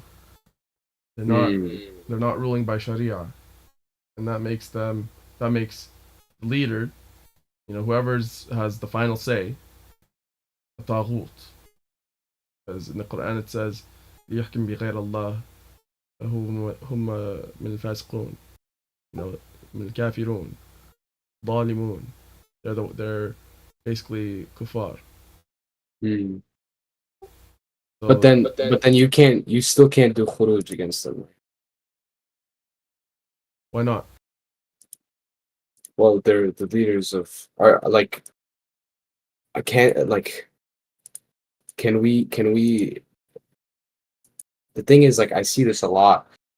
They call Saudi like the land of Tawheed, and like it's held to this high. That's kind of something that I've been having problems with, because I don't really think that Saudi is like this benevolent force that everybody thinks it is. Like, why can't you do like what's your reason? Well, because you can never do khuruj against Islamic leaders. Like it's the hadith. It's the it's in an authentic hadith. Like you can never commit khuruj against, I'm with you, absolutely. But you're assuming I just gave you the reasons why he's the leader wouldn't be Muslim, right? And you're just telling me he's like, you can't do khuruj against Muslim leaders. Sure, but what if they're not Muslim? And I guess so. Yeah.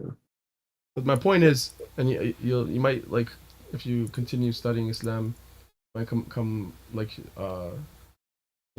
encounter this, but it's called the tawaghit. Ra'usum, they say that ra'us tawaghit kathir, or what does it say? Basically that there are many heads, but wait, no. Tawaghit kathir wa ra'usum khamsa. There are a lot of tawaghit, but there's 5 heads. And one of the heads, the 5th head of tawaghit, is the yahkmu bi ghayr Allah, that they rule by other than Allah, right? Meaning they make the halal haram and the haram halal, and this is kufr. It's called tahrim or istihlal. Now in Saudi, are they making the kuffar pay jizya? The answer is no. Have they made music halal? Yes. Have they made, and this is not just Saudi. Saudi is actually one of the better countries. Like Maghrib has made prostitution halal and alcohol halal. they're Muslim majority countries, but the leaders are not Muslim. They're rulers of Muslims, but they're not Muslim rulers. Right? Now the question is, do we make khuruj against that? And the answer is no, not yet. Like if you do, you're gonna lose. You're gonna get squashed. It's not. It's like, you know, when in the Quran, when Yusuf alayhi salam, he went and he spoke to Pharaoh, spoke to the Pharaoh, right?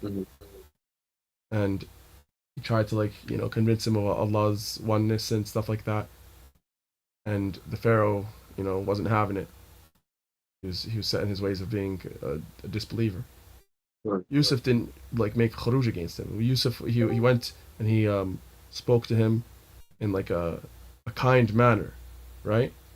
Why? Because he didn't have the means to remove him. You know, you have to be wise. If you don't have the means to remove you play the slow game. You like, you know, improve the ummah. You remind each other and try to improve each other's deen and stuff like that, so that the people at some point will demand and will deserve a better ruler, because like the age old thing is true, that like the adage where it's like the people deserve the rule and the ruler deserves the people. That's the truth. So the reason why we have such bad rulers is because we have such bad Muslims in general. You know, like what, 90% of them don't pray their 5 prayers or something? At least in the West, it's like 95% don't even pray their 5 prayers. If you don't pray your prayers, you're not Muslim. Straight up. Right. You know? Right. Because the Hadith Qudsi is الأحد بيننا وبينكم الصلاة من تارك الصلاة فقد كفر. Whoever leaves off prayer has committed disbelief. But I thought it was like, if you leave salah for like a lot, like if you don't pray a single salah in a day, then you're not if you just miss one. It's if you don't pray regularly, like you don't think or you justify not praying, basically, right? Right.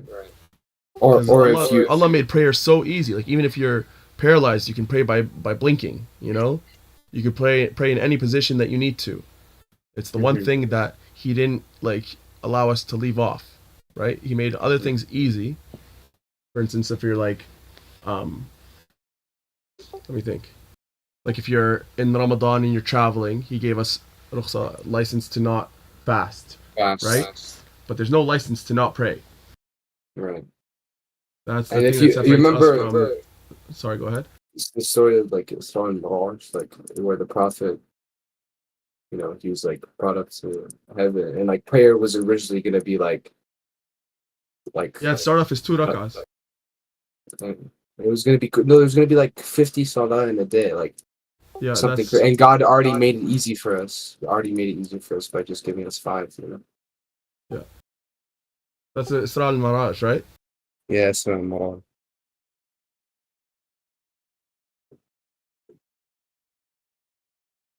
Yeah. Mm-hmm. So, anyways, there, like the leaders are. There's no Dar al-Islam. There's no Muslim land because there's no Muslim ruler. There's no, you know, Amir al-Mu'mineen, Khalifa.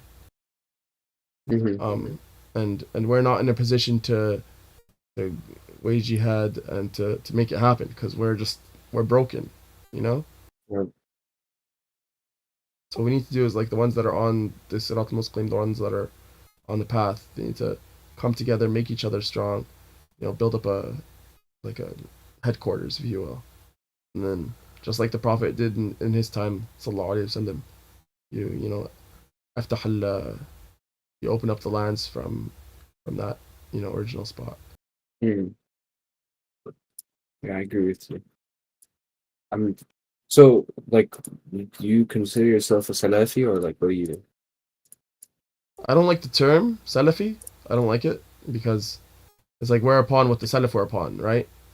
But the Salaf were upon what Muhammad sallallahu alaihi wasallam was upon, you know. So the Salaf would call themselves like Muhammadi or you know, Sunni or whatever it is, right? They wouldn't like. So why are we naming ourselves after the ones who were following something else. Yeah, So we no, just yeah, go no. straight to the source, you know. Mm. Like if anything, if we're gonna name it like anything else, it should be like Muhammadi. But there's nothing better than just Muslim and Sunni. That being said, I understand like the need or the want to distinguish ourselves from the fake Muslims. You know, Mm. Mm. the Shia and the Rafidi. I mean, not all Shia, but the Rafidi and some other ones. Mm.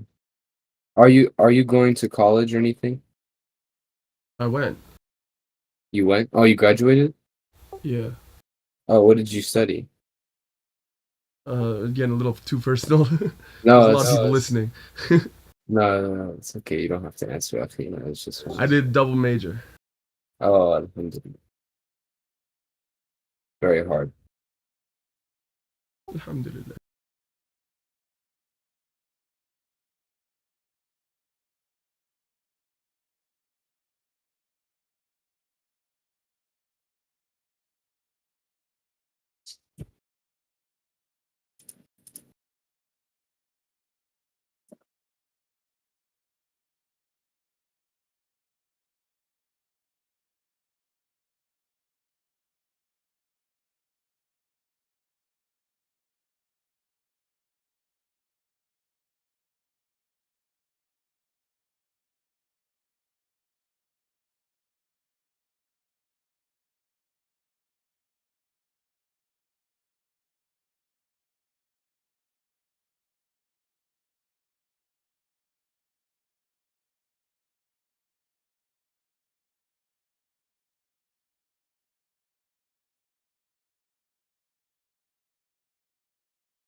Hey, the party. Yo, I found the party. It took a while.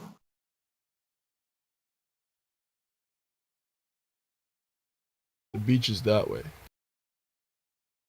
Oh, I can't afford that travel.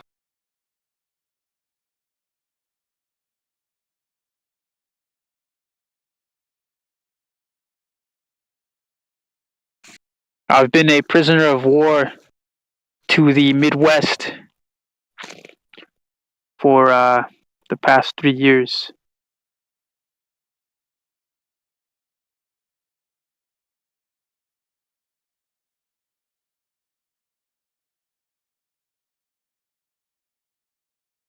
The rocket corporations think that I know too much.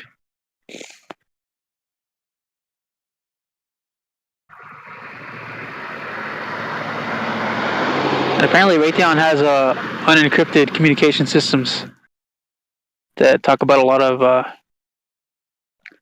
vital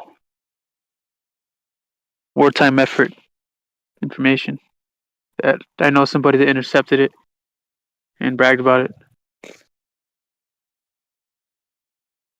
They said it's really easy to intercept actually if you stand close to some of their communication towers.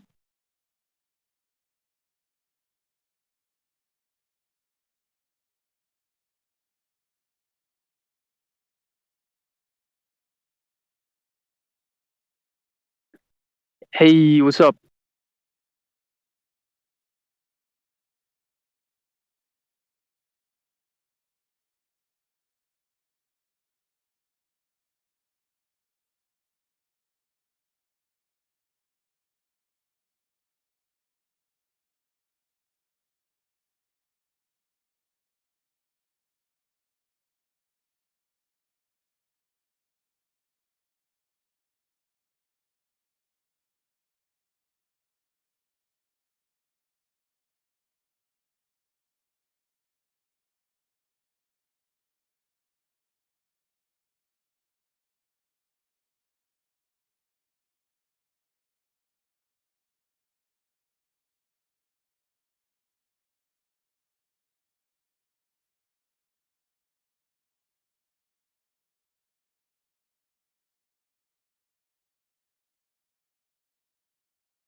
Hey, so you guys know anything about Raytheon?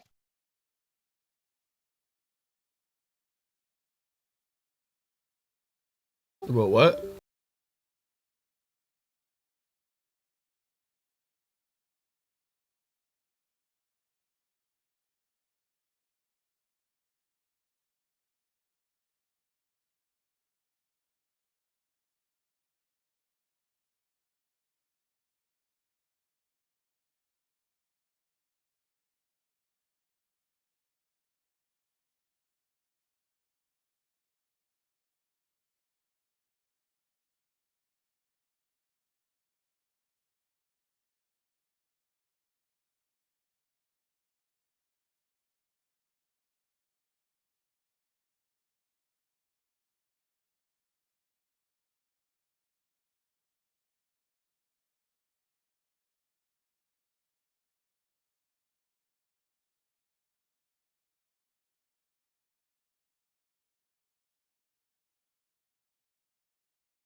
What up, guys?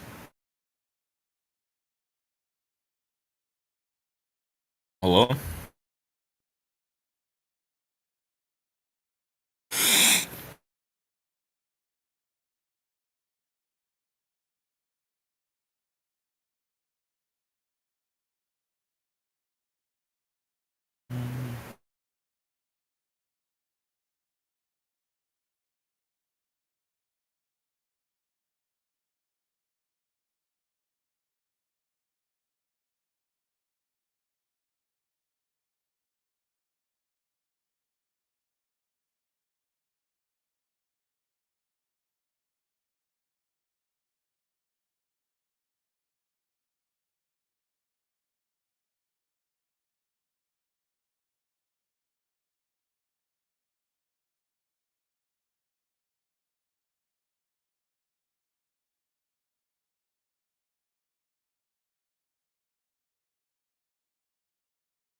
Hello.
I love the blessed Israel. Yeah.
Life could be a dream. Life could be a dream. Shoo doo doo doo shaboom. Life could be a dream. Ah, I fucked it up. Okay.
24/7 boring channel.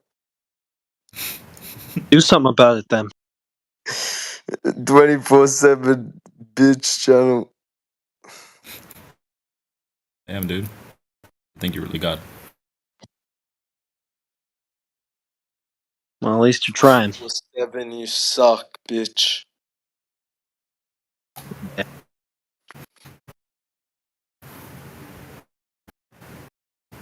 Eh, no one's responding. You guys all suck. The earth is penis shaped.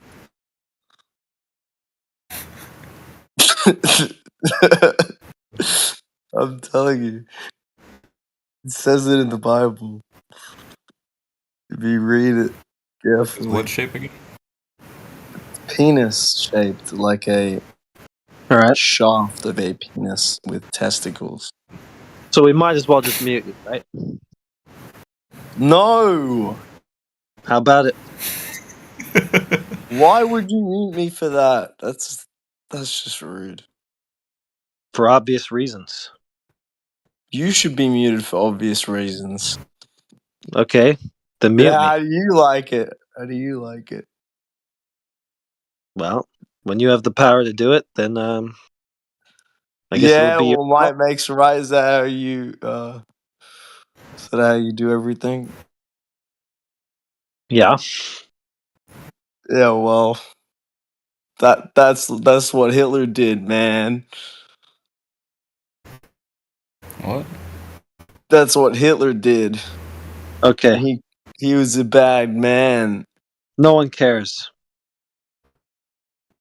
Why not? I don't know. I don't care why not. Okay, what do you care about? Why you think that you live on a ball? That's Why all would I I live on a ball? Good question. What if I wanted to live on a shaft? I'll mute you. Dude, why would you mute me? I don't care to hear it. Oh. Well, how do you know? It may resemble someone. Could be. You don't know. All right, it's time for you to leave this chat. Well, it's time for you to leave. Bye. Oh.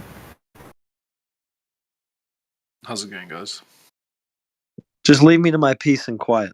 It was going good in here before that goofball showed up. It was all peace and quiet. He disturbed my peace.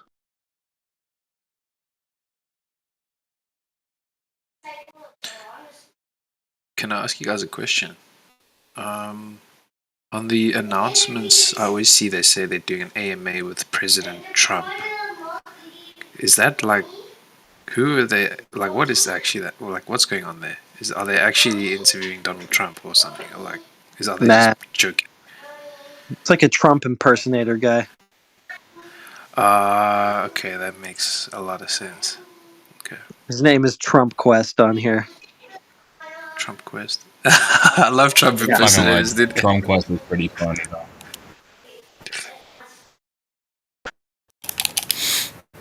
Yeah, it is pretty good actually. Nice. Damn, Isaac Newton. Have you got blue switches or something, bro? Those things are piercing my brain. What happened, man? Your switches, are they blue switches or red switches or what? Because those things are pinging hard. I don't know what you're talking about. Your keyboard, bro. You can hear my keyboard? I'm not even using it. Yes, dude. I can hear something like in the background. That's probably my controller. Playing a game right now.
Anybody trying to like convince me of flat Earth? I don't believe that shit at all. I think our shit's like just a round rock in space.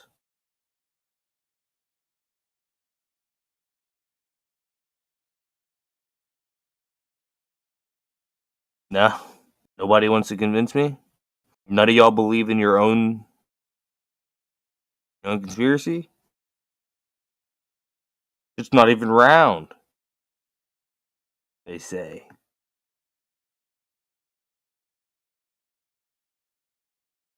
All right.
The Earth is flat,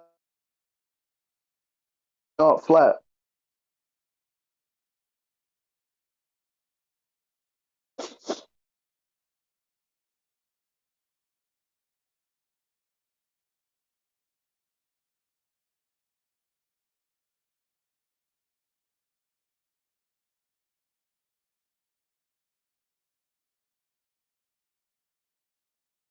Dude, the Earth isn't flat.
Hello, how are we doing in the super intellectual flat Earth chat?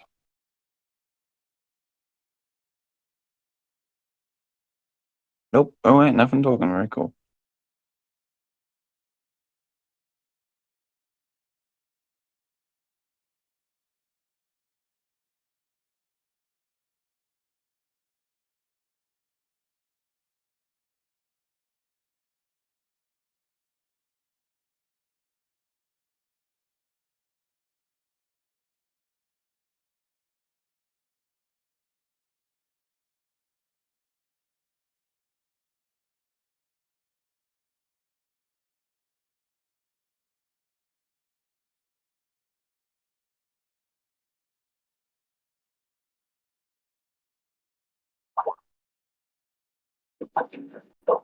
Yeah, the Earth is round though.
The Earth's flat.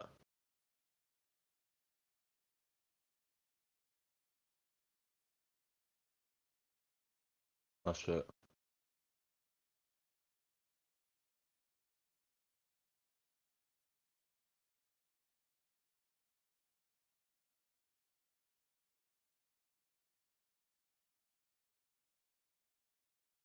Yo,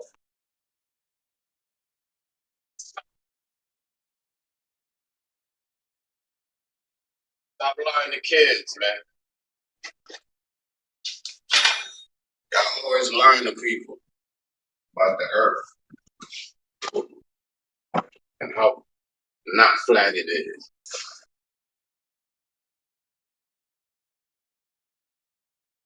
What is it, man? It's not flat, yo.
Hello?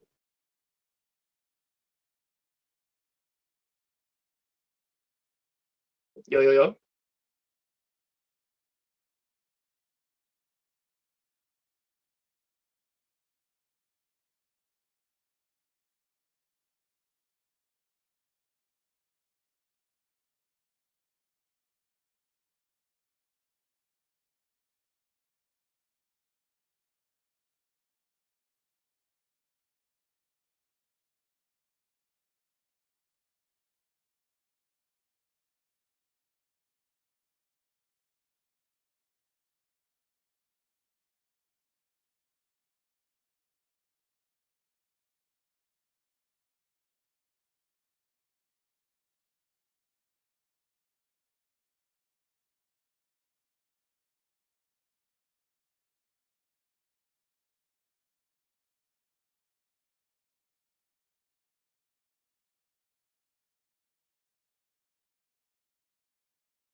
Good morning. How's everybody?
What's up, guys?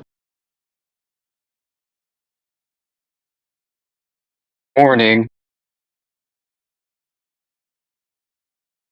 Hello there.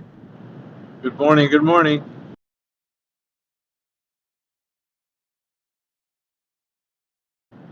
Most of America is waking up this morning.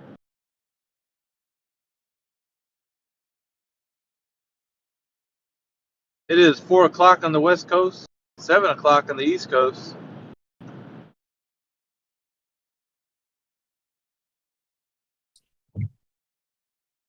What's going on with?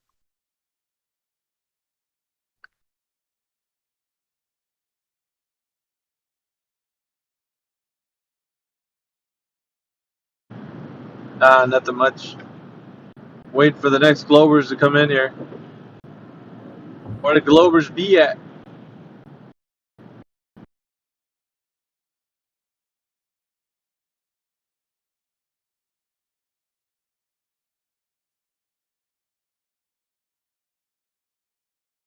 Sometimes you won't come home with any fish, but that's why you go fishing with a friend.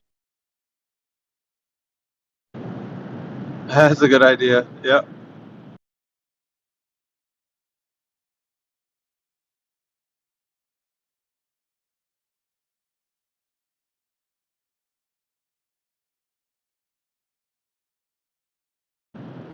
There was a lengthy conversation yesterday about Mormon underwear.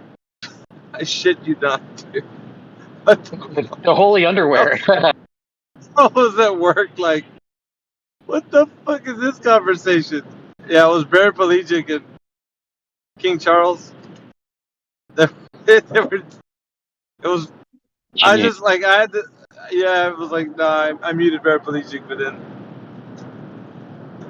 Mormonism is like the ultimate space religion, isn't it? yeah, you get your own planet and all that kind of shit. It's crazy. Yeah, it's just weird, you know, weird stuff. Not as weird as the Globe religion, but I mean, yeah, it's up there. Globers are in a religion.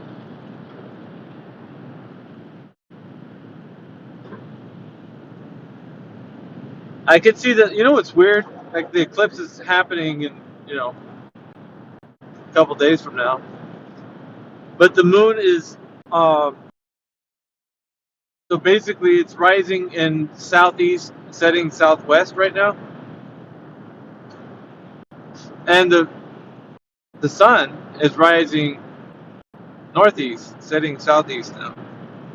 I see what you mean. So the moon has like 180 degrees to move.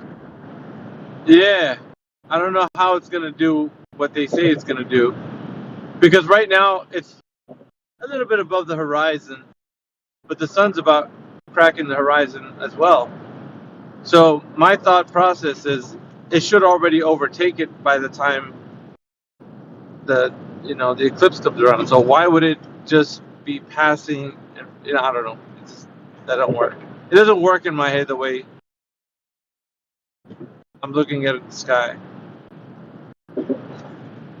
Solar eclipses are happen at peak new moon. Yeah. So yeah, the lunar phase right now should be just a sliver, or getting close to a sliver. It should definitely be crescent. Yeah, it's definitely crescent. Yeah, that's what I'm looking at right now. It's in the sky. It's crescent, and the horizon looks really orange. Like, And I don't know. I'd Man. expect the moon and the sun to be in the same general area of the sky right now. No, the sun's not even cracked the horizon yet. It looks like this. I don't know how to explain it to you, man. It's so weird. The horizon looks so weird right now, like dirty orange. That's the best word I can describe it. It doesn't look anything like bright orange or anything. It's like dark orange or something. It's strange. Yeah, I took a picture of it actually about an hour and a half ago because I was remarking the same. I'm like, hey guys, check this out. The sky was on fire. Yeah, you see that? Yeah.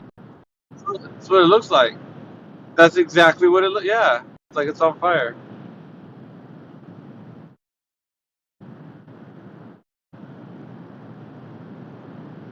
It's not often I see it this way, and I'm pretty sure.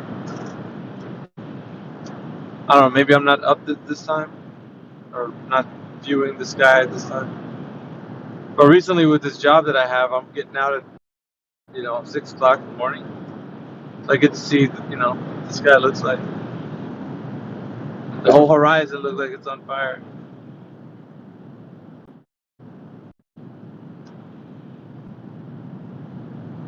And the sun's rising northeast, so I don't know, man. I don't know how they.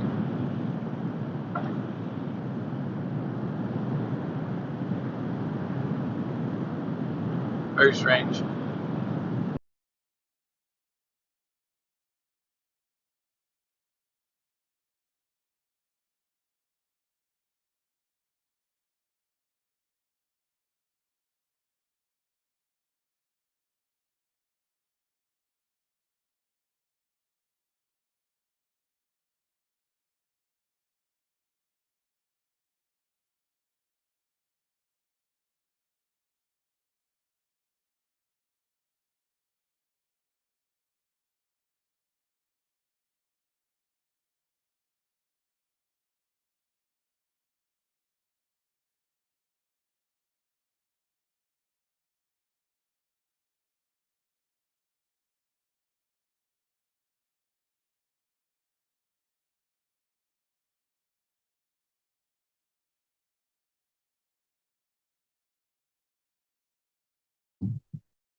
What's fucking phone, man?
Right, check. Yeah, you're good.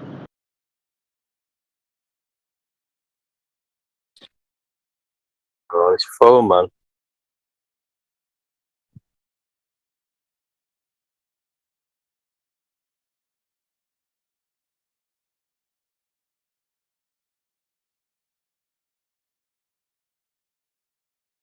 So on the where was I looking at then? So on the charts then. Can you hear me all right?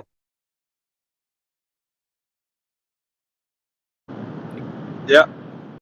Yeah. So on the so on the charts then the moon is so you got your star signs obviously. So your moon is in Aries. Sorry, the sun is in Aries and the moon is in Pisces. They're quite close together, them star signs. Them zodiac constellations are very the one's next to the other. And then today is Friday. So if we go a day ahead, so tomorrow I'm looking at as I press this thing on my chart, the moon now is still in Pisces, but it's closer. Just ignore that thing. Can wait. Sorry about this. If I can find some stuff. Yeah. So that's Sunday, and on a Monday, you can see the moon is now in Aries, right behind the sun.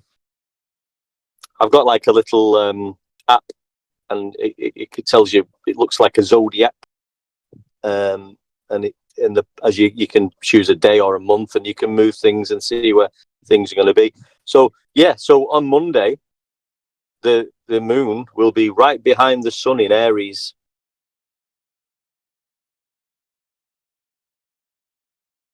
You'll never see that moon when it's that close to the sun anyway.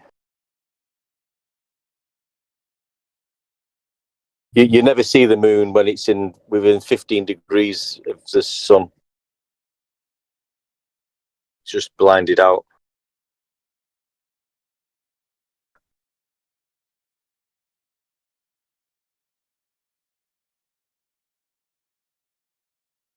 Just trying to see if... My thing has always been like, how do people know it's the moon and what the moon? Because like, the moon is whatever it is, right?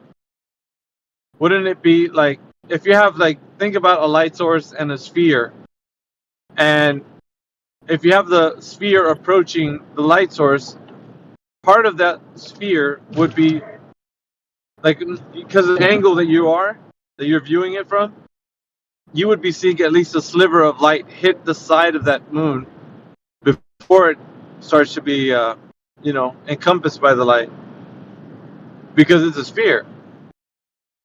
So the light hitting at an angle at the moon would be hitting you back. You know what I'm saying? Like if it was reflecting the sun's light. Yeah. Doesn't make any sense. It's magnificent, isn't it? I was reading some. I was reading some of that out on the other day. On that, I just think it's lovely on the Book of Enoch how it sort of describes the sun and moon in its circuits, but it goes into some detail about explaining how the sun is getting its light from the sun in certain. The moon. Yeah, sorry, the moon's getting its light from the sun. And it'll say it's seventh part lit, and as if there's there's a relationship. It's telling really when you read it, there's a relationship between the light of the moon and the sun, and that's how the moon is getting lit by the sun and its phases. But when you read it in the Book of Enoch, which I'm probably sure you have, it just reads beautiful. I love reading it. It just really reads nicely. Goes into some description. It's all, got it on me at the moment. But the type of light, the type of light it's getting is not like a light. It's not like an object getting hit by a light. It's like it's getting energy. It's like energizing. In other words, what it sounds like to me when I read those passages, it's like it's gathering light. It's not reflecting it. The words that are being used. It's gradually absorbing it and building up, and then it's absorbing it. It's like a heartbeat. It's like a breath or a heartbeat. Yeah. Yeah, it's gathering, releasing. So it's storing up that energy, and then it releases it. So because that's the way it reads to me in Enoch. In Enoch, that's the way it reads to me. Yeah. So it's not what the heliocentric notion of light reflecting off of the moon, but it is gaining energy from it. It's like gathering it, in other words. So whatever energy the sun's giving it, that it's gaining that energy, and then dispelling it every month. And you can imagine that, can't you? Well, you can see it. There's a relationship there of what's going on. It's a magnificent relationship, whatever is happening. Yeah. Yeah, of course. But from our vantage point, we wouldn't be able to verify any of that. We could only so to us, it's like, it's really cool that you read something in Enoch that kind of describes it. Even it says that that the moon's made of limestone, I think it says. And some parts there it describes it's made of limestone. It really stood out to me because when I was looking through it. I love it, mate. So absolutely love it. Yeah, but it's got So it tells you the names of the sun. So it does say that the sun goes through these portals, right? Like in Enoch talks about going through these portals.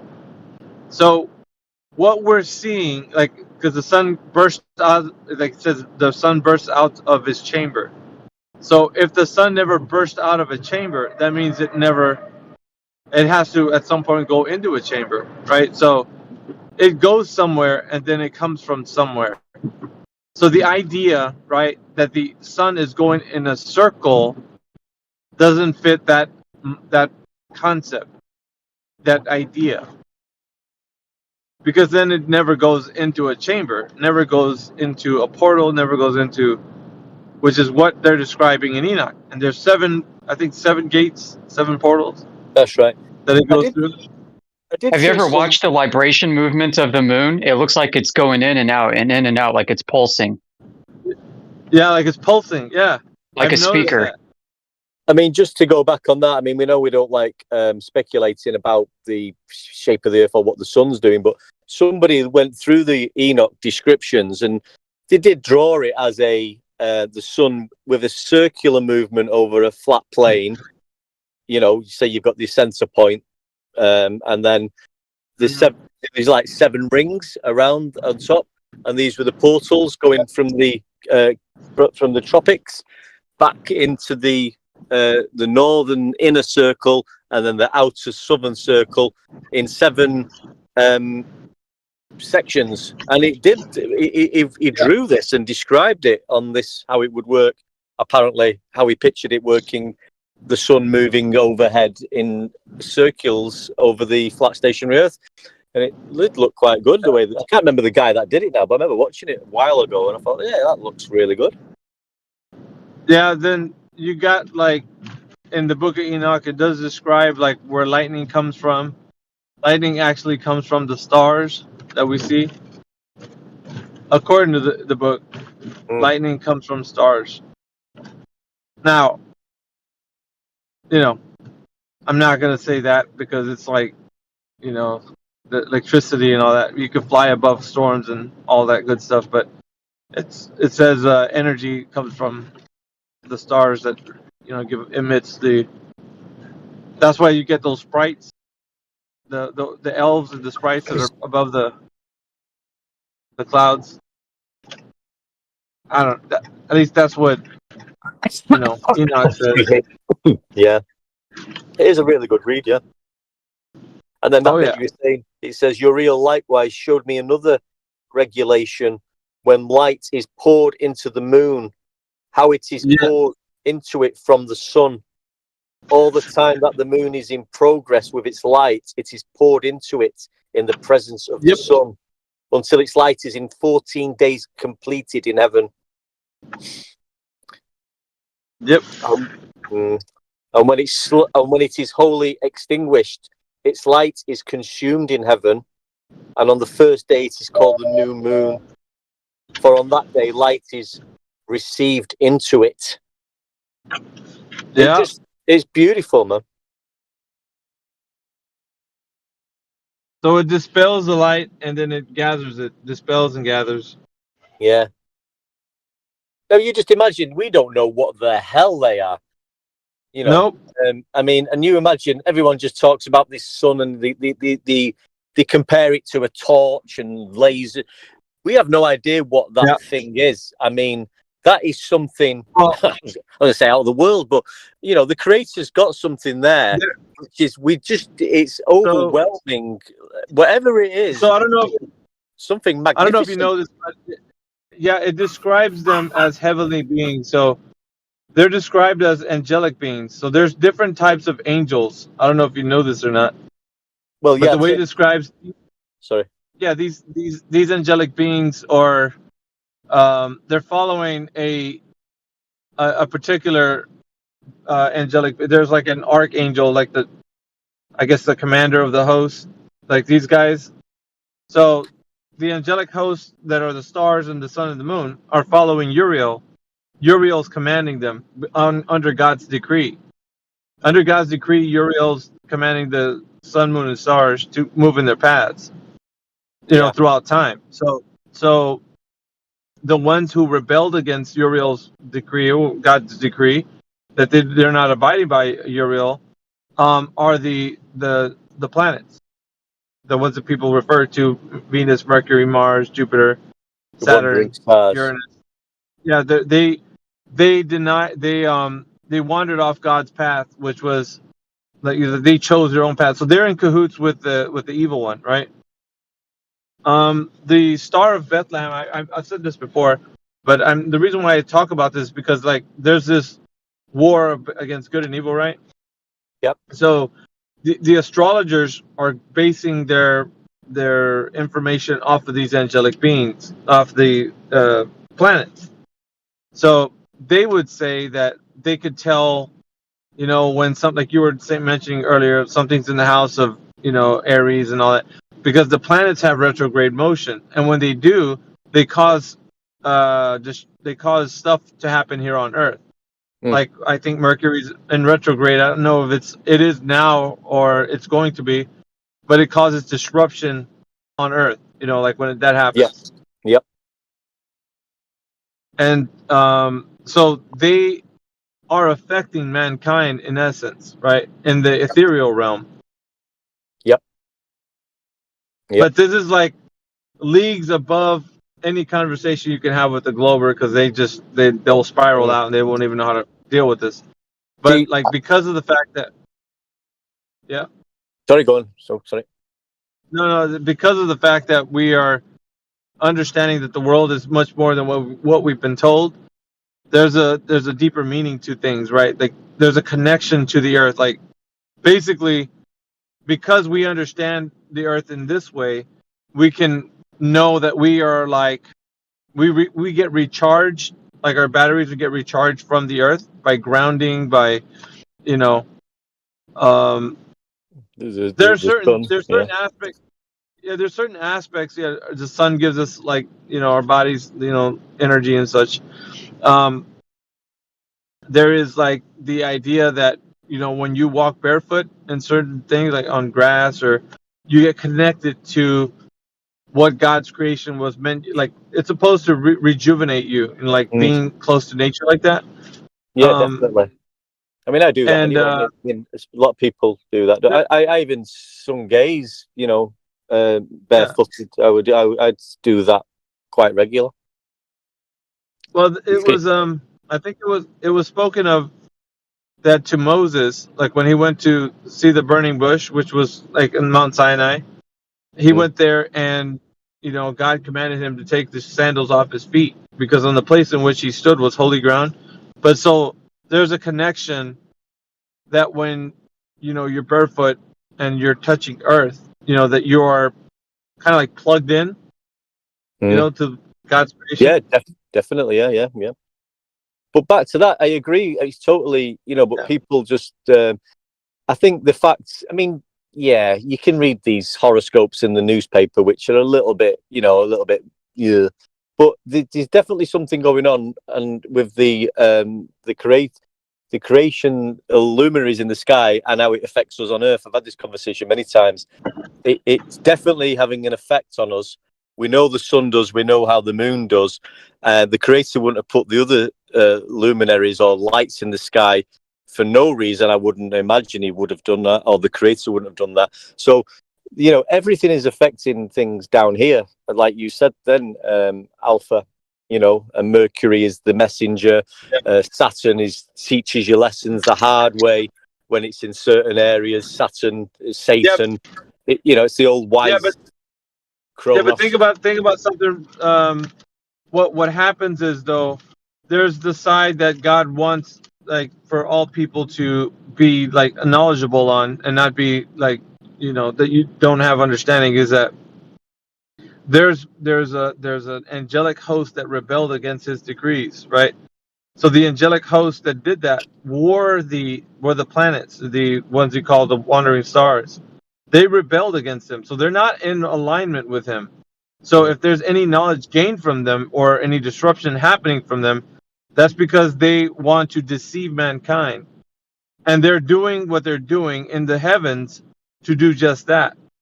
So when people get, you know, the future from reading the zodiac or whatever, all of that is against God. It has nothing to do with the Creator. It has everything to do with rebelling against Him. So that's why all those things are not meant for. Like, in other words, you don't need to look at those things to gain knowledge about God's goodness on earth. You can just, basically appeal to the Creator instead of having to, like, what's going to happen tomorrow? Let me look at my astrology. Like that is leaning on those guys who want to deceive you, because they're not beneficiary to man in any way. They're not. They're there to, and throughout time they've deceived man, right? People have worshipped them as gods. Today they're used as planets to deceive mankind about the universe and thinking like it's ever expanding and all kinds of stuff, right? So they're in cahoots with the evil one. So there's nothing beneficiary that they have to offer that anybody that needs anything from them. Yet you got people thinking like, well, there's things out there more than just our physical bodies. You got the spiritual realm and all that. So with spirituality, people get confused and they're like, well, we know that we're spiritual beings, of course, right? But they're drawn into this alluring fact that you can actually gain that kind of knowledge that you spoke of with these planets, right? These wandering stars. So they're deceived by them, and they are like, well, they give us knowledge. We know things because they affect the realm that we're in. So that's why it's hard to tell somebody that has that kind of a mind that it's against God, the Creator, because they think it's for God. They think, well, this is God put those there for us, right? Obviously. So they're confused. And they don't know that they've rebelled against God's decree that He gave Uriel, the commander of the host up there. So he's, was telling them the stars and everything abide by Uriel's decree, which they were given by God.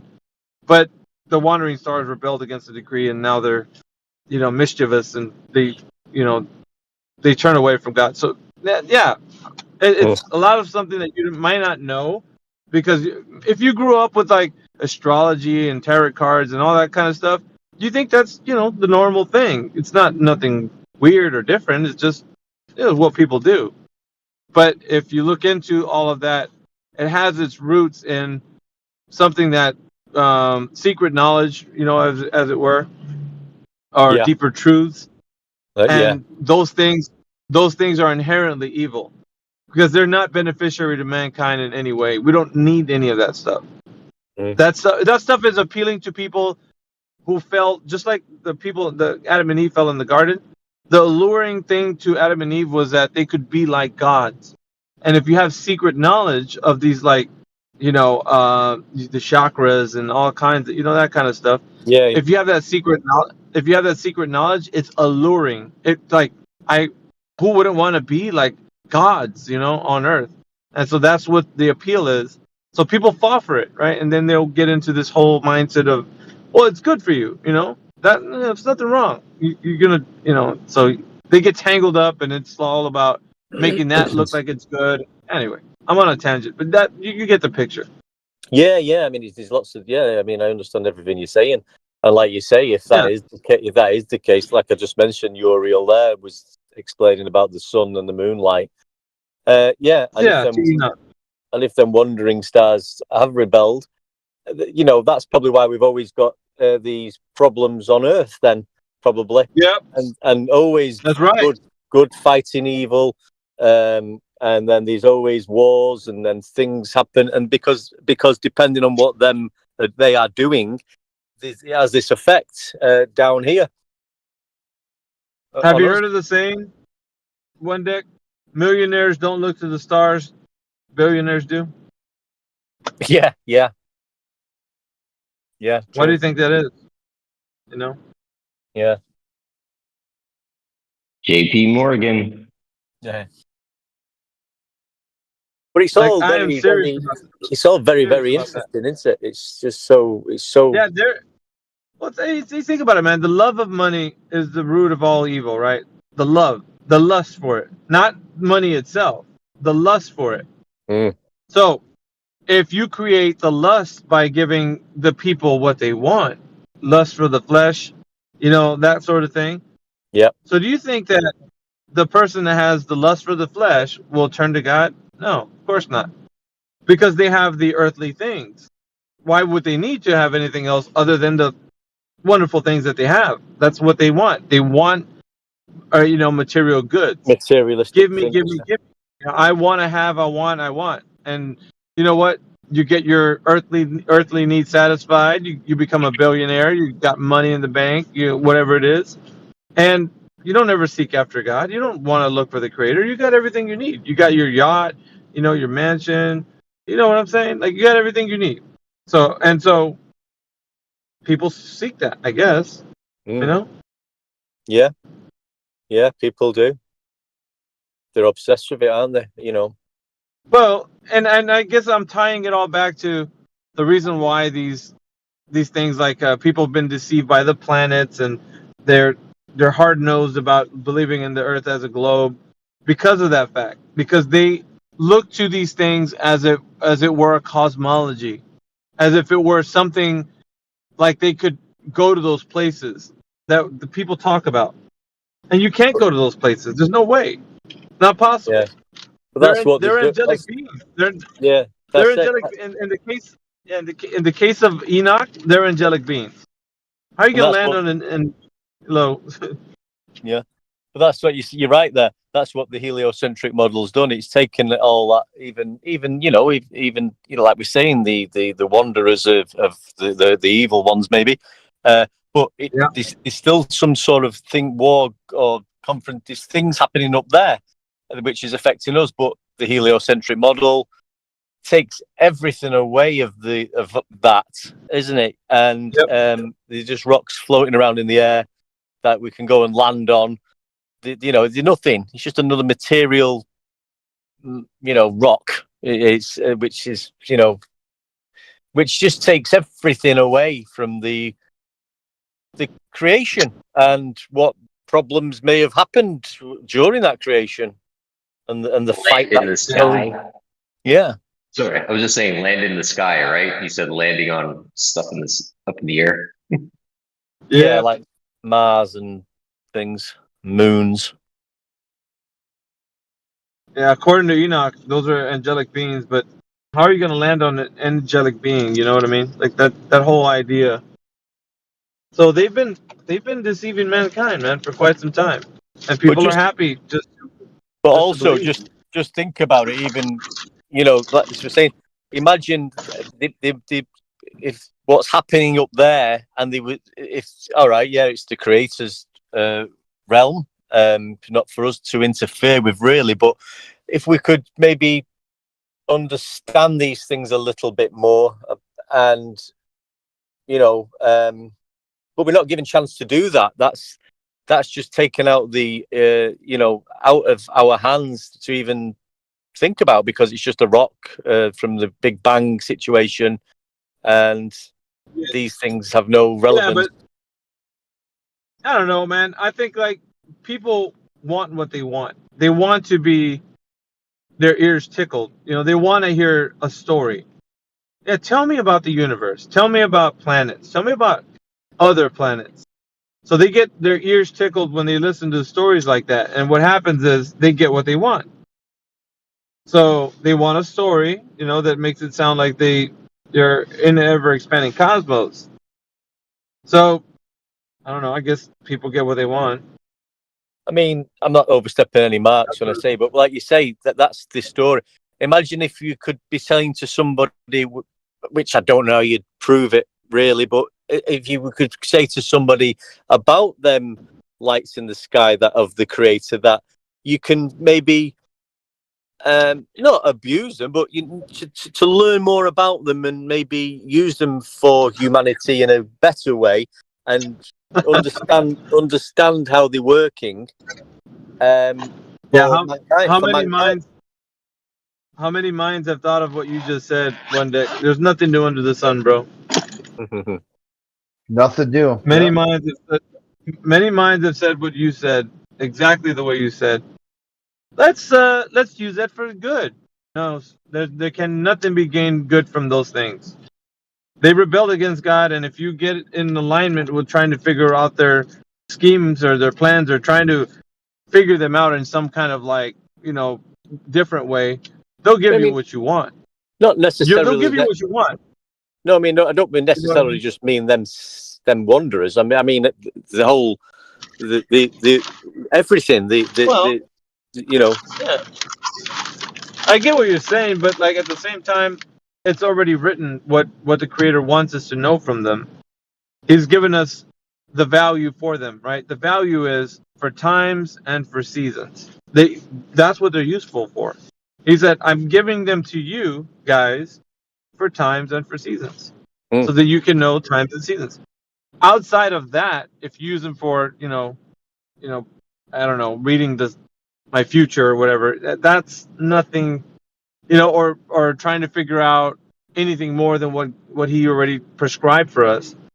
It's not why would you? You know what I'm saying? He already told you what he gave to us. Yeah. No, and anything outside of that is the lust of the flesh, wanting to get more information outside of what the Creator has. So basically, it's like he's given a decree to us, right? This is what I'm giving them to you for. And so you might say, well, that's fine. I want to use them for other things. I want to get to know them more.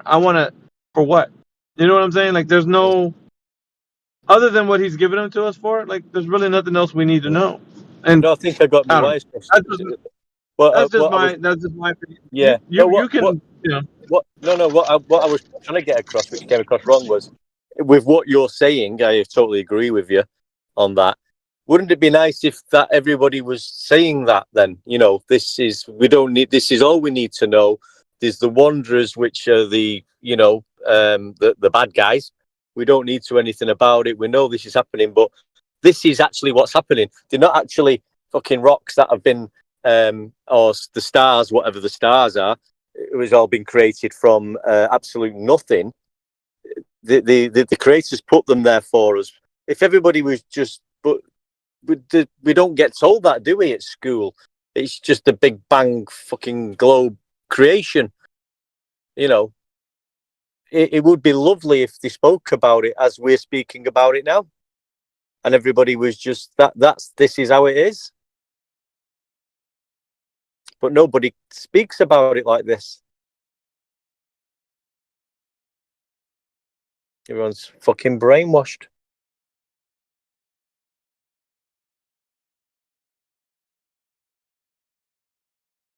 I may have lost connection.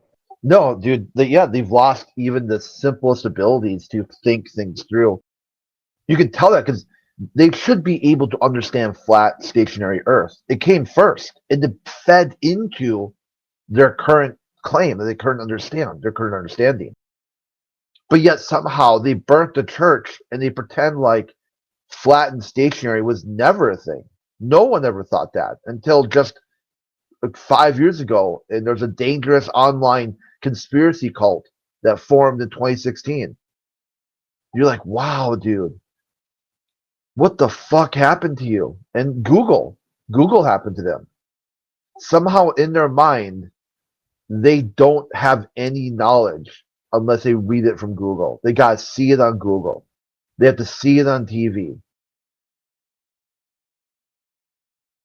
Yeah, that's that's many years of deception and brainwashing just been taking place there. I mean, we all used it, don't we? We all use it. We all use the technology, but even the technology, you got to be careful with some of this, which is magnificent. Some of the technology, but it has been used to fucking dumb people down, hasn't it? In a way. It was solely reliable on Google, and I'm just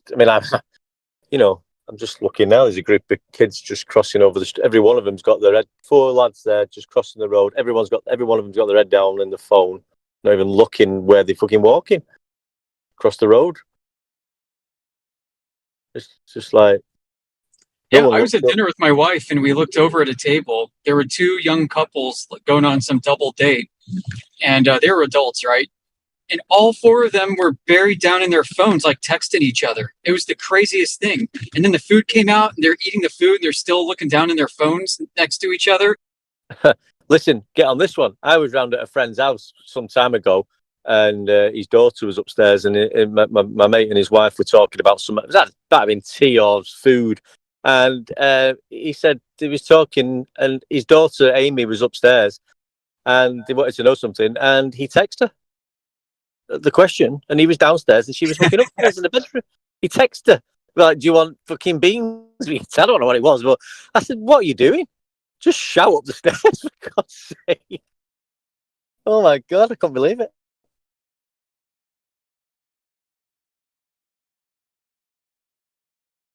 Maybe this is why the spooks are like, screw it, we're tired of reading all this crap. Let's just gather the metadata and call it a day. Yeah.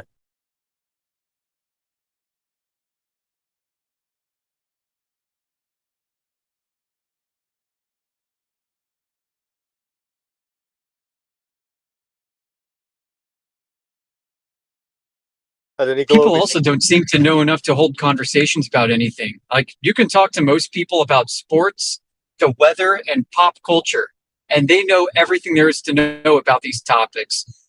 You go outside of that and branch off into other things of higher learning, and nobody knows shit. Yeah.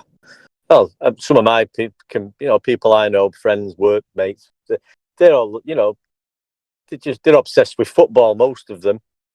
That's where conversation throughout the day, the managers and football teams and who's buying who and why did he put him on the left wing when he could have put him on the right, and he should have bought him and he shouldn't have bought. And this is what they talk about all day, all week, and watching the teams play and putting the shirt on when the team are playing and walking around with that shirt on as if it, putting a flag out and, crying if they lose and being ecstatic if they win, and obsessed with watching a football team, which is pathetic. Yeah, it amazes me that it's socially acceptable today worldwide to derail important meetings for business to talk about yesterday's sports game. Yep. Yeah, there was a time in America where they were pissed that sports people were making so much money that somehow, isn't it amazing that the top baseball player is making almost as much as the president? Why is that a thing? What went wrong in society that happened? And now look at how much they get paid. Used to be in corporate America, if you're engaged in idle banter too much, you'd get fired for lack of productivity. That quick. But I read somewhere that this is controlled as well, like the narrative of that, like over where I am in the UK, you've got your football teams like Manchester United, Manchester City, Liverpool, Arsenal, Chelsea, and one of them teams will be the on top of the game for a good year or two or three, and the Manchester United fans are all, we've won this and we've won that, and then obviously you can't have it that way all the time. What about the Chelsea? They've been a bit down for a few years, so then Chelsea come up then, and you give the Chelsea fans something to be happy about for a year, and this just moves around. So it just goes in this circular fucking, just keeping them all happy in different eras and stages, keeping them brainwashed. I can't stand it. I used to pretend that I liked football when I was younger, just to stay in with the crowd a little bit. I used to pretend. I mean, I don't get me wrong. I will sit down and watch a good game of football. I enjoy it. I don't dislike sports. I've played sports myself and I enjoy sports activities, but I'll watch a game of football and, Manchester United, who I supposedly support, if they lose, I don't lose any sleep over it. I don't get upset about it and I move on.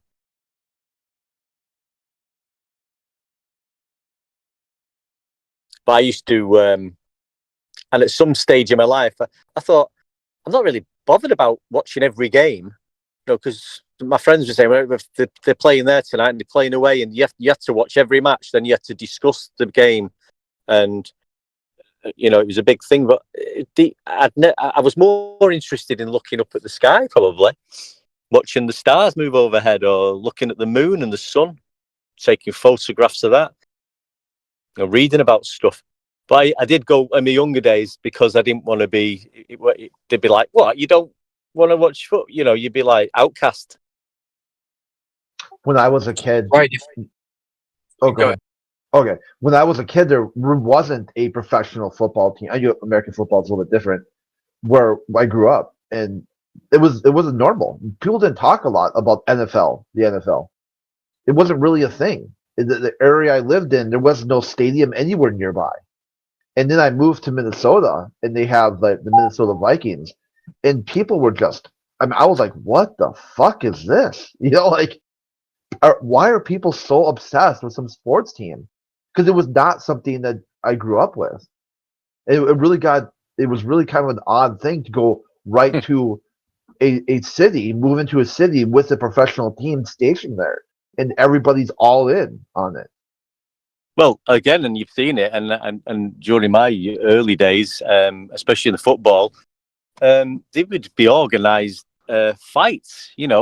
If somebody like from London Football Club was coming up to Manchester, Arsenal, it'd be there'd be arranged meetings with Peter and for fighting with these other fans, and you'd meet at train stations and tram stations, and you'd be taking Stanley blades down there, and you'd be taking sticks and truncheons, and you would be meeting up with the other side, and you just beat the death out of each other because you supported another team.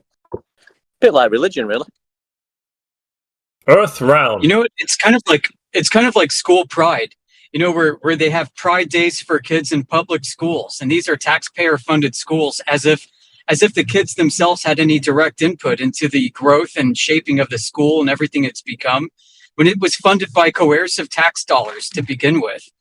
In the same way, you've got people living in these cities as if they have a choice of local team to support. There's usually one big team for that sport in that city, and everybody's all in on it with like a sense of pride. And it's like, where's all this sense of pride and feeling of pride coming from? But it's the same with voting, isn't it? Over here you got your Labour, Conservative, the Green Party, Liberal Democrats, and they're knocking on your door, and people say, "I'm voting for Labour." This Labour. It goes back to that scenario of, well, Chelsea are going to be top for a few years, and that'll be that way, and then the United will be top of the league. It's just it's all fixed, man. Yeah, that's when I was talking even more to the point. Yeah, some cities might have only one sports team just for one season. When I grew up in Arkansas, there was none. There was no professional sports anywhere. Not basketball, not baseball, not hockey. And then when I moved to Minnesota, there was they had a professional football team, professional hockey team, professional baseball team. They were missing basketball, but I think it was in the 90s maybe or 80s that they got a team there. The Timberwolves are kind of new. They had the North Stars, the Twins, and the Vikings. So it was all year round. It was you were just bombarded. So it wasn't just, but people were especially freaky about the Vikings because they were kind of a good team when I was here, and there was bandwagon fans and whatnot, and all kinds of yeah, but nothing One Deck is talking about where people are brawling and stuff. Oh yeah, mate, it was bad, mate. Yeah, you've heard about it. There's documentaries on it. There's hooligans, they call them, whatever. Yeah, football hooligans, and it was hooliganism. It's people will stab you.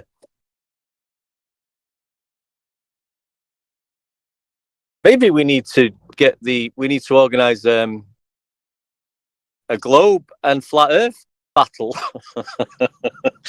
We'll turn up with our fucking truncheons and knives, and we'll meet the Globers out there, and we're just going to settle this once and for all.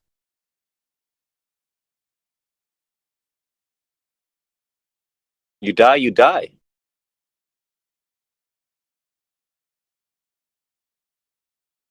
At one time, I was working with BattleMod that we're going to do kind of an end of the summer event because he has an octagon and whatnot, or do different events, and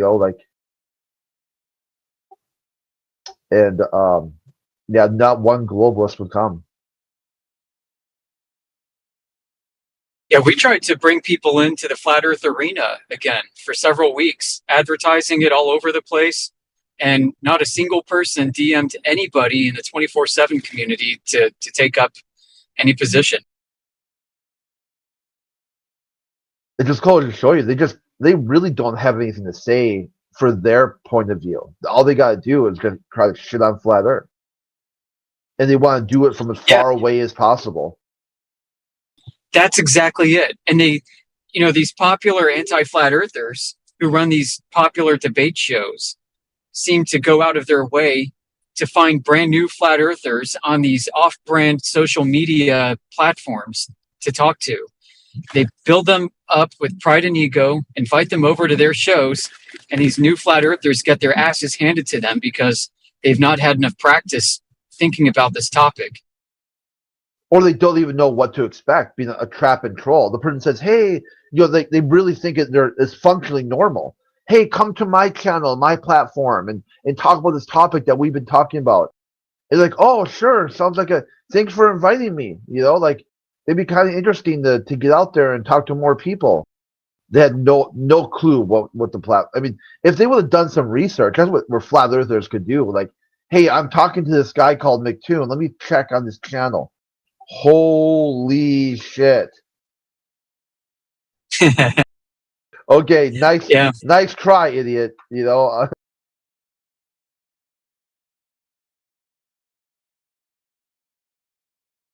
Right. It's like we're entering a phase of development in our community, in this awakening, if you want to call it that, where we now have so many independent pockets of flat earth community springing up all over the place. And unfortunately, a lot of them lack the intellectual rigor to properly challenge and criticize claims. And what I see happening, springing up all over the place, are enclaves of flat earth communities who are in this for the entertainment value and the replacement cosmology as a means of escapism because they're so disaffected with the world affairs. I've been watching these YouTube videos where people are shooting up their Cybertruck because they actually thought it was bulletproof.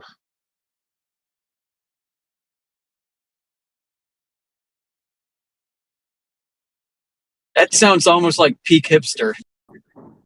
Yeah, like they thought, like, hey, watch my YouTube video. I'm gonna shoot my Cybertruck. They shoot it, the bullets go through. And, like this one guy, it fucked the door up. It like demolded, like out-shaped the door, so now it won't open. Then I guess he was like a big influencer, and Musk was following him as he was doing it, and gave him like the thumbs up or something like that. He goes, "Dude, I need a new truck, man. Come on, you gotta give me a new truck. It wasn't bulletproof. You said it was bulletproof, man. Now I fucked my truck up. I fucked it up. The door won't open." Do you think, like, whenever it was 100 years ago, however far back, when obviously everyone knows the Earth's flat, we can observe it that way, and the luminaries are moving overhead. But then maybe at that point or that stage, I don't know, they wouldn't have had the gas pressure without container sort of thing going on and everything else. So at some point, the Catholic Church, obviously, and the Jesuits and things have come along and, but it's not flat, it's a globe. So I wonder how long that phasing out was. Not that it was ever phased out completely, because we're here and we've always had the people who know the Earth's flat. But imagine now to go back to, it'd have to be some sort of proper restart. You could, for people to admit that they've been lying about this and NASA and the moon and the globe and the fucking distances to the sun. You can't just say, well, I mean, back then you might have said, well, actually, it's not flat. It is actually round. But you didn't have all them stacked up lies with it then, I should imagine. You didn't have space then anyway, and government called NASA giving you pictures and stories. I suppose people must have just thought, well, we was mistaken then. people have found out it's a globe actually, and we just thought it was flat, and it's just sort of over the generations or how long it's become normal that it's a globe. But how do we get it back to being flat for everybody? What's going to have to happen? I wonder about that too. I mean, just short of another reset where entire society collapses and has to build itself up again, I don't know.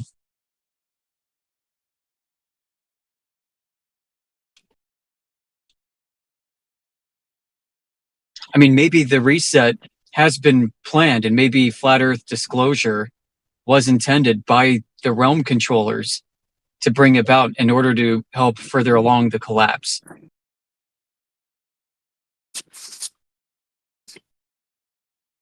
Yeah, I mean, it's definitely got to be a gradual revert back to it. But, you know, somebody can't just come out and say, well, you can't just say we got it wrong. We've because you can't say that now.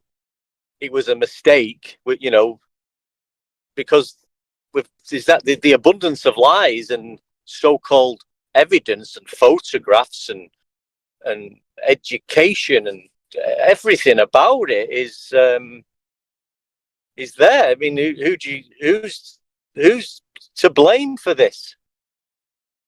There's not just one person, is there? Who do you go to with this?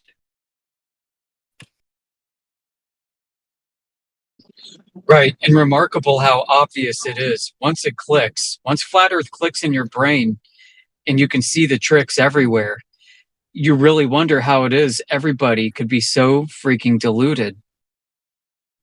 I mean, I was having this. I mean, I can understand sometimes when a normal, everyday Joe Glober says, "Well, my daughter said it to me," and when I first started discussing it with them, why would they lie, Dad? You know, and that's the big question that everyone asks. But I sometimes think, well, yeah, we can go down that road and discuss why would they lie, but I seriously think there must be people. I mean, I don't know, it's government people in authority who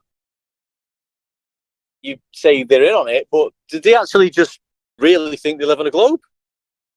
And they just don't give, you know, I don't know. What does Donald Trump think about the fucking shape of the earth, maybe? I mean, he's an intelligent guy, isn't he? Yeah. I wonder if some of these people in charge at the top, they know, and their friends know, and they all know, and maybe discuss it in their circles. And at the same time, this information is so inconsequential relative to other things they know that we are completely oblivious to. What, like there's a higher, well, yeah, we probably know there's a higher. Yeah, who knows? Yeah, like there's some, I don't know, freaking weird extraterrestrial beings who make deals with the controllers of this part of the realm. I mean, who knows what's going on? We have no freaking clue. We don't have a clue, do we? Imagine if, you know, the people who are like NASA and we're saying it's a globe. Imagine if they've been forced into that situation in order to keep humanity alive in some way. Right. This is all like the best of all possible situations that we could have hoped for. Because there's something that needs us in this state of mind, and that's the way they want it. And and perhaps that use is over, has been fulfilled somehow, and flat Earth is back on the table, and they're trying to get everybody back. And otherwise, it will all end. So this is what better fucking stick to it. Yeah, I mean, why not? Wait, are you guys talking about flat Earth or? Yeah, flat Earth and how they know, who knows? Do you think? You know, what exactly are they going to do? Are you talking about flat Earth or aliens? Yeah, flat Earth. Okay. What are we talking about? Flat Earth or aliens? No, because if the Earth is flat, then why don't we have like? Okay, hold on. Let's figure this out. What were we talking about? Flat Earth or aliens?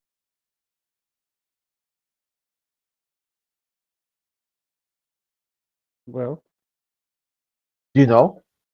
No, I'm asking. I was asking. Yeah, we're talking about flat Earth. What were we talking about? Flat Earth or aliens? Are you okay, man? Trying to see if you're able to follow anything at all. Oh, Okay. good lord. You came in here and said, "Hey, are you guys talking about flat Earth or Dude, you're aliens?" a freaking You were nutcase. told we're talking about Shut flat up. Earth. So what are we talking about? So if the Earth is flat, why do we? Okay, are we talking about flat Earth or aliens? Let's talk about flat Earth. Yeah, let's bring it back to flat Earth. Yeah. So if the Earth is flat, why do we have night and day? But why do you think? I don't know. I don't think Earth is flat. So Is That's is daytime light and nighttime lack of light? Yes or no? yes. Right. So sometimes we have light because the lights in the sky, especially the sun, gives us light. When that light moves away from the area that you're in and there's no longer any light, it's a lack of light, which is night. No, but the Earth is flat, right? So Yeah. So what's So that is got it- to do with the light? You've got a light in the sky moving around. Sometimes it Oh. lights the area below, sometimes it doesn't. okay, so it's moving around. Okay. So can you tell me Well, what okay, pattern it moves Well, just a in? minute. When do you see the sun moving overhead when you look at it? Yes or No, no? no, I'm not asking this question. Like you're answering a question nobody asked. Oh, So sorry. if- What if- did you ask? Yeah. So if the light is moving around, right? That's why there's night. When the light is like not shining at us, that's when it's night. But when it is shining at us, there's daytimes. And you say, like your words, the light is moving around. So now my question is, do you know the pattern the light moves in? The pattern? Yeah, of the light. Yeah, well, it rises in the east and sets in the west. That doesn't answer my question. Like east and west is, if the Earth is a flat disk, right? So wherever's lit underneath it, that's where it is overhead. I've understood that. I've gone beyond that, and I've asked you a further question. That the light itself, it's the one moving, right? Yes. So, do you know what pattern it moves to? No, Why not? because I'm not able to go that far into it to distinguish its actual pattern. How would you do that? I don't know. You tell me. You're the one claiming. I can't. No, I can't do it. Okay. Okay. Can you do that? On your globe, can you do that? No, like on Oh, like shit. on my globe, the idea is that the sun is static and the Earth is revolving. So Why the would light you think doesn't that? move; it's the Earth which moves. So you And see that's the how we Earth, see but the you, light. well, you see the sun move, not the Earth. I'm sorry, your audio is really low. Let me turn you up a bit. Oh, you're the guy. Oh, never mind, man. I'm not gonna talk with you. What? Yeah, I love it. Yeah, a You're the complete guy. spaz. I'm not going to talk to you. The guy who. Yeah, from the he's other the guy channel. who's trying to be a smartass like 5 minutes ago. So that's why I said he's the guy. Trying to be a smartass? He wanted to know what you were talking. He wanted to talk about. Do you think we were talking about aliens or flat Earth? No. It was more than that. Like he didn't want to know. He wanted to like. He was trying. He was being a little bit rude and arrogant. So that's why. Let's just like be honest. So on your globe, then, how have you measured? How do you know that the Earth is spinning? This guy's not going to understand anything. I don't know why you keep trying. But I just got back to the conversation we were having. So have you seen those launches of the rockets and stuff like from the onboard cameras? Like SpaceX just had one recently, I think a few days ago, and they like have a live stream from the launch till all the way till the rocket goes into the stratosphere. Have you seen them? Like the feed doesn't cut off or anything. I don't know what camera they're using or what lenses they're using. I've seen some sort of video. I don't know, Okay. what equipment was Yeah, used. I don't know what cameras they use either, but they show it on the feed, right? And you can like literally go on YouTube and watch the launches again. And like once the rocket launches and it goes above into space, right? Like as soon as it leaves the atmosphere, you can see the curvature of the Earth and you can see its round.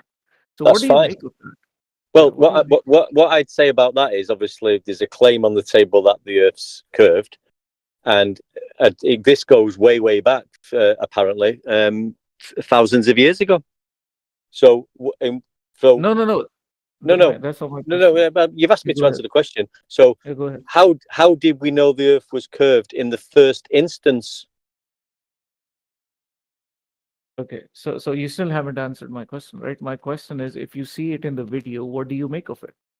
Well, it's just it's a video showing a picture. I know it is. So what do you make of it? What do I make of it? It's just I don't make. Well, it's not showing a curved Earth because we don't live on a curved It Earth. is. No, it No, is. we don't. Well, that's what I said. Like once the rocket goes No, up the Earth into is space, definitely flat. It's not. I know that's what you think, but what I'm No, saying is that once the rocket goes up into Yeah. space, you can see the curvature of the Earth. Well, that's a lie. I'm not lying. You can watch the video, Well, it's not true. but you can see it. Well, how do you measure it? How do I measure what?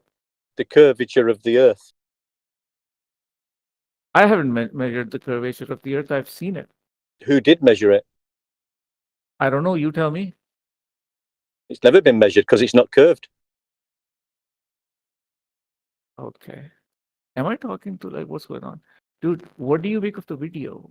Like what's your opinion? Like It's a lie. It's lying. no, 'cause but we don't live. okay. When you say it's a lie, right? How do you substantiate your claim? Because there's no evidence that you live on a curve.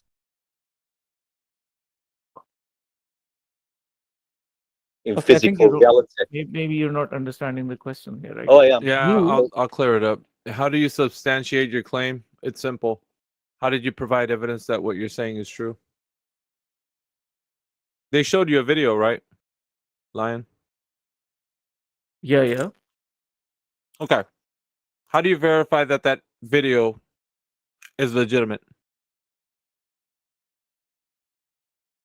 Because I don't have any reason to believe that it's not. No, I'm not giving you that you shouldn't think of a reason. I'm asking, how did you verify the legitimacy of the video? Okay. How'd you do that? So the way I verified it is Mhm. because like I've only seen the videos, right? I haven't like looked at the video. yeah. Thought, well, hold on, the Earth shouldn't be round because it's flat. And then I started. No. Let me allow me to finish. Allow me to finish. Let me finish. No. You can't interrupt me. dude. I'm in the middle of my- No. I'm gonna keep saying no until you stop. So Then I'm no. gonna leave the conversation. If you're not gonna Well, let then me bye. finish, then I'm See not you, gonna Lion. listen. Okay, I'll Nice see you. knowing you. Bye. Just bully people out of the conversation. And then No, nice you knowing don't want to Bye. answer the What question, kind of so you nonsense can is see your this, way dude? out. Simple. I will see my way out, but Bye. you should know like a basic etiquette of communicating with somebody.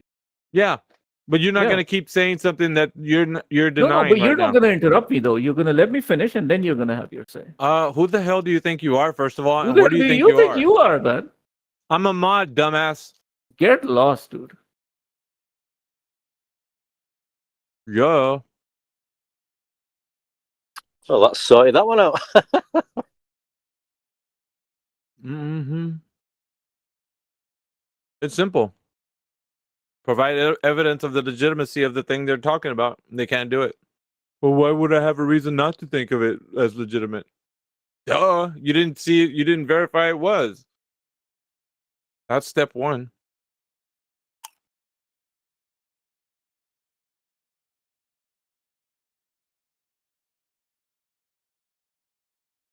Do you know that guy? I've never spoke to him before. Has he been in a few times? Maybe. Not when I was around, though. He knew me from somewhere. Oh, you're the guy. Yeah, I'm the guy. Dude, everybody comes in here. You got a fan club, Crit. That you do have.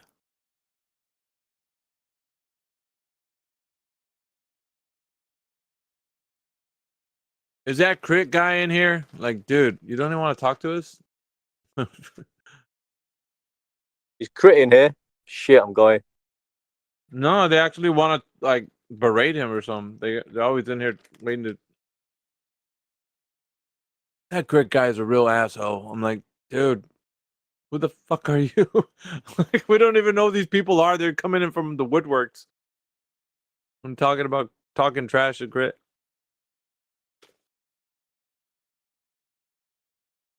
Yeah, I don't know. I mean, being with that guy there, I was just saying, well, it's a lie. And I'm telling him it's a lie because obviously I know for a fact I don't live on a globe and there's no evidence to support it.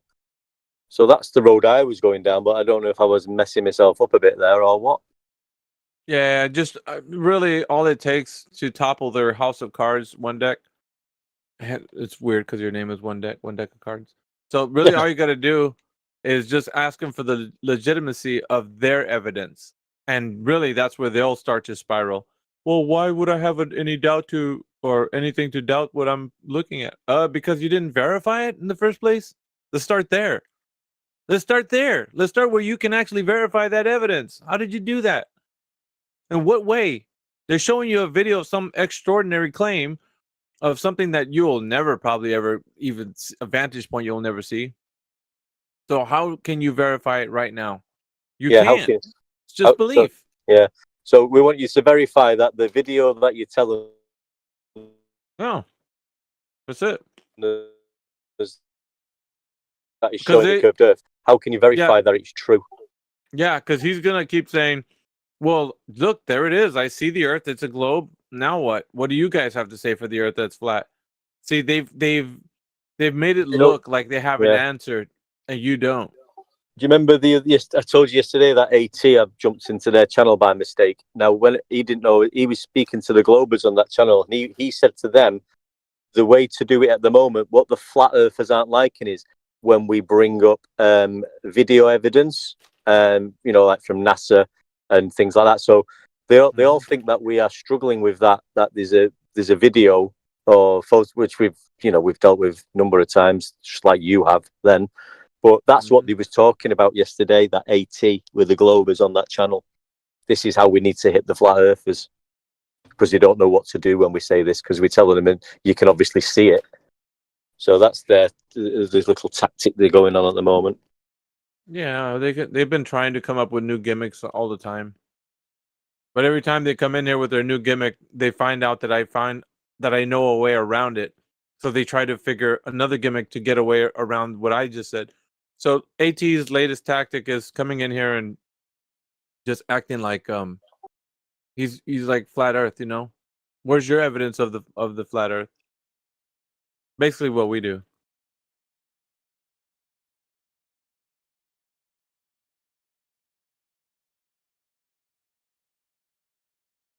Yeah, anyway.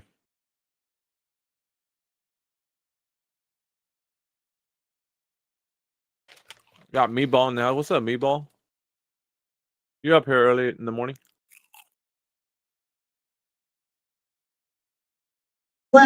Always up early, boss. What's going on, man? How y'all feeling? Yeah, pretty good, man. I'm actually about to turn in, man. I came off a third shift, so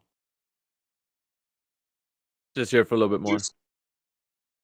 Getting off. I'm just coming in, man. I've been in since 3 in the morning, driving around. Man. Be here all day. Yeah. You have a delivery job and stuff or what? Nah, not delivery. We drive around special needs folks. Disabilities. Yeah. Wheelchair passengers. I got some friends that do that actually. Yeah, I do it for in Baltimore for MTA. Right on. But you got us in the background, huh? Shellacking these ballers. All day long, man, all day. Man, we had Shane stop by on Clubhouse, man. It was cool. He stopped past and broke down his model. We let the PhD give a crack at it. And man, he got embarrassed, bro. He backed down on everything he previously agreed upon. I think that's another Globet tactic. So 8 inches per mile square was no longer good enough for him, right? Because Shane used that to come up with his model. for Rayleigh's criteria. What else? He kept asking, well, Shane, why did you pick a 6-foot observer? Why did you pick the wavelength of light? 666 and so on, right? And Shane's explaining to him why. You know what's because if you're 7/6R, you can see the back of your ass, right? All the way around the Earth. Refraction, of course. So,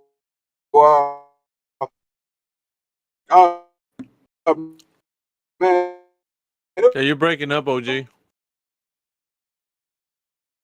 It's breaking cool up, though, brother. man. He embarrassed the PhD, and it's all good. I'm in a bad spot, man. I'm on the highway, so. Yeah, But you're yeah, I better was now. just saying we had Shane come by.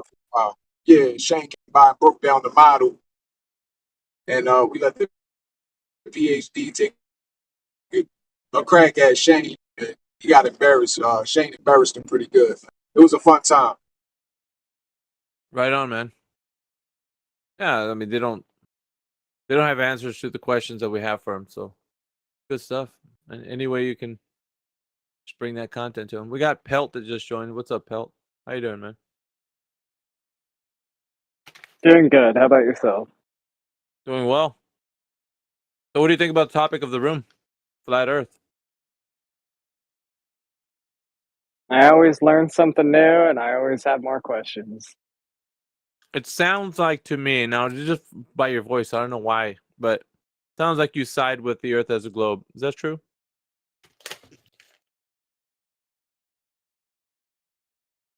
Just my intuition. Not particularly. No. No. Too many things go contrary to that. What is your cosmology, Pelt, if you don't mind me asking?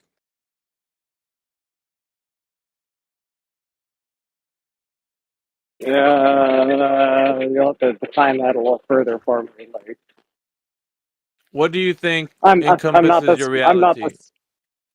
Do you think you live on a globe? Do you think you live on a flat Earth? Do you think you live on a concave Earth? Oh no, Where do I you think you definitely live? think it's some sort of plane. Okay. How did you arrive to that conclusion? Many years of questioning things having to do with science and the holes you could poke in it.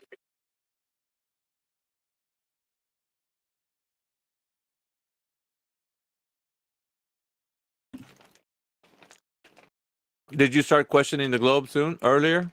Like, about a year, 2 years? Nah, it was probably when I was getting out of high school, about 4 years ago. Ah, young lad. Okay.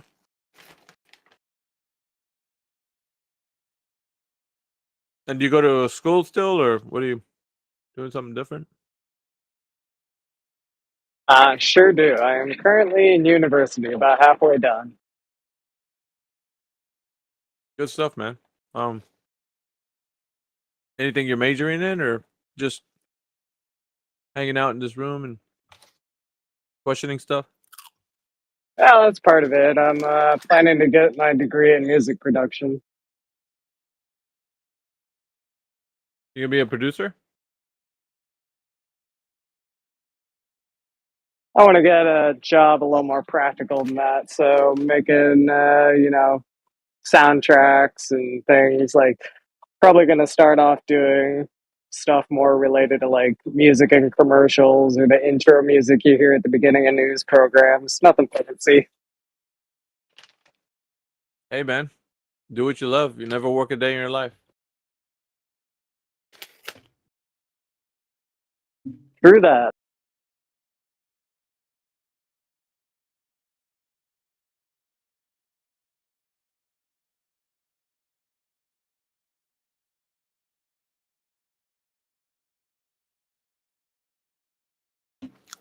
Me, I'm just looking for some ballers. We got some people on the YouTube live stream. Oh, ballers. Come in and have a There chat you with me. go. I would love to, but I'm currently at work. Not you. I'm talking about genuine globe Earth ballers. Well, let them have at it then. Yeah. Let him have at it.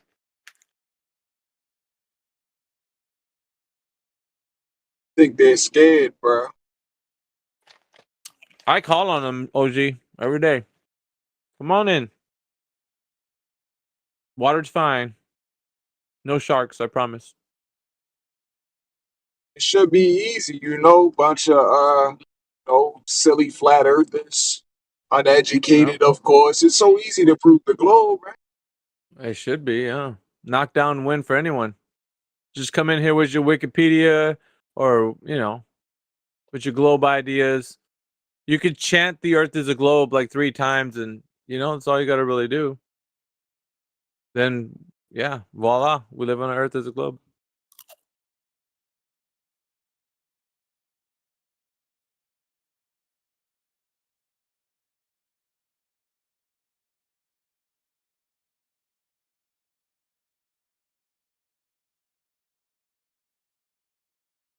There's never usually people that much around. Like, we've had pretty decent mornings, but when I'm hanging around, like, I pretty much, they don't come in.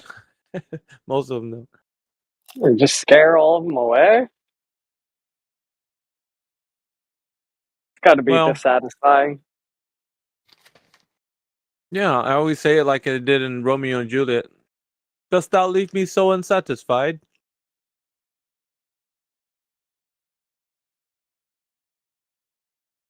Yep. They always do. I often think that there's going to be an intellect that's going to come in here and give me a rousing discussion, but I'm always disappointed. Yeah, sorry, I don't fit the qualifications for that. I'm a bit of a dumb bunny. No, it's okay. Do you know what I we can test that really quick. Is flat a noun or an adjective? I would assume an adjective if it's describing a specific thing, or a noun if you're talking about the flat plane we're on. You are light years ahead of some of these guys. Light years.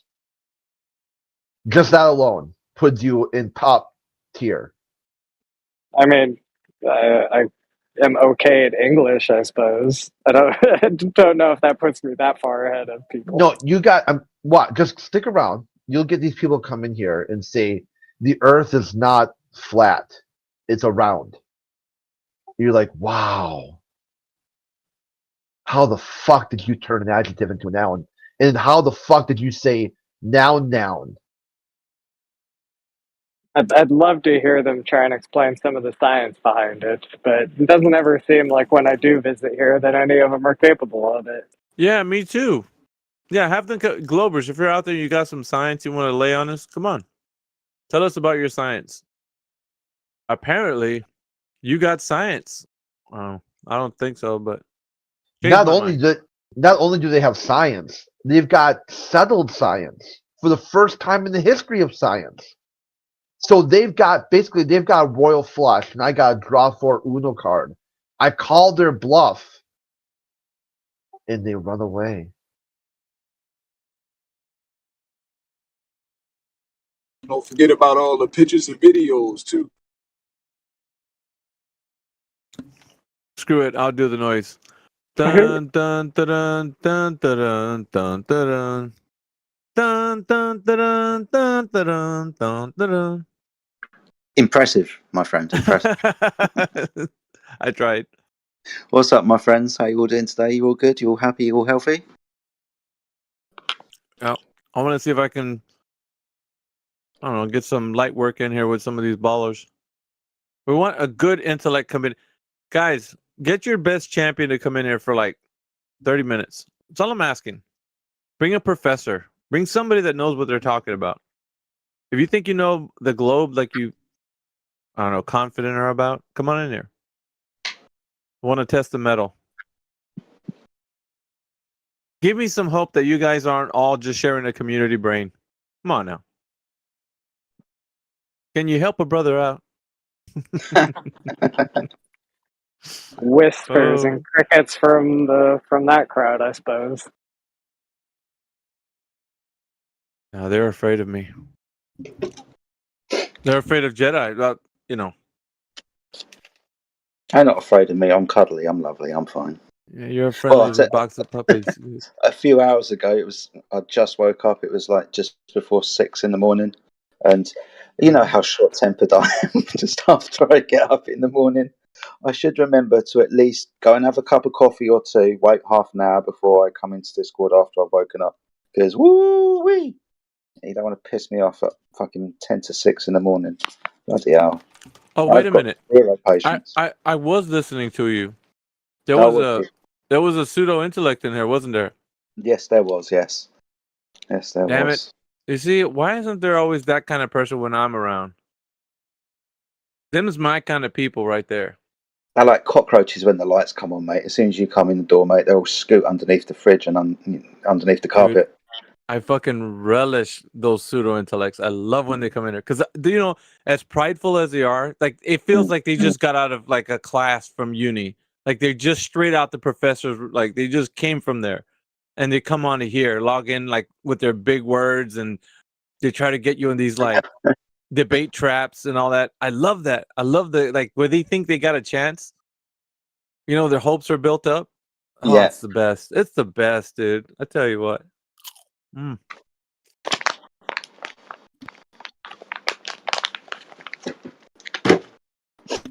Yeah, it warms my heart, man, because I like to get them at their most prideful, and then just like open the trap doors, and you just fall right through into the Shark Tank. Oh, I don't think there really is the intellect that can come in here and articulate the Earth as a globe. I don't think so. Not that I've heard. I had somebody earlier today who wouldn't even define an angle for me or describe the surface of contained stationary water. Just wouldn't do it. Really pissed me off, man. Who was it? Was that Bird Lawyer? Yeah, so, you know, you got a measurement for Earth curve. Yeah, we've got loads of them, you know. Aristosthenes. Yeah, unfortunately, you're going to need a flat Earth for that measurement, angles and all that jazz. But he didn't want to go there. He didn't want to define an angle for me. Can you measure an angle if one of those lines is curved? And he wanted to draw an extra line called a tangent, and that's not what I was asking of him. I just wanted to define an angle. Just, yeah. You know what these people are like, mate? They're like deers in headlights. They can see the carnage coming. They just don't want to admit it.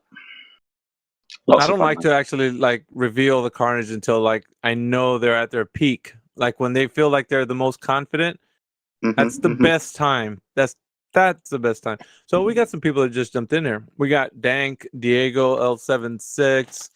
Let me see. Let me go through the list here. We got James Mays that just joined us. Mighty Mush that just joined us. Oh, we got some people. Oh, we got Nathan's in here. What's up, Nathan? The sky? The sky. You know what Gemsy says? The heavens. So he says the same thing. Are you guys about to start your show? Or I'm going to do a show, but not this second, no. Oh, okay. Well, we're just Please don't swear. Yeah, I know you were actually saying that too earlier. Well, not earlier. The other time you were in there. I mean, I get it, sometimes people can't help themselves. If they're going to swear, they're going to swear. But it just means that if they don't, I don't have to tick a certain box. That's all it means. Oh, yeah. It's better that you can have the show open to everyone. Yeah, I get it. Are these guys following you in here? I guess they must have think heard so, it. yeah. Well, it's more the other way around. I'm led by them. They told me where I'm going today. So I was just fiddling with my camera, going, how can I get a better angle out of this camera? And they're deciding where we're going to host the show from today. I'm like, it's Friday. They've decided that Friday is the day that we're going to go venturing into other servers. So while you say, have they followed me in here? No, they've gone, you're going to go to this room. And I've gone in there. And then after they've sort of led me into the place I'm supposed to be, based on their decision, I'm now here, if that makes sense. Mm-hmm. Let's see if we can't scare up an intellect or two. Pseudo-intellect. Anybody in here think that the Earth is a globe? Hello. Hinka, what's up? Not much. Not much. How are you? Really well, man. So, do you think the Earth's a globe? Really? Do you have any supporting evidence for the Earth being an oblate spheroid? Photos. Photos. Which ones? Yeah, that'd be my first one. Your first one. Just photos from satellites, bro. Photos from satellites. Yeah. Do you have any one of those photos from satellites that you can demonstrate to us in the text channel right now? Where is this? In the just text chat? Yeah, just go to where you clicked in here to join the voice chat. There's a text channel right next to it. Oh, shit. Yeah, okay. All right, let me go get one. Sure. Photographs of floor from the sky. This would be interesting. Pick your favorite one. 2024, Pick still photos? Okay. Pick the one that actually you feel most confident displays the evidence that the Earth's the globe that you want to present. That'd be fantastic. Yeah, okay.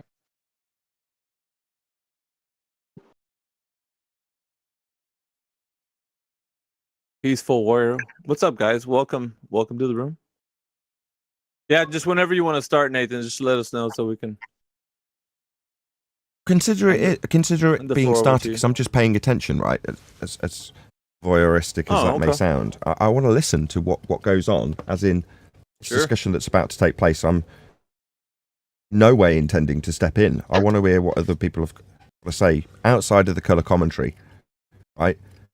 So how does this get argued? What's this guy's logic behind his evidence that he's about to present? I mean, you're focusing on him actually providing the evidence, which I frankly don't care about. I want to hear his logic. How does he come to his globe conclusion? And if his logic has that evidence slipped in somewhere, then great. Hopefully at some point someone will take him through what he's actually claiming when he says, yeah, I've got a picture that proves a globe. Okay, how do you link the two together? What's your logical consistency? How do you draw the conclusion? Hopefully we'll hear that from him.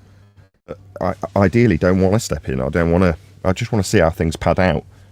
That's what I want to actually see today.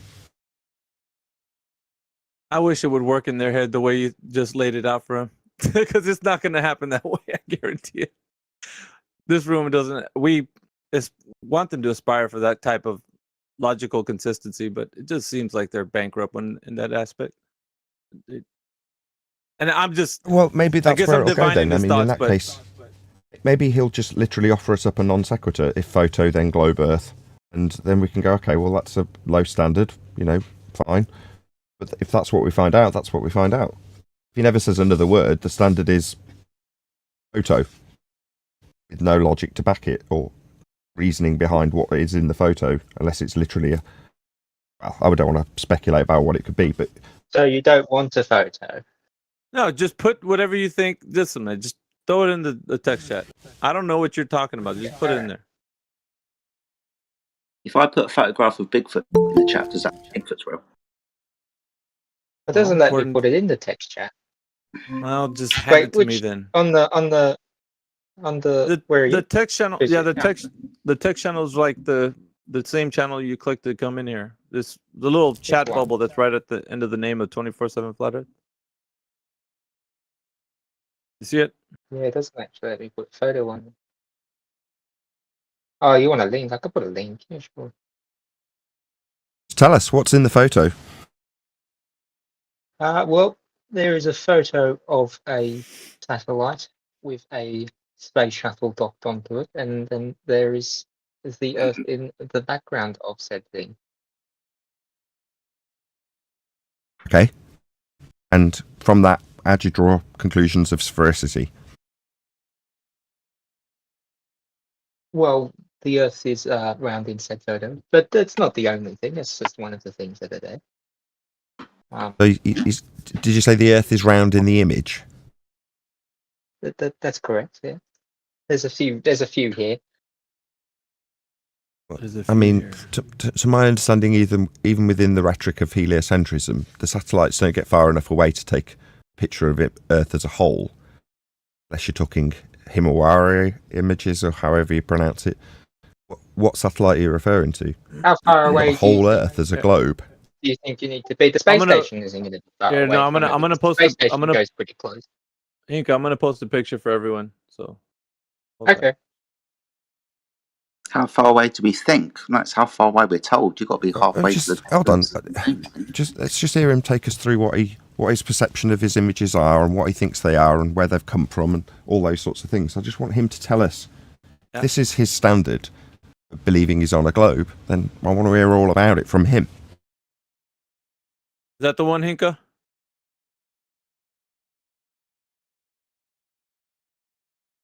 Yes, that's it. That's a good photo. All right, go ahead. Yep. Okay. So, that's about. I think that's the International Space Station. Who took the photo? That would have this station. Who took this photo? Another satellite? Probably another satellite. Oh, Yeah. okay. Or maybe even a shuttle. Or got no clue, buddy. But yeah, no, it's a pretty decent photo. It's got the Earth in it. Okay, got the satellite in it. It's not even a photo. It's a picture of the Yes, it ISS with, it won't be the entire Earth, but Earth with a curved edge to the horizon in it. Is that correct? Yeah. Well, the ISS can't take a full photo of the Earth because it's very close. I did ask that, but that's fine. Just take me through. Okay, so based on this image, take me through your logic as how that image says Earth's for a sphere. Take me through it. Well, there is a large round object in it, and There isn't. that is assumed to be the. No, there isn't. There's only a portion of it. So you want a full photo? No, I of don't the want Earth? anything. I'm not asking for anything. I don't need anything. Okay. All right. Sorry. I'm asking So you to take me through don't- how you don't think this proves consider that photo. This isn't going to go well if you just start talking through me. You've asked me to clarify.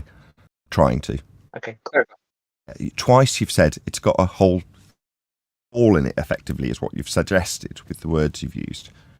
Right, and I just wanted to clarify that isn't what it's showing. That's fine. I'm not saying that's right or wrong. Just want you to go through. Maybe that is your logic. So your logic is you see a bit of horizon and infer the rest of it is an entire sphere. If that is your logic, I'm not saying it is. I just want you to tell me that. Rather than, well, you can see a ball-shaped Earth in it. No, you can't. That's factually wrong. So, perception problem, maybe. I'm not saying right or wrong, proving or disproving. I'm not saying any of that. I just want you to explain how it standardizes your belief in a globe to us. That's it. Right. Okay. So in the image, it is not a full globe. It is part of what I perceive to be a sphere, and like there is an obvious curve in this image. The satellite is above Earth. There's no other planet that the ISS orbits. So from my perception of this image, the picture is of the satellite docked with a space shuttle orbiting around the Earth. Okay, let's go through a few of those things then. You said the ISS is a satellite orbiting the planet. Okay. That is correct. No, right. What is your understanding of what an orbit is? It is consistently falling towards the Earth, but it is can't go straight down, so it is going down a certain angle that makes it go around the Earth instead of falling towards it. When you say a certain angle, I mean, as you measure the ISS in the sky, its angle recedes towards the horizon, correct? Yeah, sure. Well, you seem hesitant. You know what angle you mean when you say angle? The angle of orbit. Mumbling a bit, my friend. Can you speak up? Yep, so it's going on a angle of orbit. Okay. So, do you know where orbits have come from in the first place? How they came to exist? Like the word or the act of orbit? To get to what you've described with an object falling around a sphere, start with measurements. Start with measurements. Those measurements can then be translated into mathematics. Those mathematics give you this notion that things fall around sphere-shaped grounds. That'd be the Earth in your description. I'm asking if you understand that mathematics of orbits has come to pass, how it exists, what it is, who I came up with it, understand it came from and how it was measured. Exist. I understand it came from Isaac Newton. Again? Came up with the first mathematics of it. Didn't hear what you said, sorry. Can you repeat that? Isaac Newton. Newton? No. Newton. Okay, so you Did don't he know where come up orbits with the came first from. rule of That's orbit? okay. Oh, well then, It's okay. probably not then. That's okay. You don't know where they came from. That's fine. You assume Newton. No. Do you know where it came from? That's all right. We'll just move past that. Just figuring out your standard for your belief in your ball. The other thing you said was about the item itself that's measured with respect to its angles. Yeah, that's orbital motion. Yeah. That starts with a measurement of angles off a flat baseline to derive these motions in Keplerian orbital motion. But that's okay. We won't labour that particular bit. We'll move on to the ISS itself. It must be, and then you gave a description of what the ISS must be. What do you know about the ISS?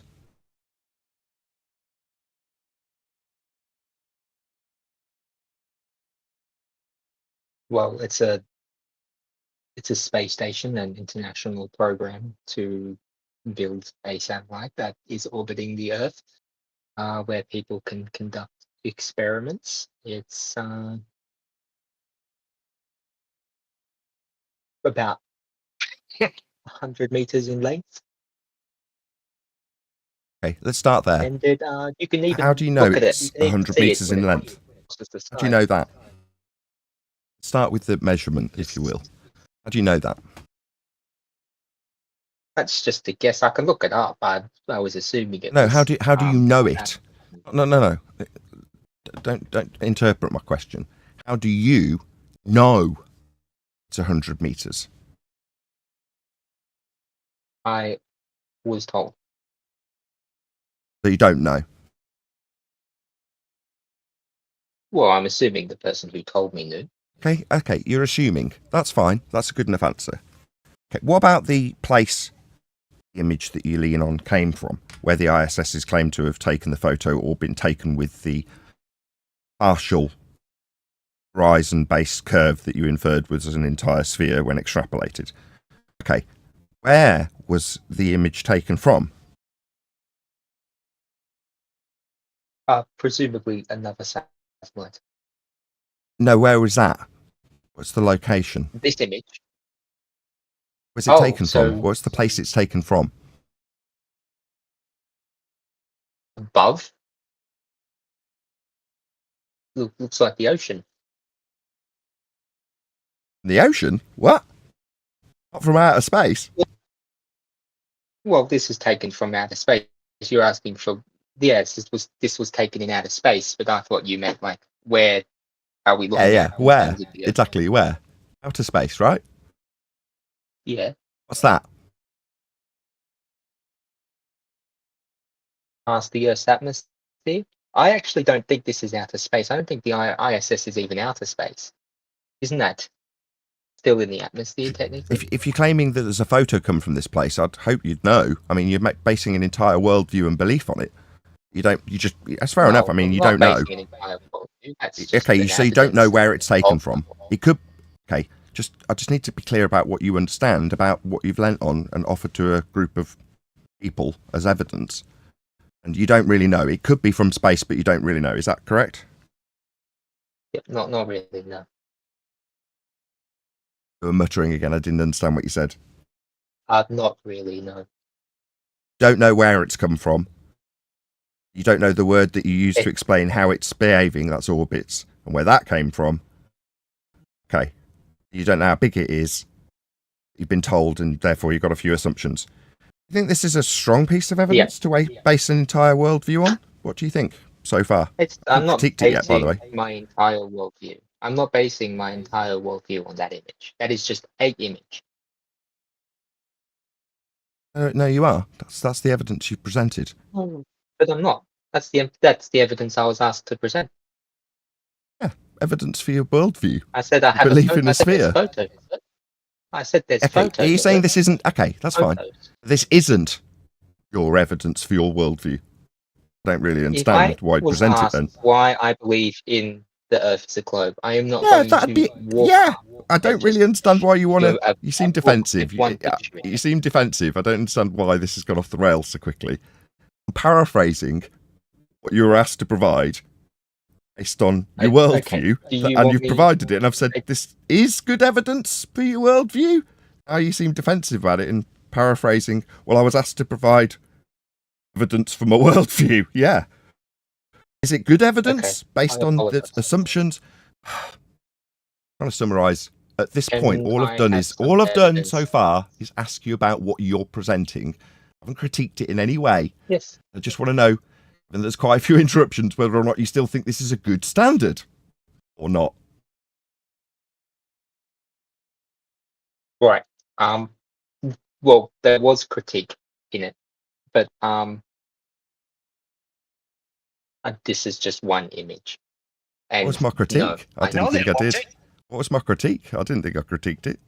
You just said that I shouldn't be basing my whole worldview off of one image. You just It's a insinuated critique of you, not the evidence.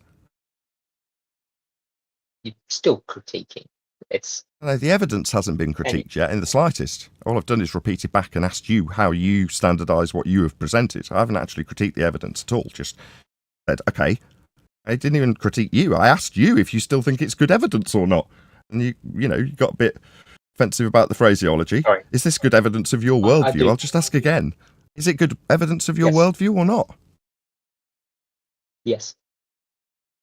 Okay. Even though you've based it on what you've been told about what this item is in a place that you don't really know where it is, based on emotion, I'll tell you right now, is measurements of a flat Earth. The angles that are described with an orbital motion give Kepler, third law of interplanetary motion, derived from flat Earth angles to lights in the sky. That's how its basis gives you an orbit. So it's hard for me as a flat earther, obviously, to even conceptualise what you described when you say a ball falling around another ball. That only exists in a derivation, mathematics that is, mathematical derivation of a flat earth measurement. That can't be world proving when it comes to sphericity, because it's based on a measurement of a flat earth.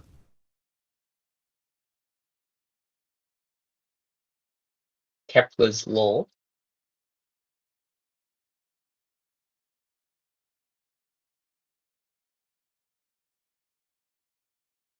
I don't know how much more mileage you want to get out of this guy, Nathan. Maybe we can get somebody else on the panel.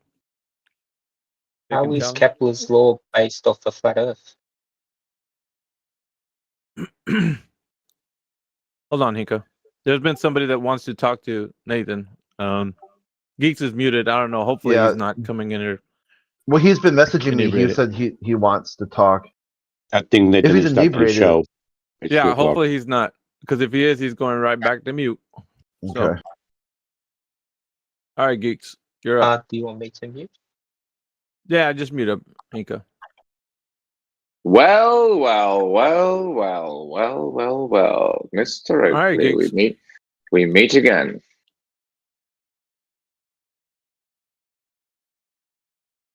Is he there? He'll be doing his intro. Oh, Bev's here as well, watching from the sideline. Geeks is quite the showman. Oh, I am. That's correct.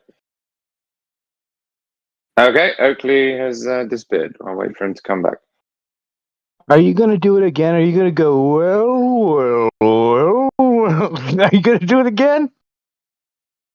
I mean, I kind of have to, really, don't I? When it comes. Yeah, to let me put you back on. Let me put you back on hard mute, and then when we unmute you, it'll be original. How about that? It'll be even better. Yeah. I'll just All right. be quiet until he comes back. No, we could red mic you. There you go. That's not a problem.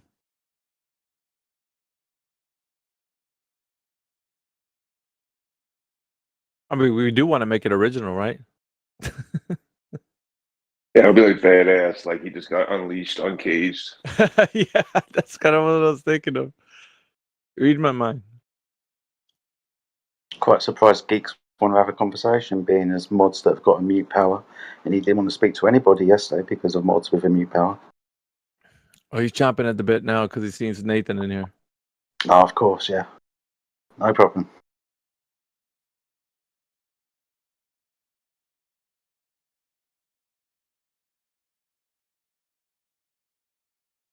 I might have to leave, so I don't know. Somebody else might have to take over moderating. Make sure these guys aren't stumbling. I'm around in the background, mate. If anything happens, I'll figure it out.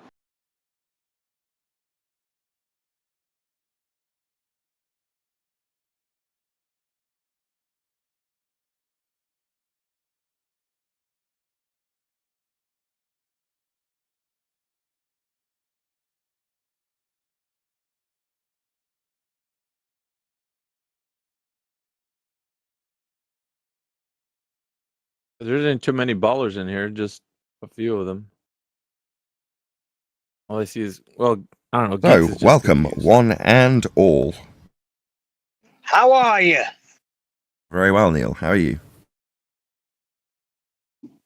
I don't know. I gotta check out my pictures. Pictures of what? Earth from space? Yes. Yeah, we didn't get into that in the.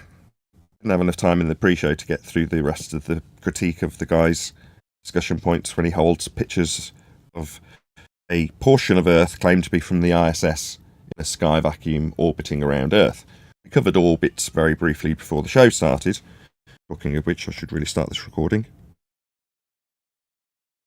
So, let's cover the rest of the critique of this guy's claim. The rest of it being sky vacuum itself, the area. We weren't quite certain, claimant that is, in terms of whether or not we can call it space or not, where the ISS is. Regardless, the area above our heads, black bit, is claimed to be 10 to the minus 17 tall. It's an area of low pressure, otherwise known as a space. And in terms of what gas does, its behaviour, it's to expand into whatever volume it's got available to it. That is to say, gas fills space. If the sky was a vacuum, space, we'd all be dead. We'd have never developed gas pressure in the first place because the first particle of gas would leave the ground and immediately vacate into a vacuum, never to return. And there would never ever be any development of gas pressure, that's it pressing on something, because the heliocentric model has no containment. Rockets, ISS, moon landings, they all take place by travelling through the high pressure gas we all breathe into an area 10 to the minus 17 tall.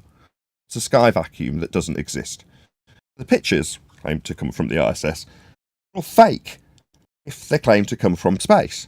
In orbit, derived from a flat plane measurement that we did cover in the pre-show. With that in mind, I don't mind asking the housekeeping question. Is there any evidence that you can have the gas pressure that we're all breathing without containment? Negative. Without the container, there can be no pressure. How can we have an That's area? a fact. So for the guy who claimed pictures from space, how can we have an area akin to Narnia to take pictures of Earth from? Answer, we can't. The place the images came from is fake. There is no outer space. Gas would be filling it.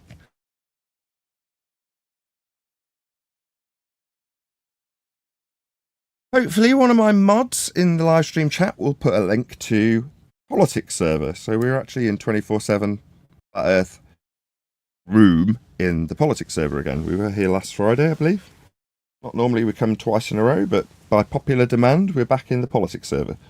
So the usual Flat Earth Debate Discord server had a discussion in the pre-show deciding which server we'd be going to, and this is the one that we're coming to. So obviously you guys are a favourite.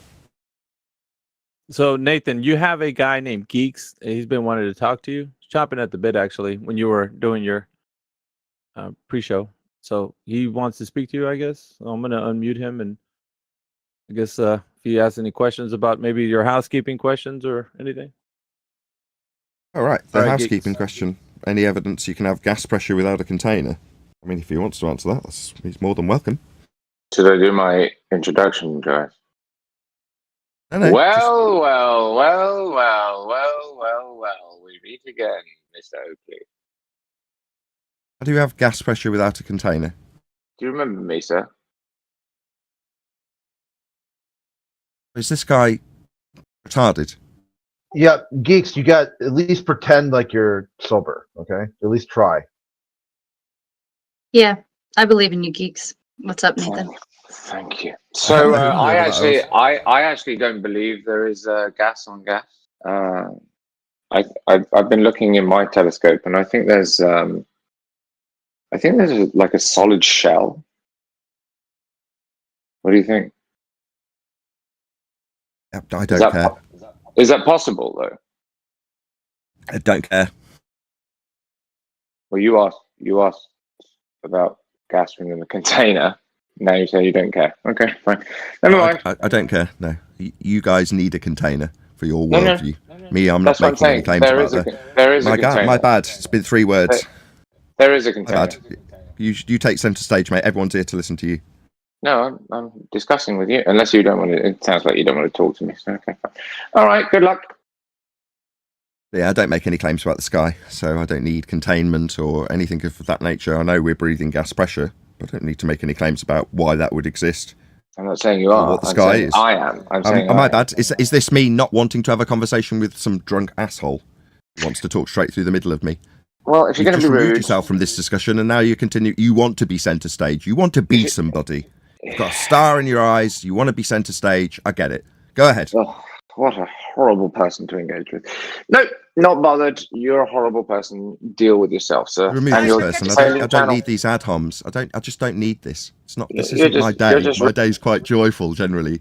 You told them a horrible person. No, I was just having a conversation with you, and halfway through my sentence, you decided no, you're going to start talking through the middle of that.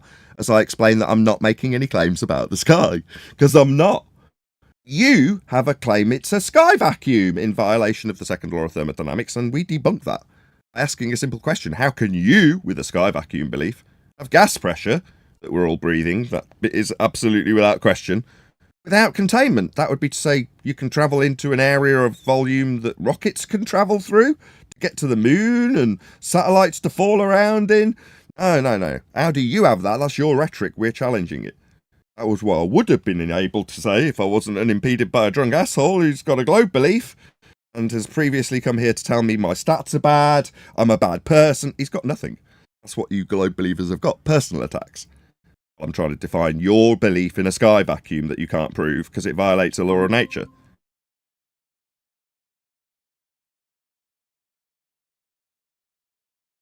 Fun days in the politics survey reminds me of the last time we were here last week. People don't actually want to listen. They want to state their claim and then rumpus the crap out of you so you don't get to respond to them annihilating their fundamentalist belief in a bull. People don't like it. They want you to just listen to their claim. I've got a picture from space. Really, what's space? I don't know. How big is it? 100 metres? How do you know? I don't. Right, so, okay, well, this is a good bit of evidence for your fundy belief in a sphere-shaped world that's based on measurements of a flat plane. I'm thinking no.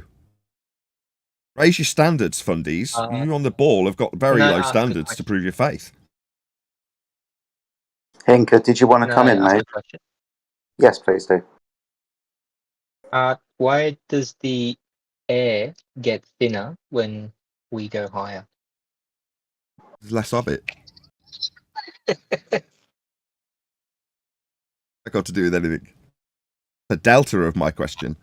The gas pressure because gradients. if we have gas pressure and we're in a container, you would expect that gas pressure to remain the same because it would evenly spread out through the container. Would So it? why Did does you the not learn pressure about get the lower hydrological when- cycle? No, you're interrupted me. I'm trying to speak. Because I wanted to disagree with you why because you're does the wrong. air get Most thinner people have a when we basic get standard of education where they learn about things like the hydrological cycles. Did you not learn about that in school?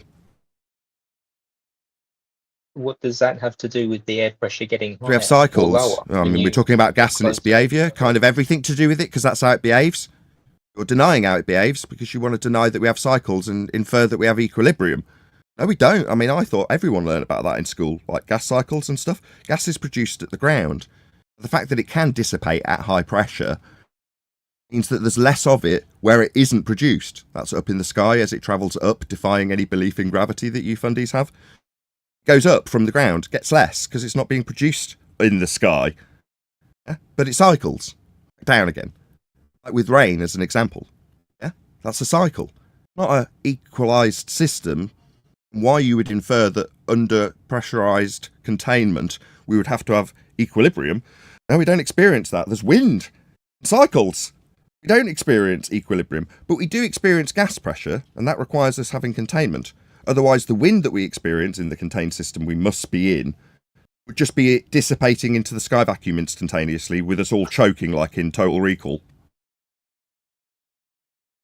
So why can't that same value be applied to the Earth without a container? Are you mumbling? Can you repeat that clearly?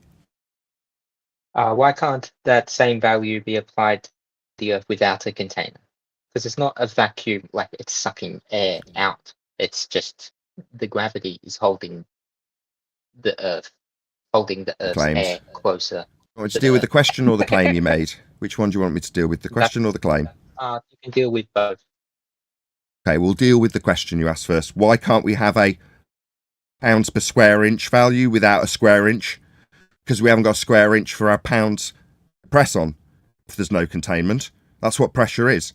That's defined by NASA. The force exerted on the walls of the container, end quote, NASA, when defining what gas pressure is. You need a container, it's an antecedent to have gas pressure.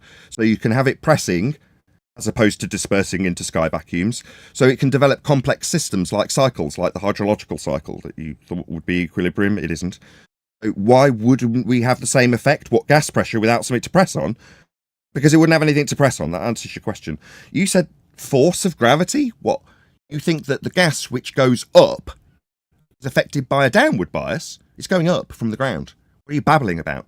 Furthermore, the force of gravity was superseded 109 years ago by a pseudo-conceptual fourth-dimensional medium invented by a man named Einstein, and very specifically detailed as not being a force. So, number one, gas isn't going down. Number two, it's not affected by a Newtonian downward bias. Number three, the Newtonian downward bias that isn't affecting gas that goes up isn't a bending pseudo-Riemannian force space-time invented by Einstein mathematically that has no bearing on anything because it's not a force. So I hope that addresses your claim that we've got a force of gravity holding gas go down, go boom, boom, when it goes up from the ground. Up! Furthermore, yeah, we need containment for gas pressure. It's an antecedent consequent relationship. We described the force on the walls of the container. It's like saying, why can't we have yummy, cushy air pressure around the rim of a wheel without a tyre? You answer me. Why can't we have the lovely effects of the squishy air without the horrible expense of having to buy a container to put it in? The rubber's really expensive. Why can't we just have that without any containment? That's higher than They don't have any down. normal Earth pressure. Again? It's higher than the normal pressure of the space around it. What, like Earth at a higher pressure than the space around it? It would expand into it. Yeah, So like the tyre pressure. I'm still talking. Pressure. I'm still talking. It's triggering. Okay. I understand that what I say is utterly devastating. Somebody with a religious belief in an area of volume that gas is not filling, akin to tyre pressure without the tyre. And what you say is, well, the tyre's at higher pressure than the air around it. What, like 14 psi versus 10 to the minus 17 torr vacuum?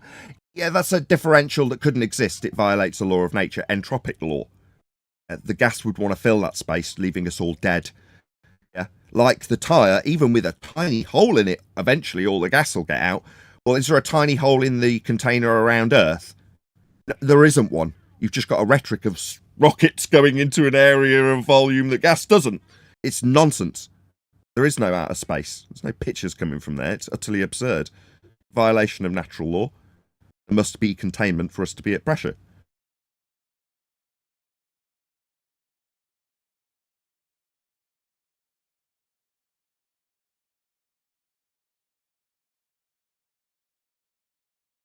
Next.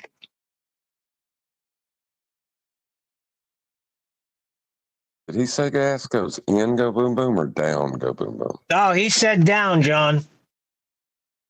Uh-oh. It doesn't, but go ahead, John. Down is with respect to a horizontal plane of reference, not Yeah. a curve. Yeah. Why is it with the globe believers utilising flat earth concepts like down? I don't get it. They need a flat earth to make their globe belief. It's mad. I think I got something for you here that's I've been following for the last couple of days. The New York prison system was going to lock down all the inmates for the eclipse.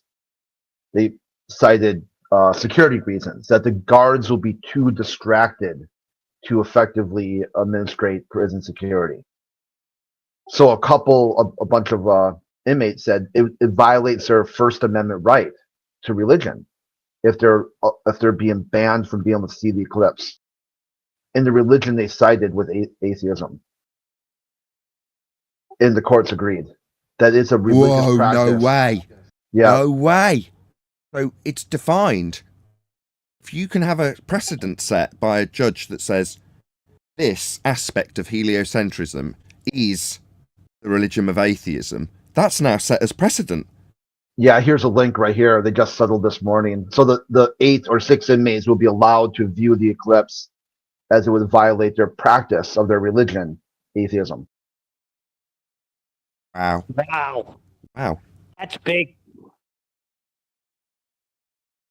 Isn't that interesting? That's a loony. And who would have known? Gnarly. Go ahead. It is. Who would have known that religion of, if you're going to call it that, atheism, requiring a view of the claim to be orbital motion producing the eclipse, was actually based on flat Earth angle measurements? Who knew? You're teaching advanced heliocentrism now. People obviously are completely unaware that their belief in a globe is based on measurements of Earth that is a flat plane. The globe belief has its genesis in flat Earth measurements. Very few people know that. Okay, then I will ask John. You can answer any question, or not question, or you can argument against anything that Globe is trying to say. Oh, you need a flat plane of reference to get that. Why do you think it is? Because of the Earth is flat. Therefore, you can answer any argument. Oh, you need a flat plane of reference to get that. Is that absolutely correct? You're asking John. I'm asking John, yes. I've just looked at the claims that Earth's a sphere and they all require a flat plane of reference. So you can really answer any question, not question, or argument, or statement, or claims. Maybe all of them. Maybe something. I can give you an example. The previous discussion here, the gas pressure. That the description of the gradients, it starts at sea level. It requires a horizontal plane of reference for that description. Johnny was just about to. A perfect example was that George. Thank you. But Johnny was about to get to the point where he was going to state, and I'm putting words in your mouth because you didn't quite get there, Johnny. You could just say all of your globe claims will require a flat Earth, and that would be correct. That's also a bit 2023, because upon realizing that what we then paraphrase into all roads lead to a flat Earth doesn't necessitate arguing against the starting point that's been back engineered to be able to make the statement that you need a flat Earth in the first place. Ergo, in 2024, we can make the positive assertion without any globe reference. Earth is measured flat. Yes, and also, if you are talking about the object that is falling down in a free fall, you also need a flat plane of reference to say so, right? Is I wrong about that? Yeah, it's just working from the outside in rather than the inside out. So rather than through 2023, when we're talking about parallel light rays coming to a globe surface that can't give you angles and then transposing it into the centre of hell so you can work on the equatorial plane, that's a road leading from a claim to be sphere that you can imagine back to the starting point of a flat Earth. That's all roads lead to a flat Earth. The other way round is, at that point, who gives a toss about the globe? Earth's measured flat. But just say that as it is. Why are we having to work defensively against people's current globe belief when we can just state as fact and a positive assertion on the front foot, offensively, Earth's measured flat? What's that? You want to install a globe belief into this? Well, I'll just show you how that came from a genesis of a flat Earth measurement. And I will say, because of my knowledge, that the Earth is measured flat with sextant, and that's so obvious for me. That's my understanding and knowledge. It's because they think it's a sphere. It's because it's a celestial sphere. There may be that is manipulation of making your Earth a spherical, but it's not the Earth that is spherical. It's a celestial view, and that's because of perspective.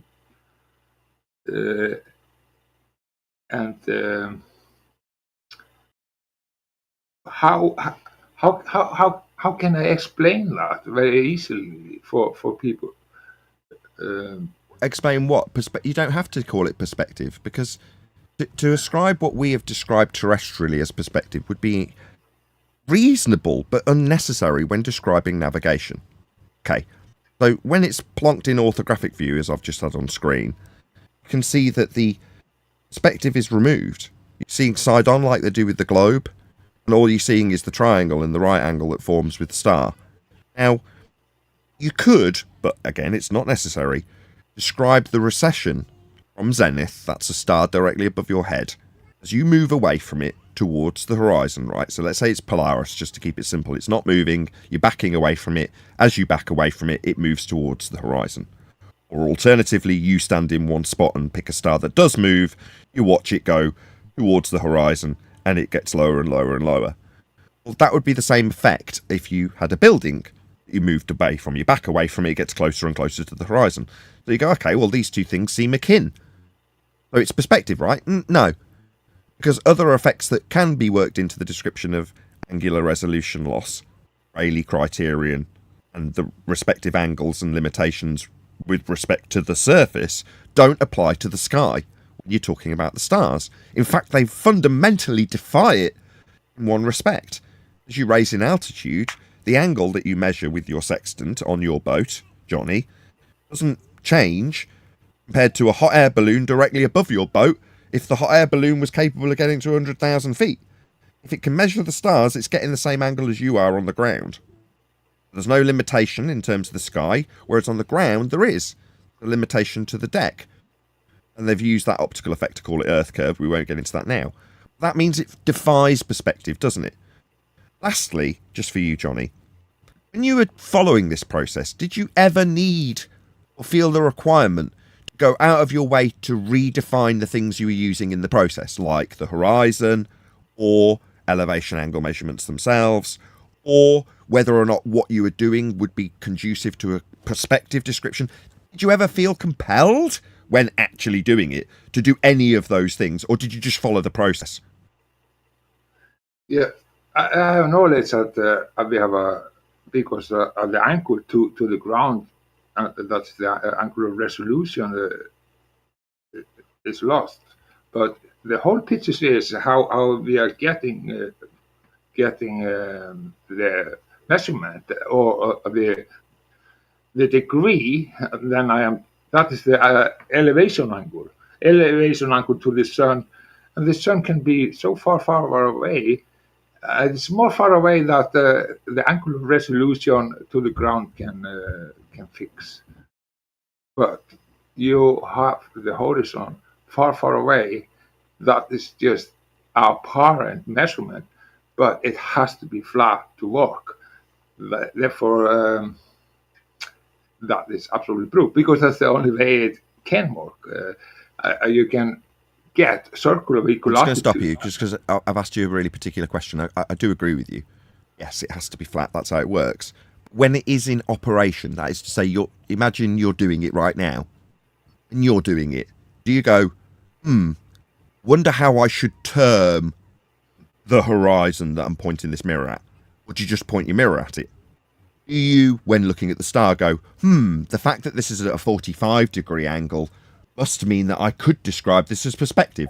Or do you just measure a 45-degree angle to that star you're going to be navigating with? You see where I'm going? Yeah, I just take the elevation angle and put it down to the line in front of me. That's we call a horizon. Perfect. And if I may, mark the Johnny, time. perfect. You just follow the process.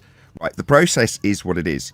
So currently, we've stamped this out through 23, to be perfectly honest, but we've got a few stragglers that still feel the need to argue with us about this process. Like, why are you arguing with me about what celestial navigation is? Well, we must define the horizon as X. How would you describe... I don't care. It's not relevant. The process works on a flat Earth. Proves we're measuring it flat. How we define things like the horizon or the angle measurement in terms of perspective, they're crude English words, is irrelevant to the process and what it proves and what you're measuring. You are processing this information of the angles to the stars into all of our maps and models, including the globe. And it's flat. The measurement starts flat. The globe has its genesis in these measurements. That's all that matters. No apologetics are needed. That's what it is. Not up for discussion or debate or what I think this or that and the other within the process will be defined as. It's irrelevant. Earth is being measured flat, navigated flat, built on flat. You describe up and down when it comes to arguments about delta X earlier in this live show. With respect to sea level, what? How much does the air thin out at a certain altitude with respect to sea level? We're going to need flat planes to describe all of these things. You to argue about non sequitur, because delta X has nothing to do with gas pressure needing to be pressing on something. If you can appeal to something that seems like it's conducive with the argument, well, we've got a pressure gradient, let's argue about that. And how you explain the dynamic system, who cares? Yeah? If rockets can go into a volumeless area, an area of volume, my bad, then so can all the gas. That's the point. Space is fake. To describe it in the argument, they still need a flat plane to do it. Up and down. With respect to a horizontal, yeah, you'll need a flat Earth for that. Sea level is what describes the pressures at various elevations. I will come back to a spherical. Just let geometry. Johnny round out. Then hold on. Johnny, I will just let hold round on, out Johnny. I've got to one get more. control. Then I'll reintroduce you. I promise. But I've got to be under control. Brian after Johnny, if you don't mind. Brian, that was his point. So, ahead, Johnny. Thank you. I will just round off. I will just talk about then. If the argument is against my sextant navigation, they are using some kind of spherical geometry and spherical angles. That is absolutely nonsense. I don't know about that. It doesn't matter if they say that in the math. They can do something spherical geometry, triangulation, what they call it. That is nonsense because nobody is using it. If nobody is using it, why are they using that as an argument? If you're talking about PZX angles, right, you're talking about the angles that they plot out on the protractor when they're measuring an angle with respect to a polar-eccentric system in the centre of Earth. You can transpose out the angle into a curve angle on the protractor. That's what they're doing. It doesn't mean that you're representing what you actually measure to the surface. It just means that they can then, this is back to 2023, say, oh yeah, of course I'm getting an angle off a flat surface. It's so big it's flat, giving me the angle, and all the light rays come in parallel, and therefore we can use it with respect to the centre of Earth. Because it effectively is, it's all moving to the centre. Why? Because it just is, it's so far away. Okay, so we're in the centre of Earth, we're measuring on the surface without an angle-based surface to give us the angle. That's because it's so big it's flat. That's working backwards and apologising within the debate and having to work through all of their fundamentalist beliefs that are based on a system that's been put into effect. That's the protractor representative of the globe Earth for you to not stand on because you're in it. All of those to be described started with the measurement of the angles to the stars, in this case Polaris. A radial value of a sphere Earth that's going to be the protractor you measured through. So that's, as I say, in 2024, Johnny, where I just start. Earth's measured flat. You measured it flat. You followed the process flat. You didn't question anything about it. It just functioned as it functioned with your flat map. And your circles that you drew on it flat. That's how the world works. That's how it's mapped and measured, and that's how the globe came to fruition. Is there anything else, Johnny? Otherwise, Brian will be chomping at the bit. I will just say that then in the end, I will say, yeah, we are not listening to answer like, oh, the Earth is so peaky. No, that's over. Thank you. Hey, Brian. Thanks, Nathan. Thanks, Johnny. I have two things to say on it, on what you've just, a couple of things you brought up.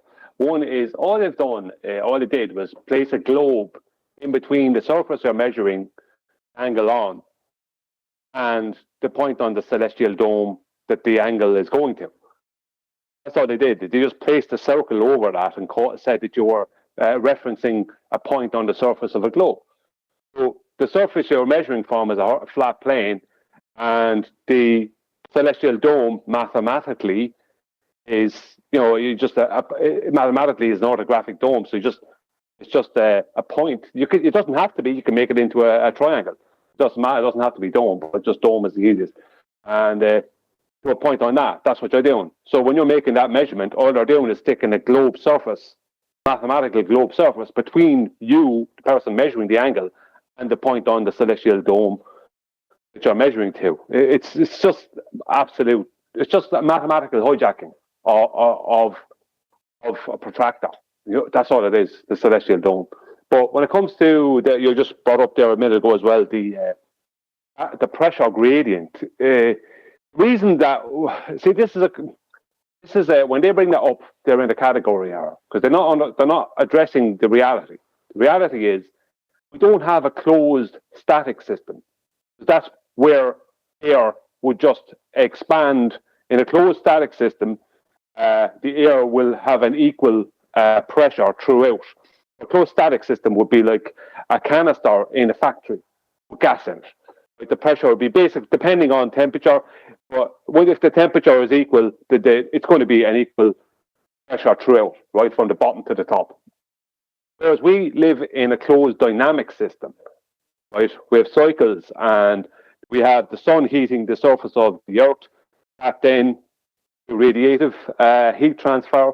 That then is transferred through conductive heat transfer from the surface to the air, and then that becomes a convective heat transfer through the air, creating convection currents, and the convection cells are a main part of our gradient. So we can't have that temperature or that gradient or the gas pressure or a low grade vacuum like we do have in the sky, or any vacuum, without a container. You can't have any of those things in reality without a container. They're claiming gas pressure, temperature, and vacuum without container. They don't understand. They don't understand the world they're living in because they just pre-assume that it's this open system. You know what I mean? And that gravity is somehow a force, right? Something that's thrown out the window in 1915, and that is somehow creating a gas pressure gradient. Something that mainstream PhDs, right, are literally correcting themselves publicly for stating in the past and saying, sorry, we do have a gas pressure gradient, but that has nothing to do with gravity or a gradient of gravity. That's not the same thing. One does not create the other. We have a lot of people who just don't know what they're talking about.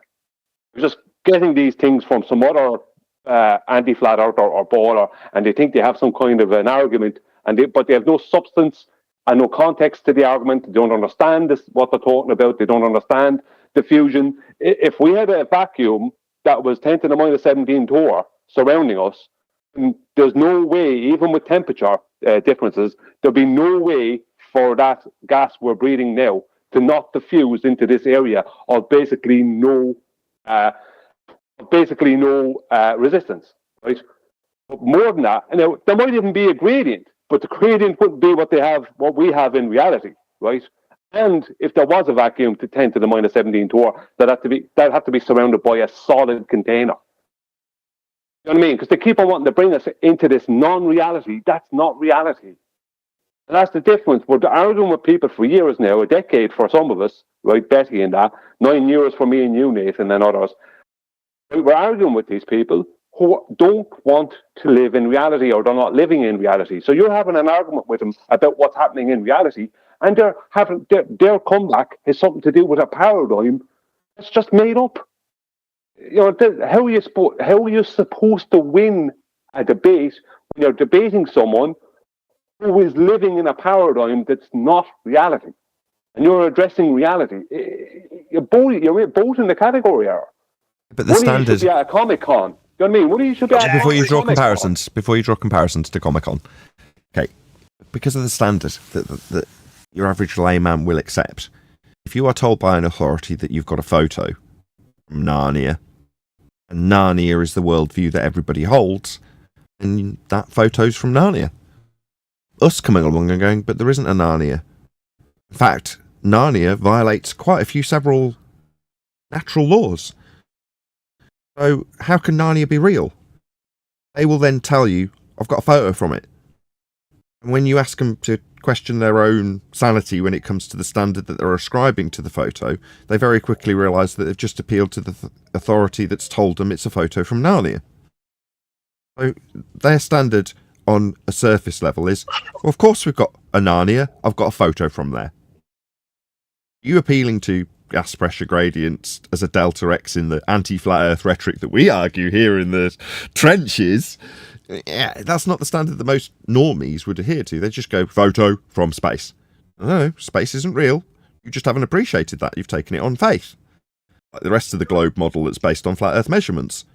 The reification of the flat earth measurements into sphericity is taken on faith. Everyone's looking at a globe, experiencing a globe, building on a globe. That doesn't happen. Where do they get their images from, though? Well, photos from space. There's a very different standard at work. People are lazy, Ryan. When you get into the rhetoric of the trenches, they're fighting their own cognitive dissonance at that point. Yeah, that was beautifully explained by you, Brian. But they'll come right in and show you a picture. What You was can also lay that out 100 times, and somebody will come and show you a picture. what also explained beautifully by Brian, and I hope this continues, is as our understanding, this has started with John 2 years ago, John, who's on the panel, Refracted Curvature, right? When he took two puppets and explained how you can turn the flat surface of a kitchen into the protractor. Yeah. Now, 2 years later, we all got it. We got it back then, but understanding how you can show that in celestial navigation manuals or Danny Faulkner in front of a congregation when he's describing angles from hell. There's a reason he's got to take it there, and it's because that is the genesis of the systems that infer there's a 3,959 mile protractor around your position. And then beyond that, you've got an infinitely expanded out celestial sphere. Why is it infinite? Well, because there is no perspective involved, there is no sphere involved, there is no protractor involved, so therefore there's no globe Earth and there's no sphere of the heavens. You've got a parallel plane. You to have the view of something above your head moving towards the horizon like an aeroplane when it maintains level flight, it, to your view, looks like it's following a curved path towards the horizon. That's just how the world presents itself to you. Then say, well, because of which I can represent the angles I can measure out to each of these stars receding towards the horizon as though they're in a dome called the celestial sphere. No, they're not. They're parallel with the ground, so much so that they don't even change in angle as you raise up. It can only be parallel with the flat ground that must be in effect for it to function in that way and be capable of being described as a celestial sphere. As you move along the ground, your representative view of the world will change with respect to the stars above you. Likewise, the position of those stars above the ground changes as time flows. Now, we've tracked those positions with respect to their angles on a flat plane, and that is what the basis of globe comes from. That's where it is originating. In these They use another word of the for it stars as well, with Nathan. respect to a horizontal plane and the sky parallel with it. I'm done. They use another word to describe that as well. It's an oxymoron. It's called the planosphere. It's fair enough to describe it that way. In orthographic view, if you watch you looking out from your if you forget about you actually watching the stars and seeing them from your position, you're now stepping back from someone else who's watching the stars, and as you're looking at them, they lie on their back on the ground and go, oh, there's a star right above me. So as you look at them, you've got a line going up in orthographic view, basically, to the star above them. And they stand up and look to their left. And they go, oh, I've got a star on my horizon, because they're with a walkie-talkie radioing this back to you. So in orthographic view, with you looking at them, there's a star down on the left-hand side of them. Yeah? 0 degrees on a protractor. Likewise, at 180 degrees, when he turns around and looks at the opposite horizon, he's got a star on that horizon. Well, you can see that between those points on the horizon and the one above his head, you can put in all of the stars that he can see from his view and ascribe them angle measurements along a protractor. Right, so now you've got a guy on the ground you're looking at with a protractor around him that you've mapped out. Well, obviously the stars aren't on those points of the protractor that you've drawn on this image, so we'll put them further out. So we'll draw another sphere around that protractor. And we're going to call that sphere the celestial sphere, where the stars are positioned. Does that mean at that point that you've got a dome around you with the stars? No, because the star that was on the horizon when we first described this example isn't crashing into the ground. Yeah, it's still in the sky above someone else somewhere else. So it's parallel with the ground, capable of being described in an angular way, or even, if you will, a perspective way. Doesn't mean it is. In fact, to have this description, it must be parallel. Flat sky, flat ground, that's how it works. And that's the basis for the globe.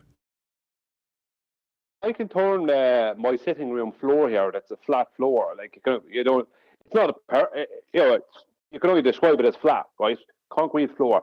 I can turn that into the surface of a sphere, the surface of a half sphere, of a dome, by pre-assuming that the light that's in the ceiling is at an infinite distance away, and that the measurement I'm taking is not from the surface of the floor. That floor is surrounding the flat surface that I'm taking the measurement from. I can then turn that mathematically, this flat floor, into a half dome, into a dome, like a half sphere. Exactly, like I exampled right at the beginning where John did it with Bunk and Debunk the Puppets. So Roger Ledwell, thank you for the super chat. He says, ever read The Silver Chair? Hats off to Puddleglum. What's Puddleglum? I haven't read it, sorry. Thank you for the super chat though. 101 people watching, so a very warm welcome to all of you who've just joined us. Chances are you've joined us because someone shared the show with you. Please share the show if you've not done so already. It's like 2 clicks. Share and then press Facebook and that's it. Really easy to share the show. Go ahead. No, not ahead. Johnny's here. I will change the... Okay. Johnny, I'll do the same to you as I did to Brian earlier. Just hold your horses. I'll come to you in a second. Brian, go ahead, then Johnny. Just a second, yeah. Because John, no offense to Refracted, he just won't do it. So I'm going to have to make... I might be able to do it. No, I'll have to. I don't have my computer working at the moment. I should have a computer to use in the close future. And as soon as I do, I think I'm going to make the do it yourself, turn your sitting room floor into a half sphere, step-by-step tutorial. That way everyone will understand. That reminds me. What do you mean John won't do it? What happened? Though it's an off-topic subject, probably should be discussed in the pre or after show. But I did mention to my tech guy that you wanted a computer at some stage, and then I haven't actually mentioned to him that you might be getting one by an alternative means. Should have actually mentioned that to him, and you specifically told me. Make sure you make your computer guy aware that I might not be needing a computer from him. Anyway, that's just something to make a note to myself, and saying it on the live show will remind me to tell him next time I see him. Oh, by the way, I think Brian might have sourced a different computer. Just don't want him looking out for you, that was all. Forgotten to tell him. Yeah, no. Listen, if he comes across something good anyway, I might be interested anyway. But I'm just saying that right now it looks like I'm going to have a computer to use in the next 2 weeks. So awesome. Thanks. Sorry, guys. I appreciate it, though. I do appreciate it, big time, definitely, a lot. Cool beans. That aside was brought to you by the internal workings of Flat Earth Debate. And meanwhile, over to you, Johnny. Yeah, I don't know Oh, the boy. argument. Taking that horse down again. I know it's not the right way to say it, but the horse is down. And, maybe we don't have to talk about it so long time. So we have to go with white things. White things like it's a lot of flat earthers that really thinks like a widget. So on. Coriolis is some kind of a force or something that can do something, and they agree with Boris. Yeah, I understand what they are trying to say, what Coriolis is, but they have to call it something else. What is Coriolis? Coriolis is just an optical illusion, or that you think you see if you are on a rotating reference frame, non-rotating. And if you have inertia and non-inertia, that's the Spinning. No, he's doing really well. He just said non-rotating rather than non-inertial. I was following along. No, you're doing really well. Keep going, Johnny. You're doing really well. So why are flat earthers still don't understanding what this is about? It's pissing me off. Therefore, I really have to bring it up. That was my point, really, to come in here, to point it out.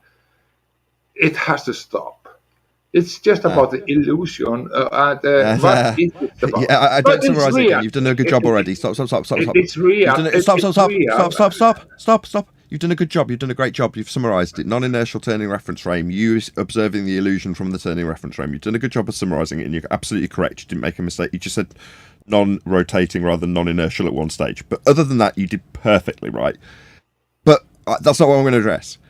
You're like, it's annoying me. You actually said pisses me off. But people just don't get that. It's the single most convoluted and therefore complicated subject in this arena, bar none. Why is this happening? Why cannot people take this? I think it's very, very easy to understand. Really, it is. Let me answer. On screen now, Simon Dan leaning out of a helicopter on a rope ladder with the word ruined coming out of his mouth. My audience. Okay. Why? Well, because when we explain lack of Coriolis effect on a claim to be turning Earth, they tell us that our reference frames that we have just described that they use to claim Earth spins are ruined. Now, upon me pointing out how Coriolis works in a live stream or a recorded video, Simon Dan has entered into a debate with me to tell me that my reference frames have been ruined, with an example showing no drift. And that means that he has then convoluted the actual globe claim. That's that there's a drift at 15 degrees an hour as you turn underneath stuff. That's what Coriolis is, as admirably described by Johnny. When we show it doesn't happen, they try and overcome the argument by ascribing their globe Earth reference frames that aren't exhibiting the effect to me, the flat earther, to tell me that they're broken. That's what Simon did when he entered into debate with me via Twitter. Now, as a result of him being annihilated, and having the fact that his claim involves reference frames pointed out to him, means he just has to lie about having ever debated with people and give his excuses for why he doesn't debate. When he does, he just has to lie to overcome that problem that he's caused himself by entering proactively into debate with me on Twitter over Coriolis effect, to tell me that my globe Earth's Dan reference frames are ruined. End quote, Simon Dan. So that's why it's very convoluted. It's absolutely, and the question is, if something is hovering and you have a helicopter hovering and the Earth is rotating and you're landing the helicopter on the spot after several hours or maybe day or whatsoever, it will always land on the same spot if it's just hovering. But how is that possible if you have a rotating Earth on there? Then they say the atmosphere, that's oxymoron, of course, is letting you flow in with the Earth. How can There you it is. explain that? There it is, because they're then saying there's not a second reference frame to see the drift from. If Earth and atmosphere move together, then there is no drift to account for.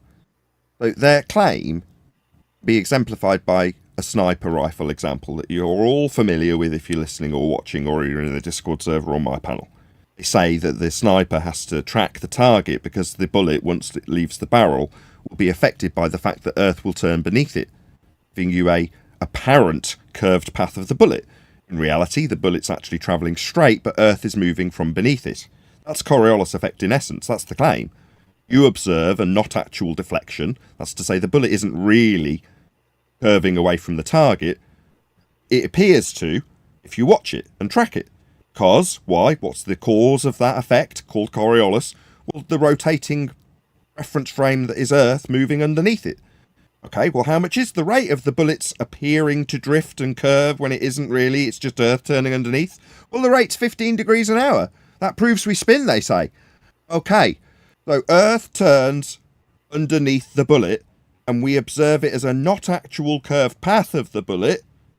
Looks like it curves, but doesn't really, because Earth turns underneath the bullet when it leaves the gun. So when the hot air balloon or helicopter leaves the ground, Earth turns underneath the helicopter at 15 degrees an hour. No, it doesn't. But it's very confusing, Nathan. When we point so out that Earth isn't turning underneath the helicopter or the hot air balloon, Simon Dan in this instance will turn around to me and tell me that my reference frames are ruined because Earth and atmosphere move together as one. Oh, shit.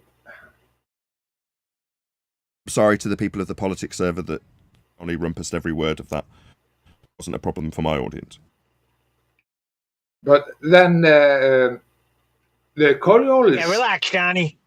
The Coriolis is just a man from France that was a very, very great man and was describing how something that is, if you're on a non-inertia reference frame, and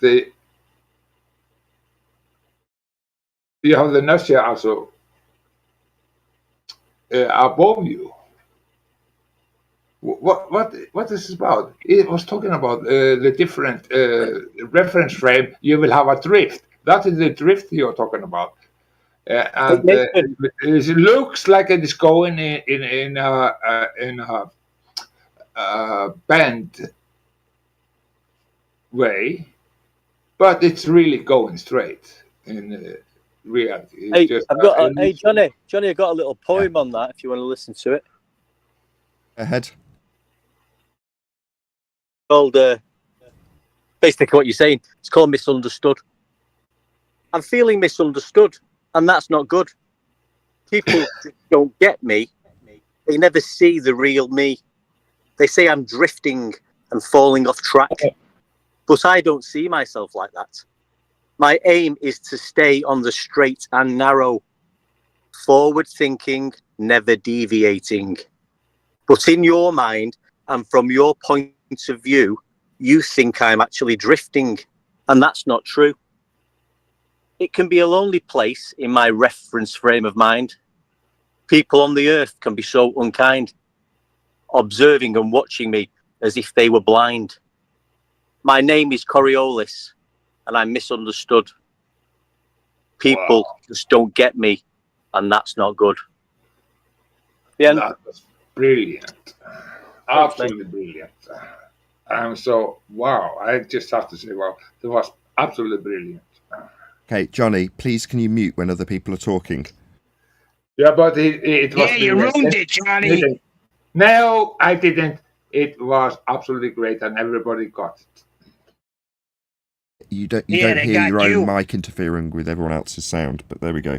Anyway. How long have we been live for? We've been live for almost an hour. Cool. Anybody else with a globe Earth belief that wanted to challenge anything we generally put out into the arena of flat Earth debate and discussion? While we're still live? What happened to the guy with the pictures? I thought he was going to come back. I don't know.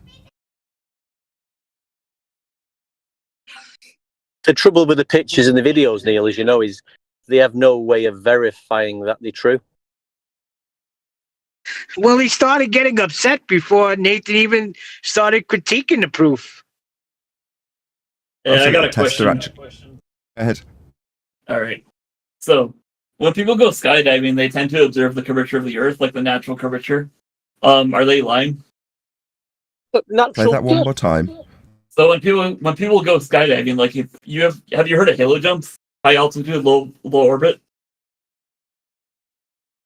Did cover orbits at the beginning of the show, but Yeah, but like when You people go skydiving, essentially, and they see the curvature of the Earth, are they lying or delusional?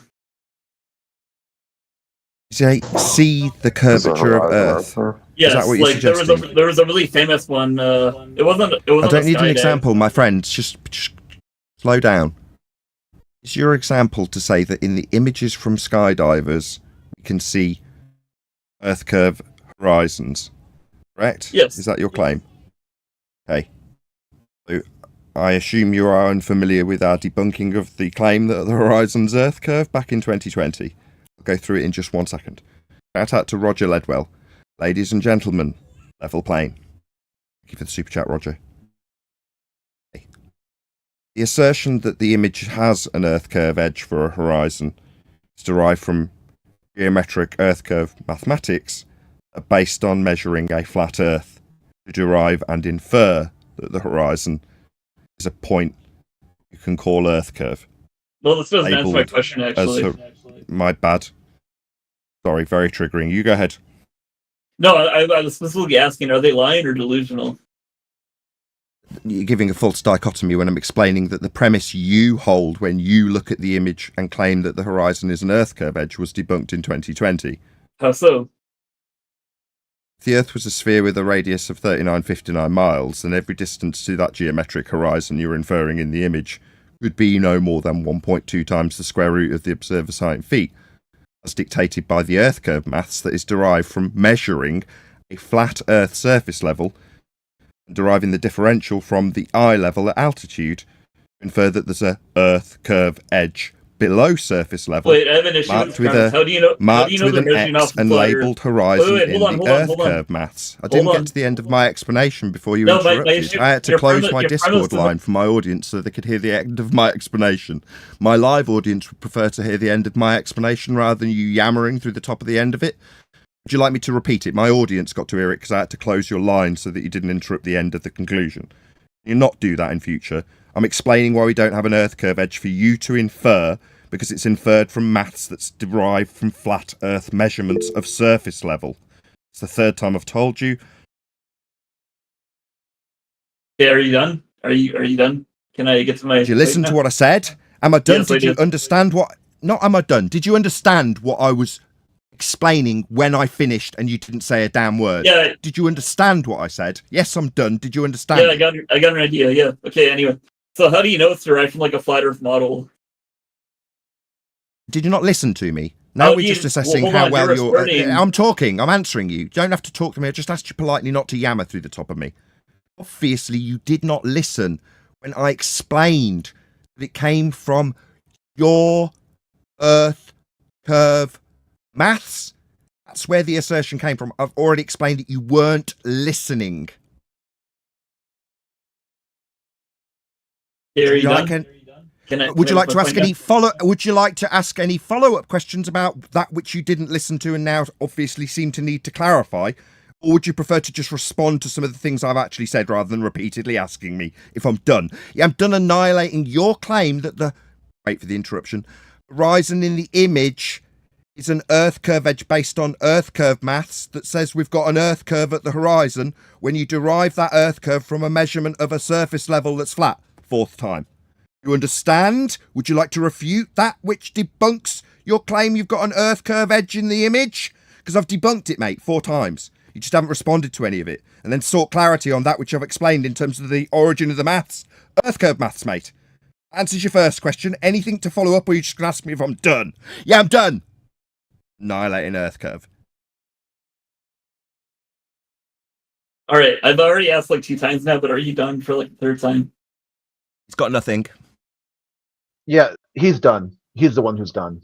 You're done, mate. I'm done demolishing your claim that there's a sphere edge horizon called Earth curve in your image from skydivers with their low altitude, high opening jumps with pictures of edges in horizons you infer are Earth curve based on mathematics that have very specifically detailed their origins. And how that maths works to infer you've got a horizon that's Earth curve is by measuring a flat Earth.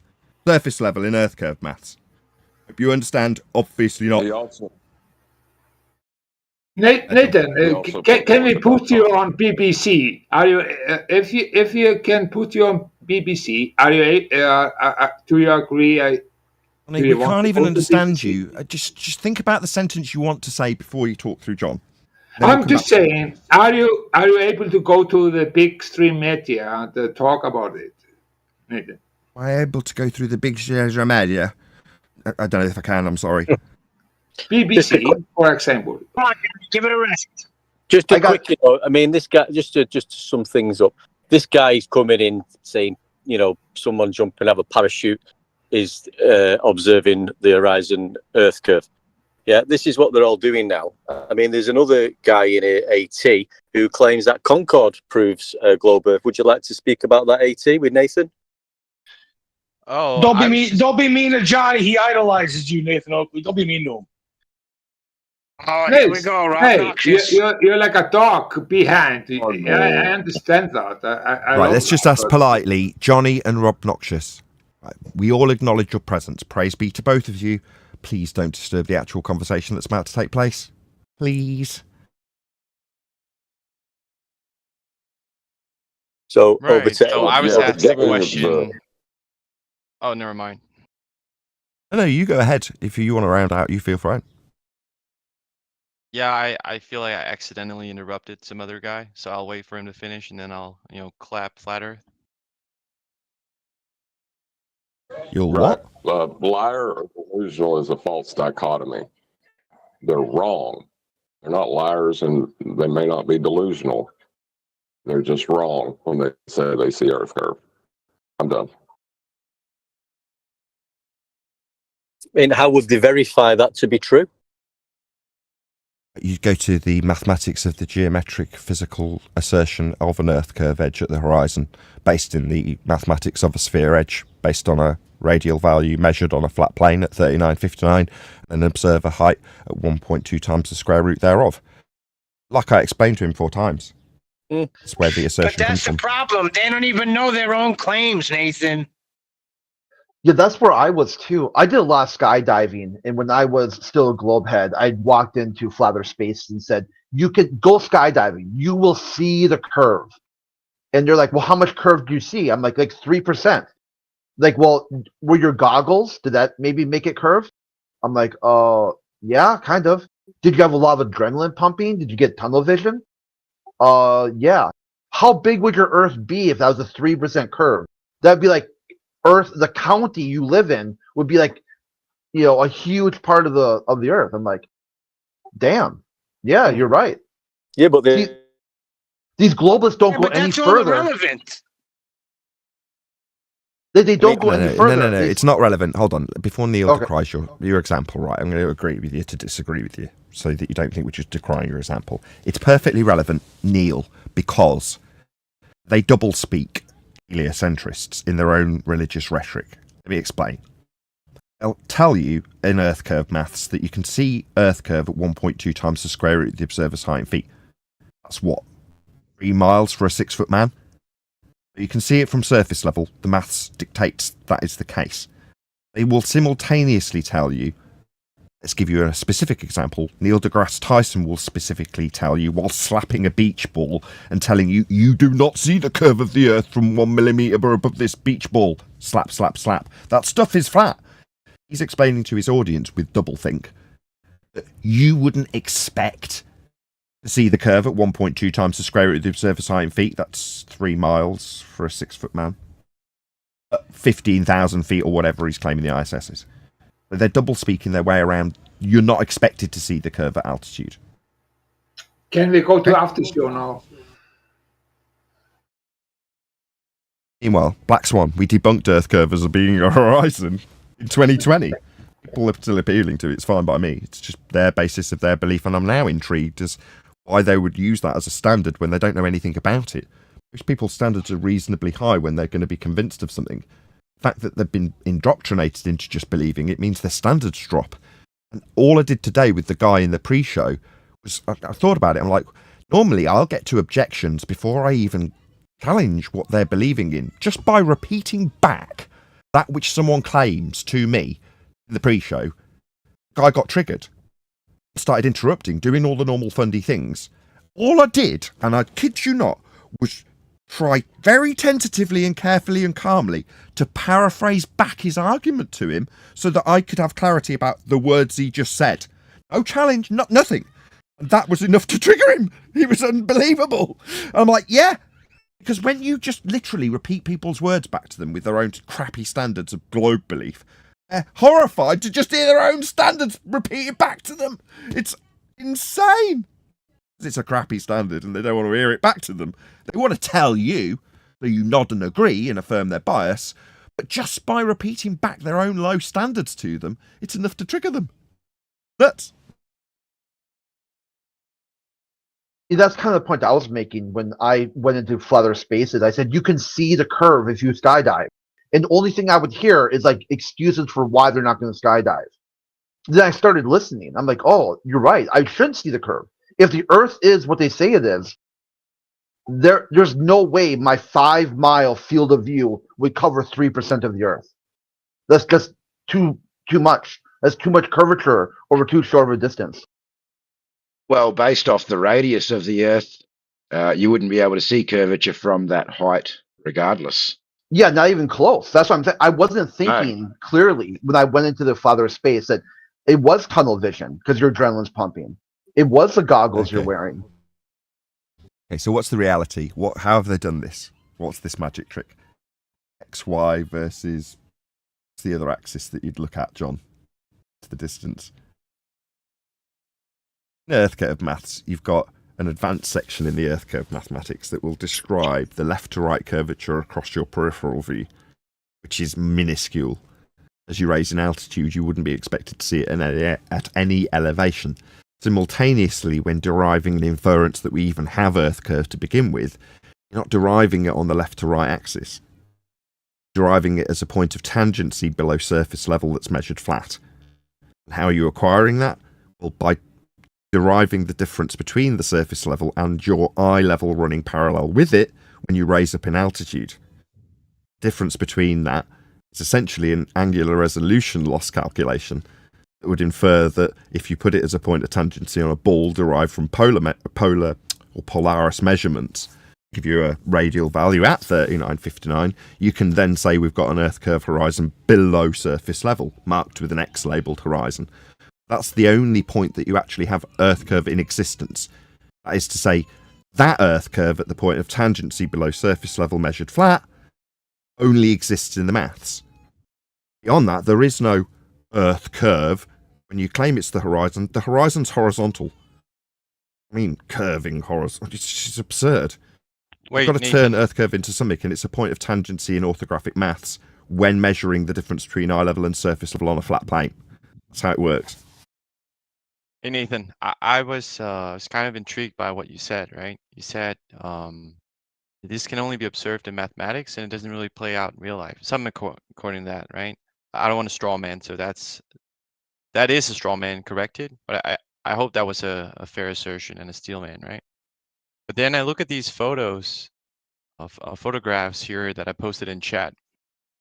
And yeah, we have both some like on Earth. You talked about observer height, and yes, you could both be a tall guy or a short guy or a woman, but you could also elevate yourself, right? But when we go at sea level and we take a photo like this, and I pinged you, so you should be able to see it, but I can resend it if you can't. Dunno, And, like- if one, hold on, just for that admin's sake, I'll keep it brief. If there are one of my mods that can stick it in my local chat for my audience in Master B, I can present this guy's stuff, but keep talking as though I am just looking at it, and hopefully one of the mods will work behind the scenes. Go ahead. There are 2 minutes. 2 minutes past the hour, guys. Isn't it 12 minutes past? Okay, my mods know they're all well they're oiled, so hopefully we'll stick it in my local chat so I can present it. But carry on as you were. Tell me all about it. Right. Yeah, and again, like this isn't a debate. It's hopefully just scientific inquiry and arriving at higher knowledge, right? But from what I gather when I look at these, assuming they're real, is that you can absolutely observe curvature, that you can absolutely observe an optical horizon, right? And although not geometric, and although a horizon can mean, semantically different things, and colloquially, maybe sometimes it's used to describe a phenomenon on Earth, and then sometimes it's a descriptor in math, just like a surface in math would also map out that there would follow that there would be an edge on a flat Earth, right? But since flat is just a descriptor of the surface, but not the shape, and you sort of can like differentiate the two in real life, not in math. Just like that, I think it's fair to say that a horizon also have different meanings, right? And so when I see these photos, I see curvature in these. It is power grid, and it's sea level, so that's why it's so nice. I see them curving, man, and I see them going over the horizon, and they become less and less visible. And you would expect them to go linear, but they really don't appear to be, right? And maybe not just appearing, maybe they just really aren't like that, right? So maybe you could explain to me with the knowledge that you have that I don't, why this phenomenon occurs, why it could be observed, and if you're going to argue refraction or optical illusion, please provide substance for that. And then after that, perhaps you could dive into how you would debunk space photos. And if you're going to invoke... That's a lot to take in. Just one thing at a time. There's already like 3 or 4 things on the table. Yeah, it's okay if you can handle one at a time. Okay, you appreciate first and foremost that this is what's known as a burden of proof reversal fallacy. As I understand it from your positioning, be of the opinion that we are on a spherical surface. You're now utilising the horizon to claim that it is a Earth curve edge, and asking me to explain why boats do something at the horizon.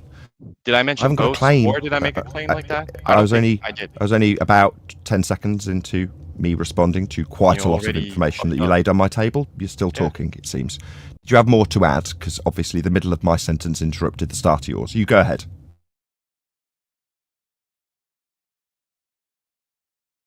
Go ahead. Did you just like yammering through the top of me taking apart your fundamentalist religious belief I've already taken apart based on the fact the horizon's not Earth curve? I'll just summarise it in one sentence. The horizon's not Earth curve. And I, as a flat earther, make no claims about what the horizon will or won't or should or shouldn't do. Globe believers do. They say it's Earth curve. It's not. That's the end of this discussion. I don't have to explain anything beyond the burden of proof reversal that you've employed. Get me to explain why the horizon doesn't make a claim about it. A claim that it proves a flat Earth? If you want, I can make a claim about the horizon proving a flat Earth. You have boats going over an Earth curve edge we debunked in 2020, though. That Earth curve only exists in the maths. The maths utilises measurements of surface level to infer there's a point below surface level called Earth curve, marked with an X labelled horizon in Earth curve maths, that uses a flat surface level to infer what you think is representative, an image of the horizon. The horizon is an Earth curve. I hope that answers your questions.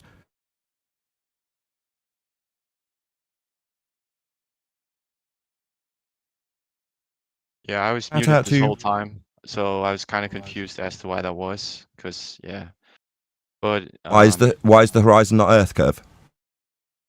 well, I didn't imply that, nor did I state that. So what you said, that it was a burden of proof reversal fallacy, just doesn't hold because I didn't imply that, nor did I state it. All I said is we observed this phenomena here, and I even highlighted how you can use horizon as a different sort of colloquial term, and how they're different and both applicable here. If you would like me to, I could say, well, the end of the waterline as we see, or where the power grid appears to be bending, anything that really would describe the same phenomena. and then you would have to tackle that, right? Because I'm not making a claim that there is a spherical Earth, nor am I presupposing that it is. I'm just asking for, through inquiry and through conversation, looking at reality together. Can we explain that? Can we explain this on a flat Earth? And I was waiting for you to hopefully engage with that. And I don't know, you okay, I've got your question. Thanks. Shout out to Roger Ledwell. Says, perspective, please, for 100. Thank you for the super chat. Really appreciate the support. Yeah. There is a claim that utilises the horizon. It's just not mine. Hence me labelling it as a burden of proof reversal fallacy. You've now said, well, you personally aren't making a claim. That's fascinating. You are but one man, and there is a Western world religion that asserts that we have, based on maths that's set in stone, a physical geometric sphere edge below surface level, labelled horizon, marked with an X in Earth curve maths. That's where the inference that the horizon in imagery would be asserted to be Earth curve. Then ask me to explain why that would be the case when I'm not making a claim about it is a textbook burden of burden. I don't have a burden to satisfy here. I'm not making a claim about it. I asked, it wasn't rhetorical, if you'd like me to make a claim as a flat earther utilising the horizon, I can do that. I'm just not going to justify the globe's claim that we've got a marked with an X labelled horizon below surface level that's measured as flat in the maths. You or anybody else to insert an idea that a horizon, defined as being horizontal, would somehow be curving and therefore proving, by way of an assertion that boats go over a horizon that's defined in this maths as a X below surface level, to claim that you've got geometry for the blocking of the boats with the physical geometric sphere edge you say is the horizon. It isn't. It's not my burden. I'll ask again, now that I've debunked Earth curve horizons, would you like me to make a positive claim, as opposed to satisfying your burden of proof reversal, or the horizon to prove a flat Earth? Because I can make a positive claim about it, if you'd like me to. Like you made a claim that the horizon in your images would be curving and proving it, and boats and stuff. That's positive claims from you, even though you denied them as being your claims. Yeah, they're the Western world globe claims. You'll know what they are, no matter what you think or what you're claiming. Right. I mean, it's kind of a long answer, just saying that you don't support that position and therefore you don't want to defend it. There's a lot to take in. Well, it really wasn't. It was just like word salad. But thank you. It's always good to have a word Can you salad. mute this asshole? Asshole, not word salad. No.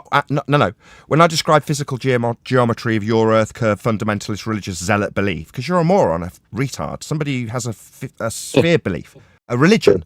So to tell me I'm using word salad will get me aggressively attacking you as a retard who simply didn't understand my exemplary understanding of your own mathematics, that you would infer the horizon in your image is a curved horizon. Oxymoronic. But nevertheless, you think that proves Earth curve. I know where your religious belief as a zealot came from. And what you've got to tell me in response to that is that it's word salad, meaning that you must be fundamentally mentally retarded because you couldn't comprehend any of the words that came out and could only hear blah, blah, blah, blah, blah, blah, like a retard. That's what you thought was word salad. No, any reasonably cognizant person could have processed what I said and understand the physical derivation of a sphere edge horizon below surface level when measuring the derivation of eye level to surface level. A very accurate and concise rendition of your Earth curve maths that gave you the inference that the horizon in imagery was Earth curve. It is not. Okay, not word salad. Repeated it so that you, the Dumbo, didn't understand a word of it, thought it was word salad. No, it was a demolishment of your Earth curve zealotry. You understand the second time it came your way? Or are you just going to tell me word salad again, asshole? Well, and just for the audience, it's definitely not word salad. It was definitely a coherent explanation that you gave, Nathan. It wasn't disorganized, wasn't incoherent or unintelligible or nonsensical at all. This is just an excuse these guys like to use when they're cornered. It's not an excuse. It's just what should I say? It's a truism. Take people at their words. Word salad. Jumbled up mix of words. Okay, I summarise that as what he heard was blah, blah, blah, blah, blah, blah, Earth curve. Blah, blah, blah, blah, blah, geometry. Blah, blah, blah, blah, blah, therefore not a sphere. He's gone, word salad to me. Just a mixed up jumble of words that I didn't understand. Yeah, take him at his face value. What he said was word salad. That's what he heard. Too thick to understand. But this He is the also same. used word salad because he was describing a thing we see as a phenomenon. And Not reality. something happening, he's saying that an object is a phenomenon in his mind. That's word salad. So you're saying projection. Good catch. I didn't catch that. Fine, projection. I'll take that as an answer. I don't care. Debunked Earth curve being the horizon in 2020. The fact that people have never heard it before because we're in a server that we're not normally in. It's no surprise to me. Being told that it's word salad when it's incomprehensible to someone with a low IQ. Yeah, no worries, mate. You say word salad, I'll take you at face value. You didn't understand me. Yeah, I know. You complicated, long words and that. Yeah. You'll listen back on the live show, maybe after a few listens. You'll appreciate and understand what I actually explained to you when I debunked your assertion that the horizon's Earth curve. We measure your mathematical inference with a flat surface level. Earth's measured flat for you to have that fundy belief that the horizon in your images is Earth curve or blocking boats and buildings. You'll need to measure a flat Earth to make that inference. That's where your maths has its genesis. I know this is quite a lot of long words for you to take in. Feel free to tell me it's word salad, son. Oh, I understand, Nathan. For those who understand what you said, it's intelligible. For those who don't, it's word salad. Exactly. There you go.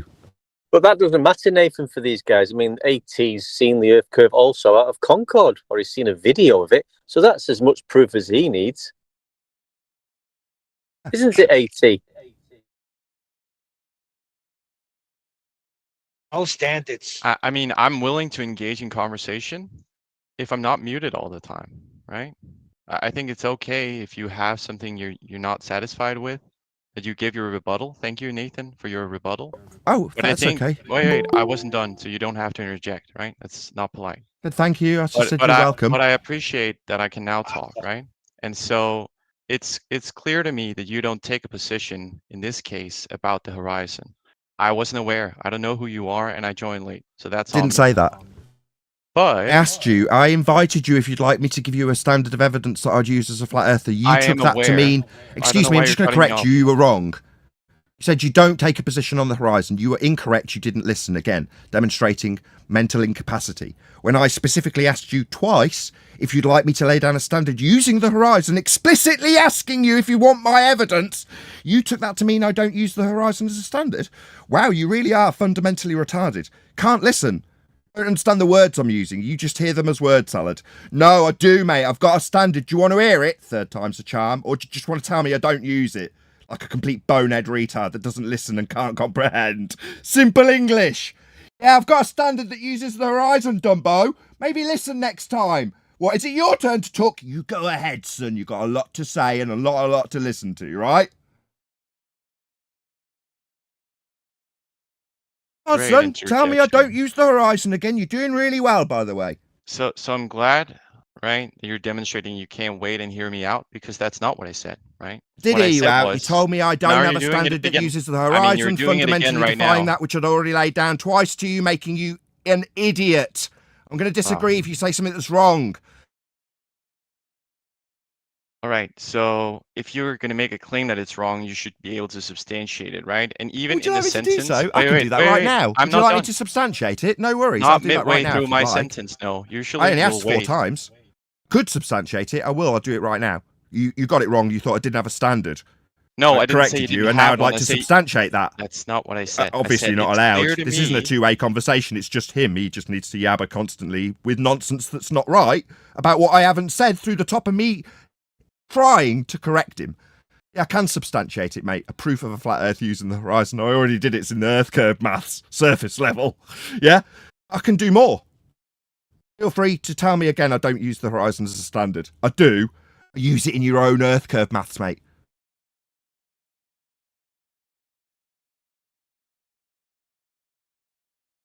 You may respond. Yeah, now I can as well, right? I was muted again. But yeah, so I posted a lot of images. You said the mods got them over. I don't know how many people you are, but I hope you have them over now. There was a space photo in there, right? So I'm kind of curious. I guess like this time I'll do better. I'll ask right off the bat. Do you have a position on space that you would like to share? And do you have a stance on, you could say Earth from space and the photo and the validity of these that you would also like to share off the bat, just so you're not confused this time? Okie dokie. So are we done then? It would seem from your response and moving on to a different question, you're not going to acknowledge in any way the fact that the horizon's not Earth curve, or that I have got a standard of evidence in terms of the horizon in Earth curve mathematics, where surface level is a flat Earth proof. Someone's breathing down their microphone while I point out the flat Earth evidence. And whoever's breathing down their mic not do that as I point out that Earth is measured flat in the Earth curve maths. That's had no response.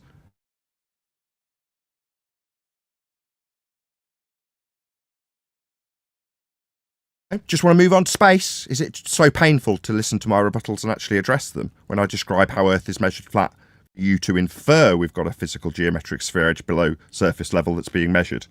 Actually, my no, rebuttal. very entertaining. I think the substance of it, I greatly appreciate. It's just your manners are completely off, so that's not so entertaining. Yeah, but you're emotional and triggered, so it's. When people lie about And it's things I not- haven't said, I get very annoyed very quickly. As in, when people tell me I don't use the horizon as a standard, when I do, and I've invited them to hear it twice and they haven't responded to it. And then when I've laid down how I do use the horizon in contradiction to their incorrect assertion that I'm apparently emotional about, just correcting someone bullshitting about things I don't say, that would be you. Yeah, people like you piss me off. And I'm going to tell them when they're wrong and correct them. And then lay down a standard they say I didn't have. Only for them to move on to a question about space. I mean, you say I'm rude. Meanwhile, you've ignored the actual discussion based on the standard you questioned me about. I rebutted it, told you why the horizon's not Earth curve, and pointed out how you get to that inference with a measurement of a surface level in the maths, or your inference of a globe. The belief you hold is based on a flat Earth measurement. I'd like a response to that before we move on, rather than being told how rude I am. Pretty please with sugar on top. Can you respond to the fact we need surface level to be flat in Earth curve maths to infer, for you to infer, for your fundy belief in a sphere, that we've got an Earth curve horizon debunked in 2020? Can you respond to that, please, before we move on? Yeah, I absolutely disagree. That's my response. Fantastic rebuttal. It's not a rebuttal. You asked if I had a response. I know not it a isn't. Rebuttal, right? I'm well aware that that's not a rebuttal.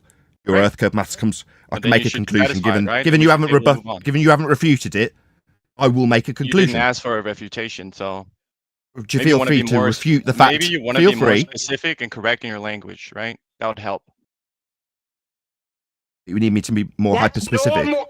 You need me to be more hyper specific about No, what just I'm generally debunking. specific, or like the very minimum By amount. being rude, I was in the middle of that sentence. Was that me in the middle of my sentence interrupting the start of yours? I'm sorry, you seem very It rude. was. Perhaps you're projecting your rudeness like now when you're interrupting again. Don't be rude. Charge me with that, by the way. You just say sorry and we can move on. Apologize for what? Interrupting me. Which is something you do all the time. So no, I won't apologize for that.